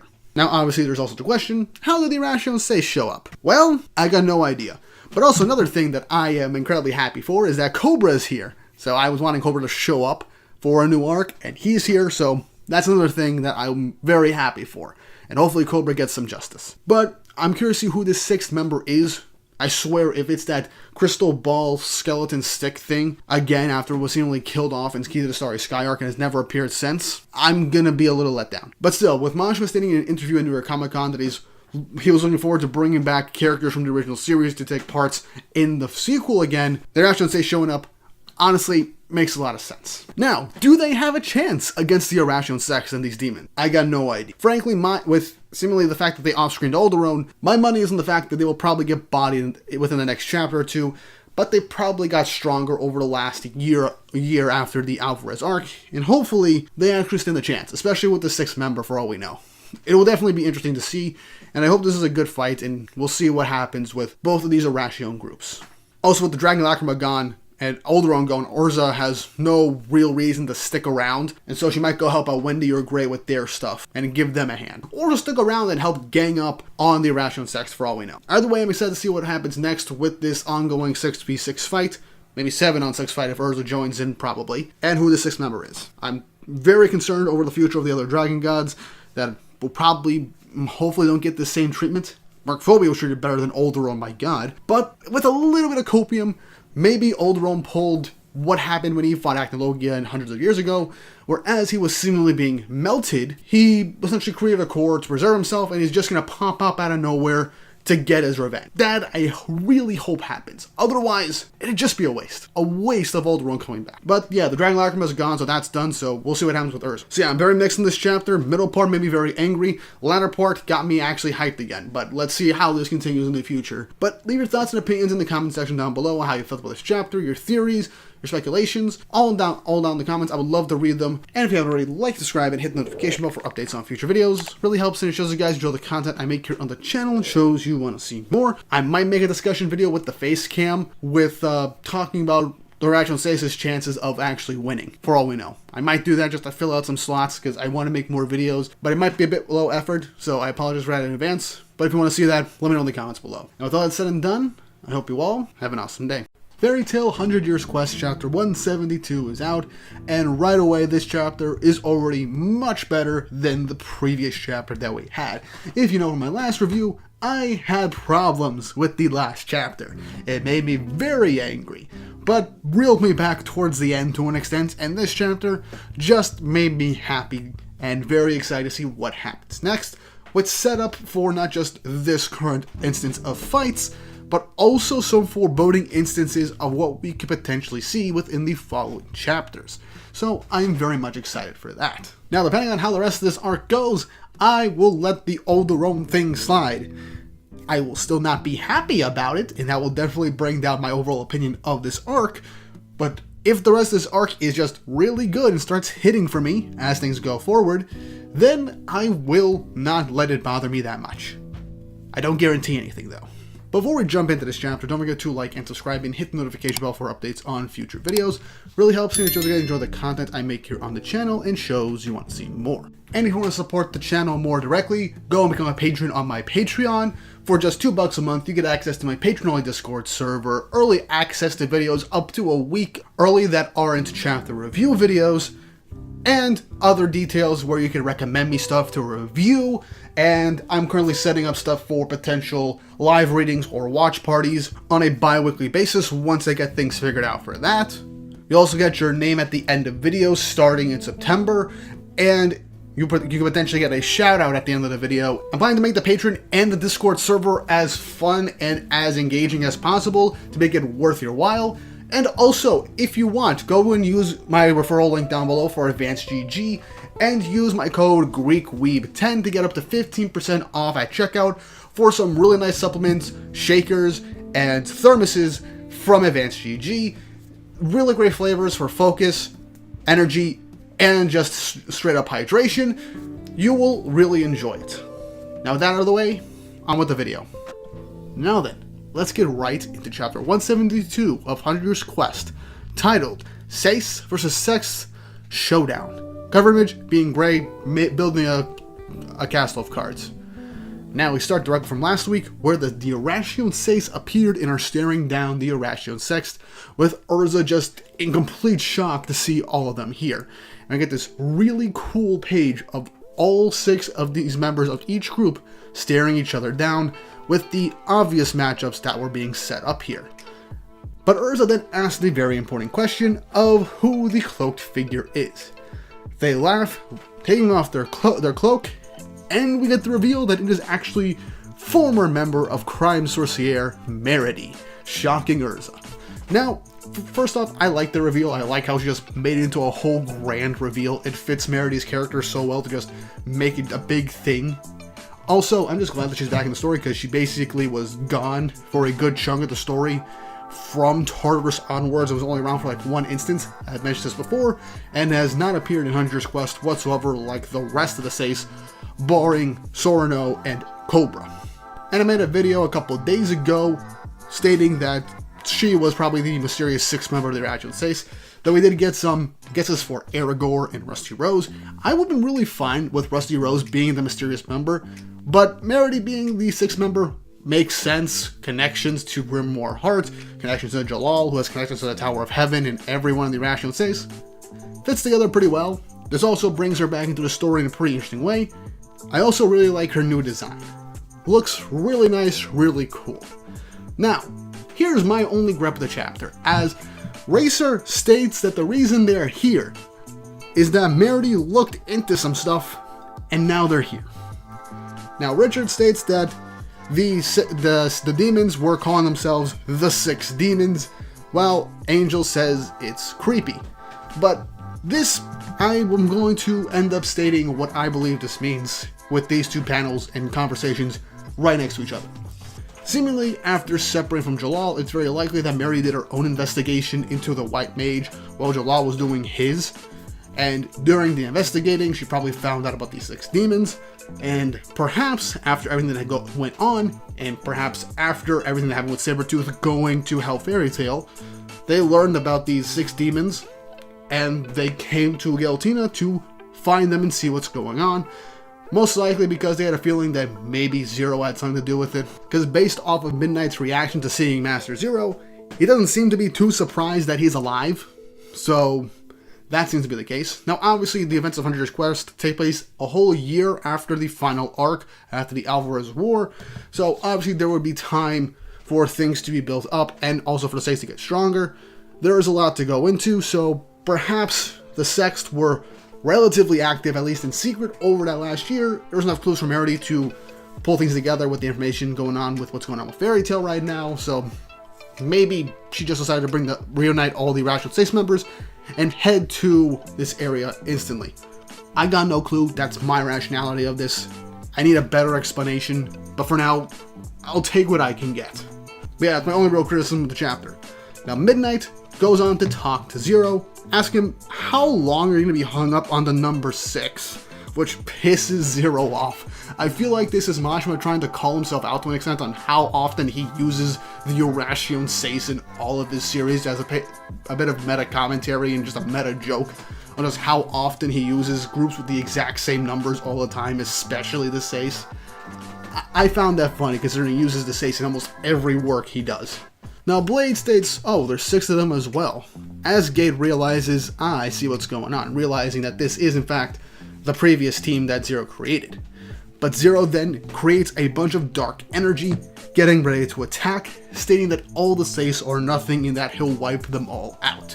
And in that instant, Richard raises his fingers, activating his earth magic to completely alter the landscape around them, turning it into mud, as everybody begins to lose their footing. Now Bird, obviously he can fly, so he tries to get away. But it's in that instance, Racer, stating too slow, knees him square in the face, knocking him back. And right as Blade is about to launch an attack, Cobra elbows him towards the side, saying that he can hear him.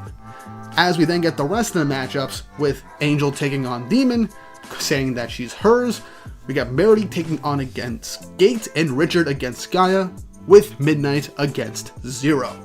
Now, these are the matchups I think we all kind of expected to see based off of who was there in this instance. And these are some pretty fun matchups, because now we'll actually get to see not only the Irration Sex and all their abilities, but we'll also actively get to see how much stronger the Seis have gotten over this last year, especially to see how Merity will end up fighting, because she hasn't been in a straight up fight, so I'm curious to see how she will handle Gate. Also, I just love the fact that Cobra and Racer just basically blindsided 2 of these demons, and it seems that they have no idea what their abilities are, so it's very easy for them to just now react in time for them, especially for Racer. He's pretty damn fast. And as Midnight is confronting Zero, he ends up telling his father, why don't you wake up already, hitting him with a large magical attack, knocking Zero back. But he gets back up and starts to laugh. Urza is about to start talking to them, but Merity and Cobra tell her that she has to leave. Midnight stating that Dramil is in trouble and she's the only one who can save the town. After hearing this, Urza suits back up and then runs towards the direction of the town, telling the Seis to be safe, as Sorno states, who do you think you're talking to?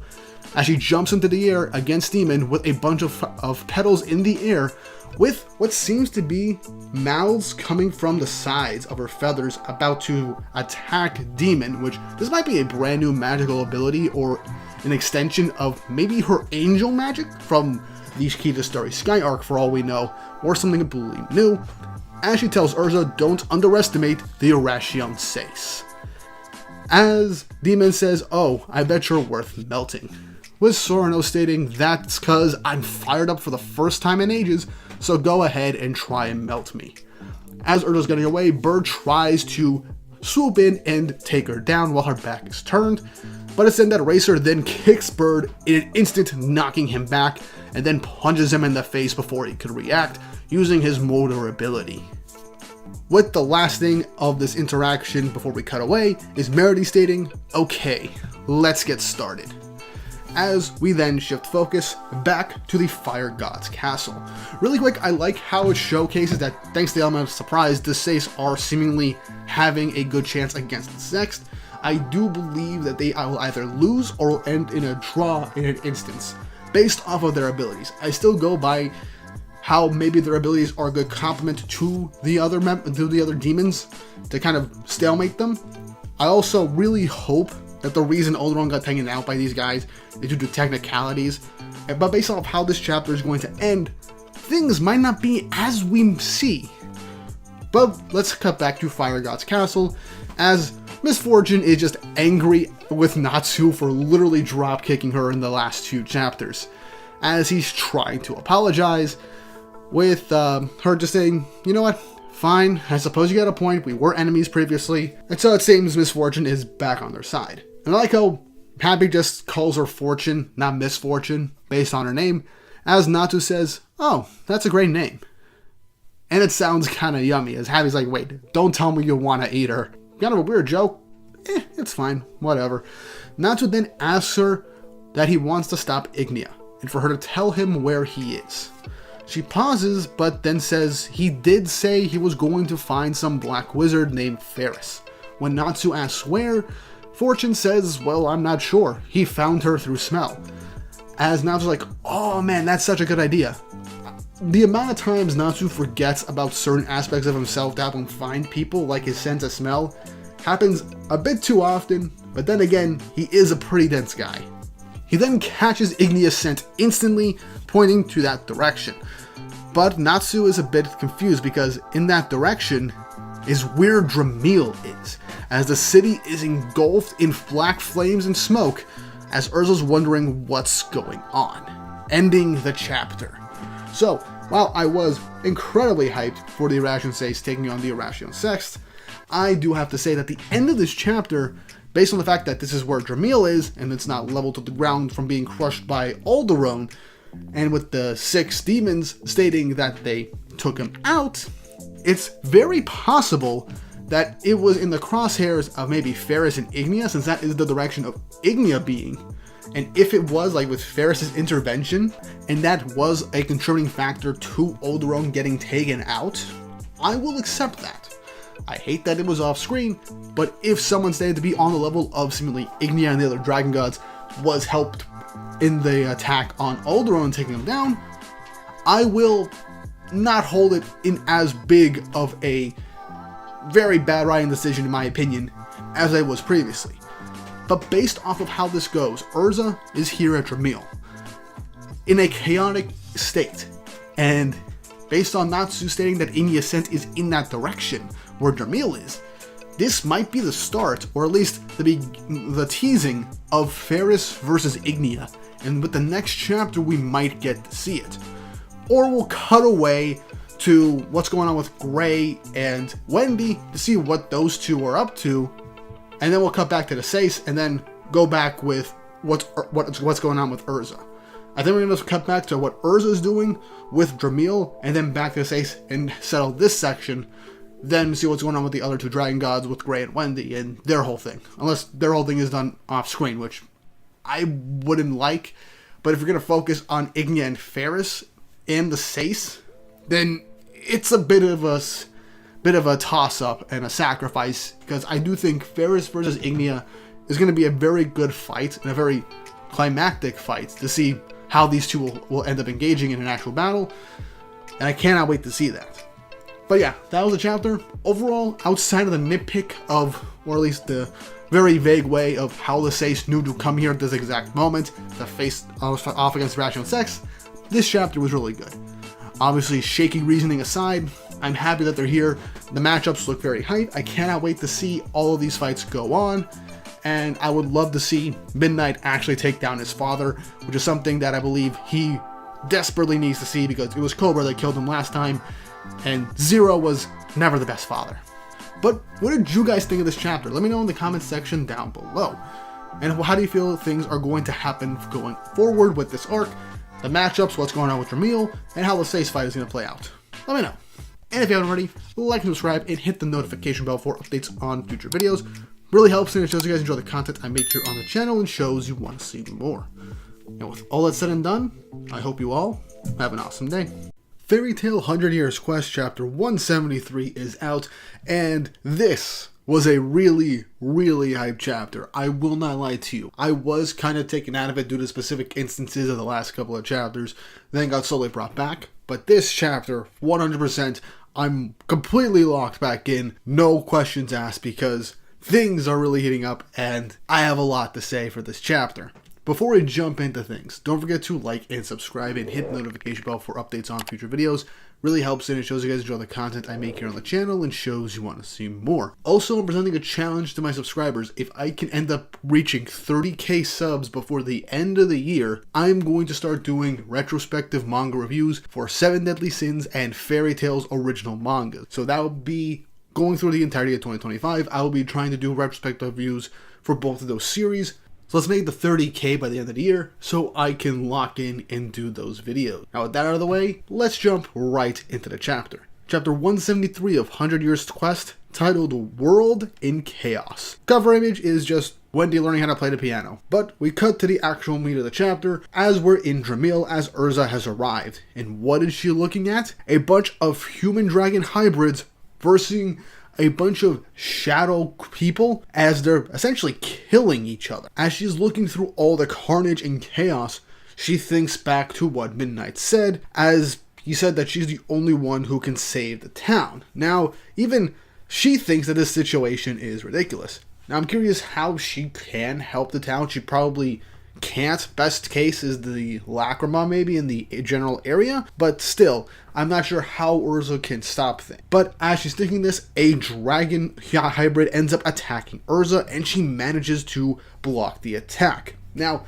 before anyone says anything, look, Urza's already freakishly strong, and these are just ant-human hybrids, so I put it in the realm of possibility for Urza to manage to hold back a lunge attack from one arm against one of these dragon characters. She's a beast in and of herself, and these aren't complete dragon. But after managing to block that attack, these shadow-possessed people start to lunge at her as she continues to dodge. And she's wondering if they're wizards. But then she takes another look, and she sees that they're people that are being controlled using black magic. And she's completely confused over the situation with dragon-human hybrids fighting against humans controlled by black magic to kill each other, as she then feels an intense aura. As she looks up at 2 buildings, and we get a 2-page spread of Ferris staring down Ignia.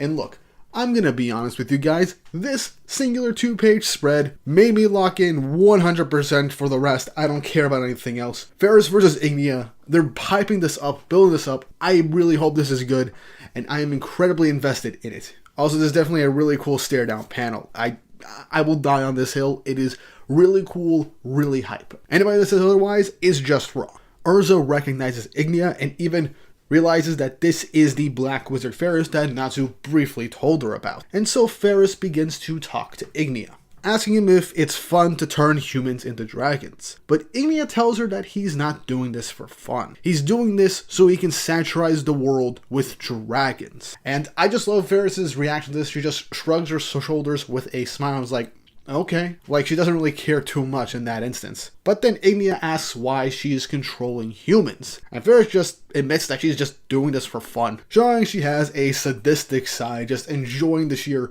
chaos. Obviously, she wants to destroy everything, but it's just nice to see something else where she's just like enjoying causing as much chaos in this instance by controlling people and forcing them to fight to the death with dragons. Urza, now being the only fighter in the area, takes out her sword and begins to lunge towards the top 2 characters in the verse right now, thinking that she can do something and take part in this fight. And the 2 of them just kind of stared at Urza with like no interest whatsoever, as like a nuisance. But then Urza is then blocked and countered by a silhouetted figure. And this really does shock Urza, as this person says, "I'm your opponent." First off, this panel of this dark silhouette, we get an idea of who this is, but this just looks super cool and menacing. And in the next page, we see Wed in his dragonized form.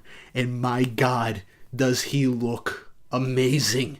This is probably one of the best designs for anybody that is not an antagonist. And this is a support antagonist, a side antagonist, not the main antagonist of the arc. Wed is exuding main antagonist villain energy with just this design alone. Now look, I wasn't crazy about Brian's dragon design, but Wed's is just insanely awesome, and it makes me hyped to see what the rest of Fire and Flame are gonna look like. And now he's going off to face Urza, as she's shocked by his dragon form. He then slams Urza to the ground as she gets her footing, as he states he wanted to settle things before he dragonified, but there's nothing to be done about it now. As he says, "Let us determine who is number one with a sword in the whole world." As now, instead of Urza getting caught up in the fight between Ferris and Ignia, those two are going to be off doing their own thing. Now Urza is going to be fighting Wed. All while off in the far distance, there is the Arashun Seis versus the Arashun Sext. So that's going on. But we don't linger in Dramil for too long, unfortunately, as we cut to the former site of the Gold Owl Guild, as we meet back up with Gray, as he is lamenting his situation, because the giant lacrima that he has to destroy is right on top of Viernus. So, yeah, he's kind of in probably a worse situation than Lucy, because at least Lucy had Brandish around to give her an assist, and he's completely solo in this aspect. It's also very possible that in this instance, Viernus notices that Gray is there. So he's kind of in bad luck because he's not even a Dragon Slayer. Unless, let's say, Sabretooth shows up or Loxus and Gagio come in for the save for some big counterattack. But even then, I doubt they'll do much of anything if just to destroy the Lacrima. Hopefully, we get some more characterization for Viernus in Gray's interaction with him, and it's not a one-sided just slugfest against Gray and him having to retreat or do something to at least destroy the Lacrima and get out of there with his life intact. That's my thing with what happened with Alderaan, unless it was just a big misdirect that will get brought back at a later point, but I highly doubt it at this point. And Mercphobia being underwhelming due to it being done so quickly due to a technicality. I kind of really hope Viernus is done some form of justice, but it is what it is. We'll have to wait and see. But we then cut over again to Diablos, as Wendy appears and witnesses all the Dragon Slayers of Diablos that we've met along the way have just been completely and utterly decimated by Selene, as Wendy's going up to wonder what's going on to everybody, as Selene ended up going into her dragon form and went ballistic on all of them. Wendy offers to heal everybody. Suzaku is trying to act tough by saying he doesn't need it, but Kieran's like, dude, don't be shy. I'm going to take her up on this offer. As Carla's wondering where Selene has gone, Misaki states that she fully turned into a dragon, lost all reason, and so there's no helping it now. But Wendy says no, I'll restore her to normal. I swear it as a Sky Dragon Slayer. As everyone's wondering, since when has Wendy been this confident in their time meeting her and acting so dependable? Honestly, when Wendy's by herself, a lot of the times she tends to try and be as dependable and as confident as possible, and she has the strength and stats to build it up with her abilities and to back herself up. But now I feel like once she restores Diablos and not being caught off by surprise, they could have some sort of plan to at least distract Selene, break the Lacrima, and snap her back to her senses like what happened with Mercphobia. But I would love to see a full-on fight between all of them, at least something that's really quick, that'll showcase just how domineering Selene actually is, because she only really had one real fight, and her fight with Ignia was super, super short. But that ends the chapter. Now, I am incredibly hyped for Ignia versus Ferris, and now Urza versus the Dragonified Wed, and I'm curious to see how his magic has increased from this instance. Urza's got a Dragon Slaying Sword and the Dragon Slayer Seal, so I hope we bring those back to actually give her some extra oomph, because the second when Natsu used Dragon Slayer magic against Brian, the fight turned back into his favor because his magic was a lot more effective against Brian. And Urza having those aspects definitely adds more to her favor. She also has the Devil Slayer swords, maybe that's why she has potentially an advantage against the people that have been turned into these dark creatures that are attacking each other, but that's besides the point. Gray's screwed Look, no matter how much power friendship stuff you guys are going to say in the comments about Gray, his situation is by far the worst out of anybody's. He's by himself. Unless someone comes in with a save that can potentially help him destroy the Lacrima at the very least, he's screwed. There's no other way around it. Wendy has a much better options right now. Yeah, Diablo's got folded by a full-powered Celine going ballistic, but at least now they have Wendy, a healer, as well as somebody that can enhance their stats and abilities.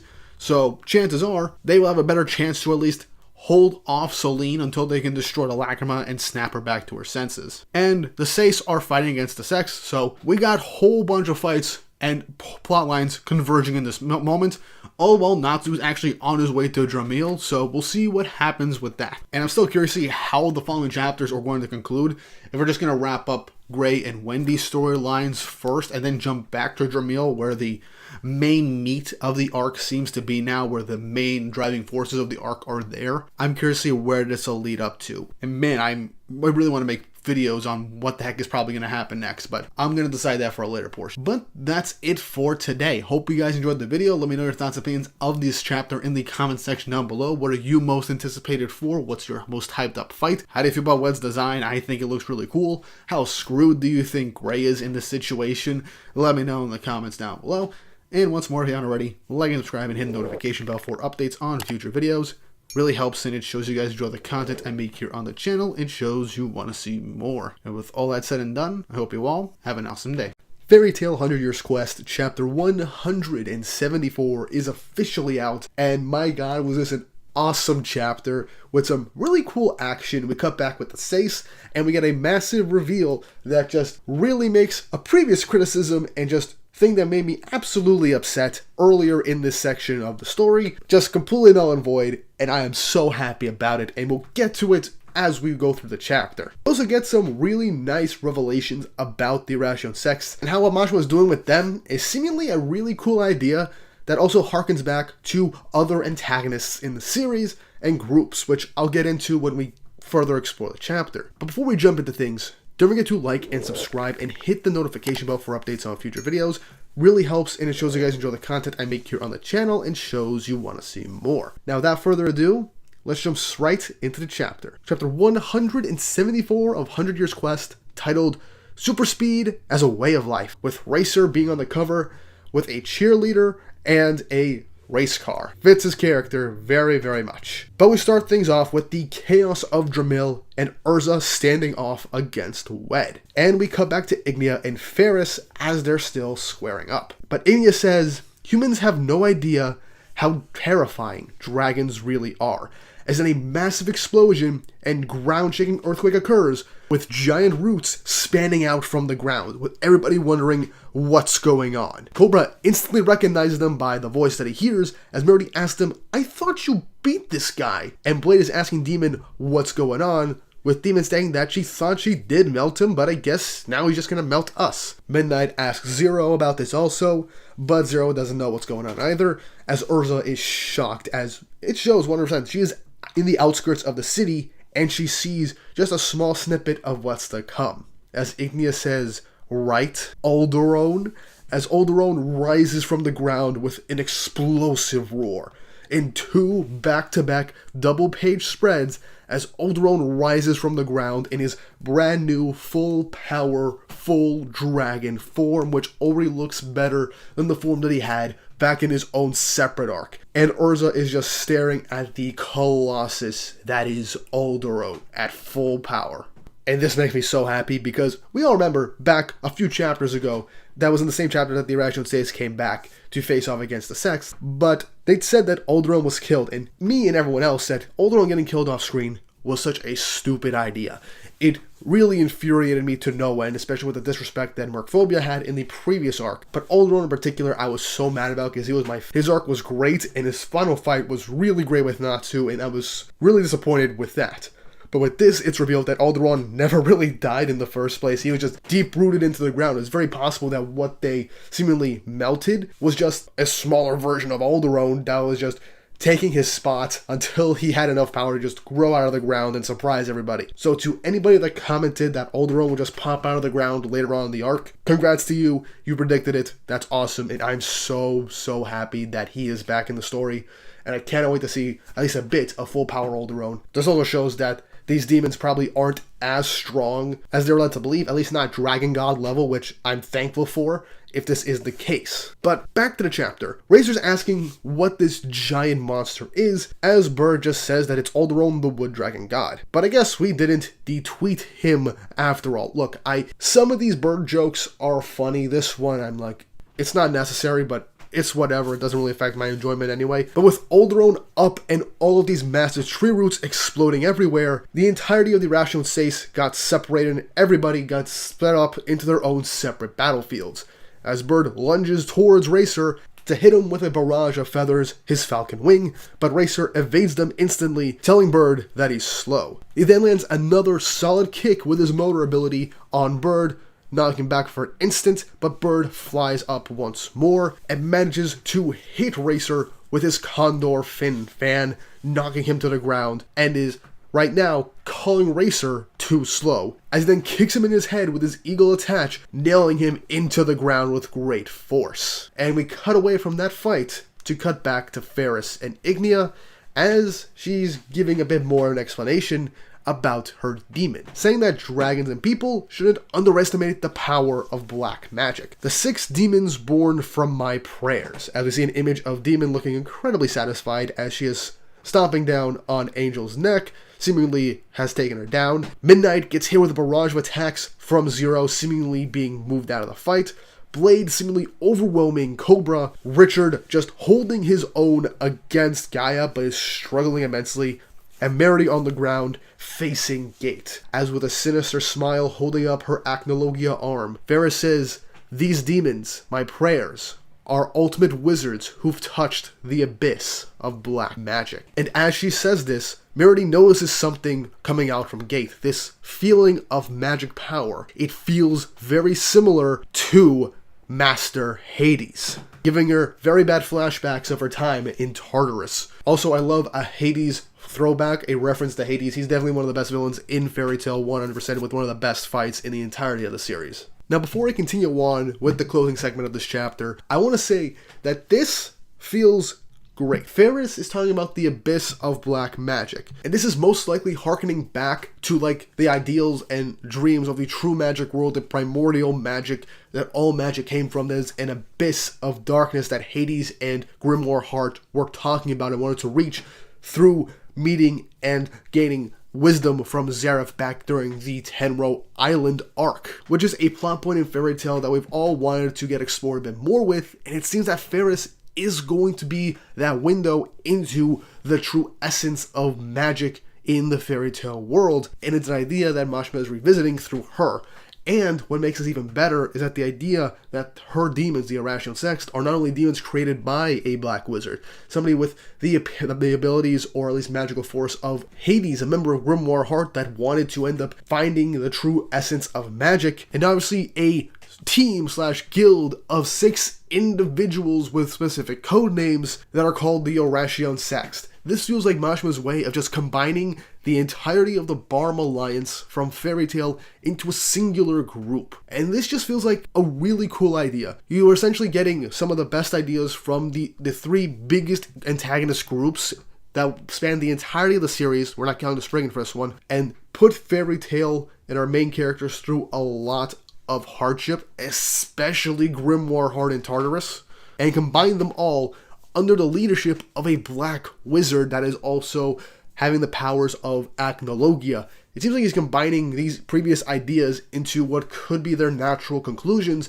depending if he took a different route for the story of Fairy Tail, especially with the 6 demons. Also, calling them prayers is just really awesome. It feels like it's going to add a bit more depth to the creation of these demons by Ferris. So that is definitely an interesting way to put this, because the Irrational Seist whole power set, their whole identities were crafted by their own prayers that they've had while being stuck in the Tower of Heaven wanting freedom. It, again, feels like the best ideas and concepts from these previous antagonist groups are culminated into these 6 characters through Ferris as well. So this chapter just makes me appreciate them a lot more. It makes me want to look forward to them a lot more. Also, the fact that the Seist are struggling against these characters makes a lot more sense. I wasn't expecting them to like fully win, but at least have a hard time against these characters. But back to the chapter. Bird says that they're essentially Irrational Seis. They are demons that have the power of black wizards. They can all use different types of black magic. So they don't use curses like the demons of Tartarus, but instead they have actual black magic, which makes things very interesting. So we're not going to see curses used again, unfortunately, but it is what it is. But we're going to see all their particular abilities. Bird's is obviously bird-based, so it's relatively simple. But after hearing the idea of black wizards, Racer says, "Black magic, huh? Reminds me of the pieces of crap who built the tower." As he gets up from the rubble, wheeling himself up, he says, "My prayer was just to run free, but it's changed now." Gets in a running position, lunges forward, and lands a devastating hit on Bird, saying that now it's to run to live, ending the chapter. So again, I don't think the Seis are going to fully win. Maybe some of them will win and some of them will lose, which would feel a lot more fair, but I'm glad that massive twists happen in this chapter. Alderaan is still alive, looks better than ever, doesn't seem too phased by what happened previously. The Irrational Sex are essentially a culmination of the previous three members of the Barham Alliance, the biggest antagonist groups in Fairy Tail before the final arc with the friggin' 12. A whole lot of revelations were brought up in this chapter, and it seems like Racer is just embracing his new lease on life at the end of this and wanting to run past his past, and I feel like this is a good way to give the Irrational Seis more full closure that they never truly had the opportunity to earn in the mainstream of Fairy Tail's main story, because they kind of just got off-screen by August. So they never truly got that big fight that helped them showcase their new leases on life and their new prayers to live. We just kind of reached more or less that end of that journey, and I feel like this is definitely Mashma's way of just tying this all together, which I'm thankful for, and I can't wait to explore through each of these fights. And again, Alderaan being back and not actually being off-screen just took a huge weight off my shoulders and was a really good misdirect for a couple of chapters. So this definitely fully brought me back from the relative meh and the better disappointment for the Mercphobia section of the story, and I am hyped to see what happens next, and I have full confidence in Mashma again, at least for the time being. But let me know in the comment section down below what you thought of this chapter and everything that we learned. Do you think it was as cool of an idea as I thought it was and appreciate it a lot more now? Or are you still kind of skeptical over the whole thing?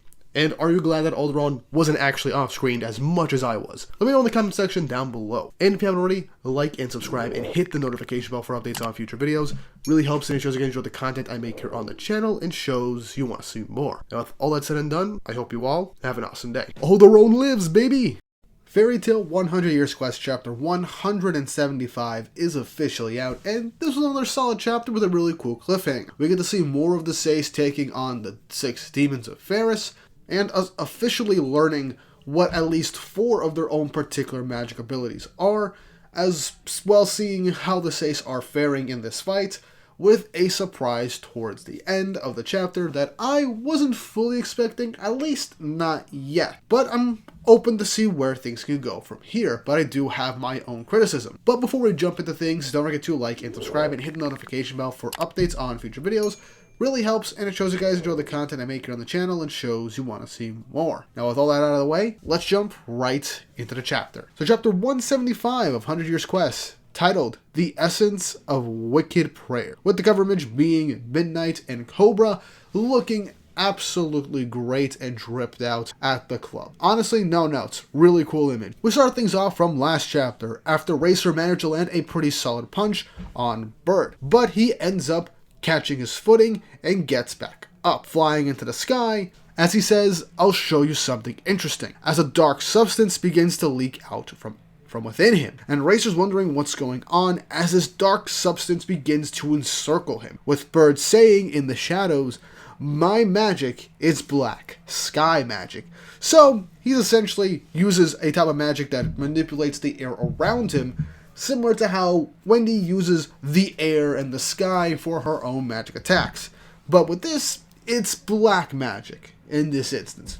Now, with how it's drawn, I'm fairly certain this is going to draw an even bigger connection to Godslayer magic in how their powers literally manifest in a black tint whenever they use their magical abilities. Again, still headcanon, still a theory, but I feel like the more we see black magic, the more this is more likely to be the case, being the link between God magic ability. Bird appears from the shadows and hits Racer from the back of the head, saying fall into a dark sky for a little while. Racer tries to hit him, but Bird disappears into the darkness as well, as Racer says he can't see. Now, in another section of Alderaan, we actually see Angel still underneath Demon's foot, but she gets herself free. She says, "Oh, you don't want me to step on you anymore? You know, I can make a joke about this. I really want to make a horny joke out of this, but it would be in poor taste at this point, and I think I've done enough of those." Demon says she has demonic black magic, but Angel says, "Is that right? People used to call me Angel, you know." And Demon gets incredibly excited, saying an angel and a demon? Interesting. Now that could melt. As Demon begins to unleash her own abilities, Angel launches an attack of angelic feathers towards Demon. But she then holds up what seems to be a magic card, saying, "6 shields, acid rule." As in an instance, all the feathers that are launched at Demon begin to melt away. And as Angel is reacting to this, Demon motions her hand on the card towards Angel,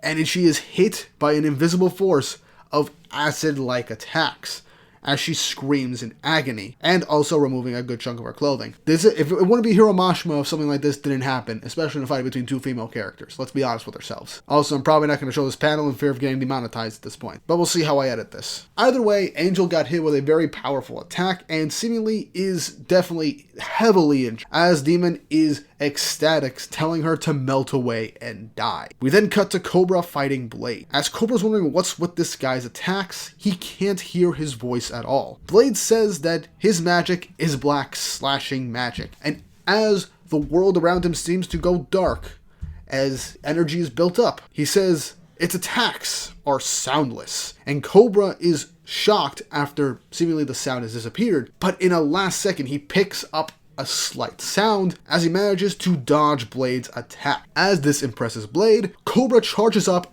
and launches Poison Dragon's Scale Fang to launch swear at Blade at all directions. But Blade instantly slashes and destroys the attack before it reaches him, surprising Cobra, as Blade says, "My black blade cuts down my enemies without making a sound." As in that instance, Cobra is then slashed on the side of his chest and his shoulder as he pulls back. As he's wondering when Blade attacked him, Blade says, "You depend too much on sound, boy." So, not only so far are we getting Bird's dark magic being sky magic, while also engulfing the area in a dark shadow to surprise Racer from all sorts of directions, we got Demon seemingly having some sort of type of card magic that allowed her to use a type of acid attack against Angel, melting her attack and trying to melt her. Now Cobra is facing a hard counter to him. It seems like it's the opposite of what I was hoping for, but I'm liking it.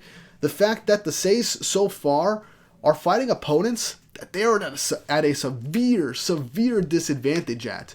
Especially Cobra, as one of his best attributes is being able to hear people's muscle movements and their thoughts. That is a part of his really good hearing and magical ability when it comes to sound, but with Blade not making a sound with his abilities, with his slash attacks, and having them done so quickly that even in an instance Cobra was barely able to dodge one of those slashes, Cobra is at the biggest disadvantage he's at ever, and Blade even said so. Cobra relies way too heavily on sound, and I'm curious to see if this is going to be a sign of Cobra growing and trying to adapt to the situation.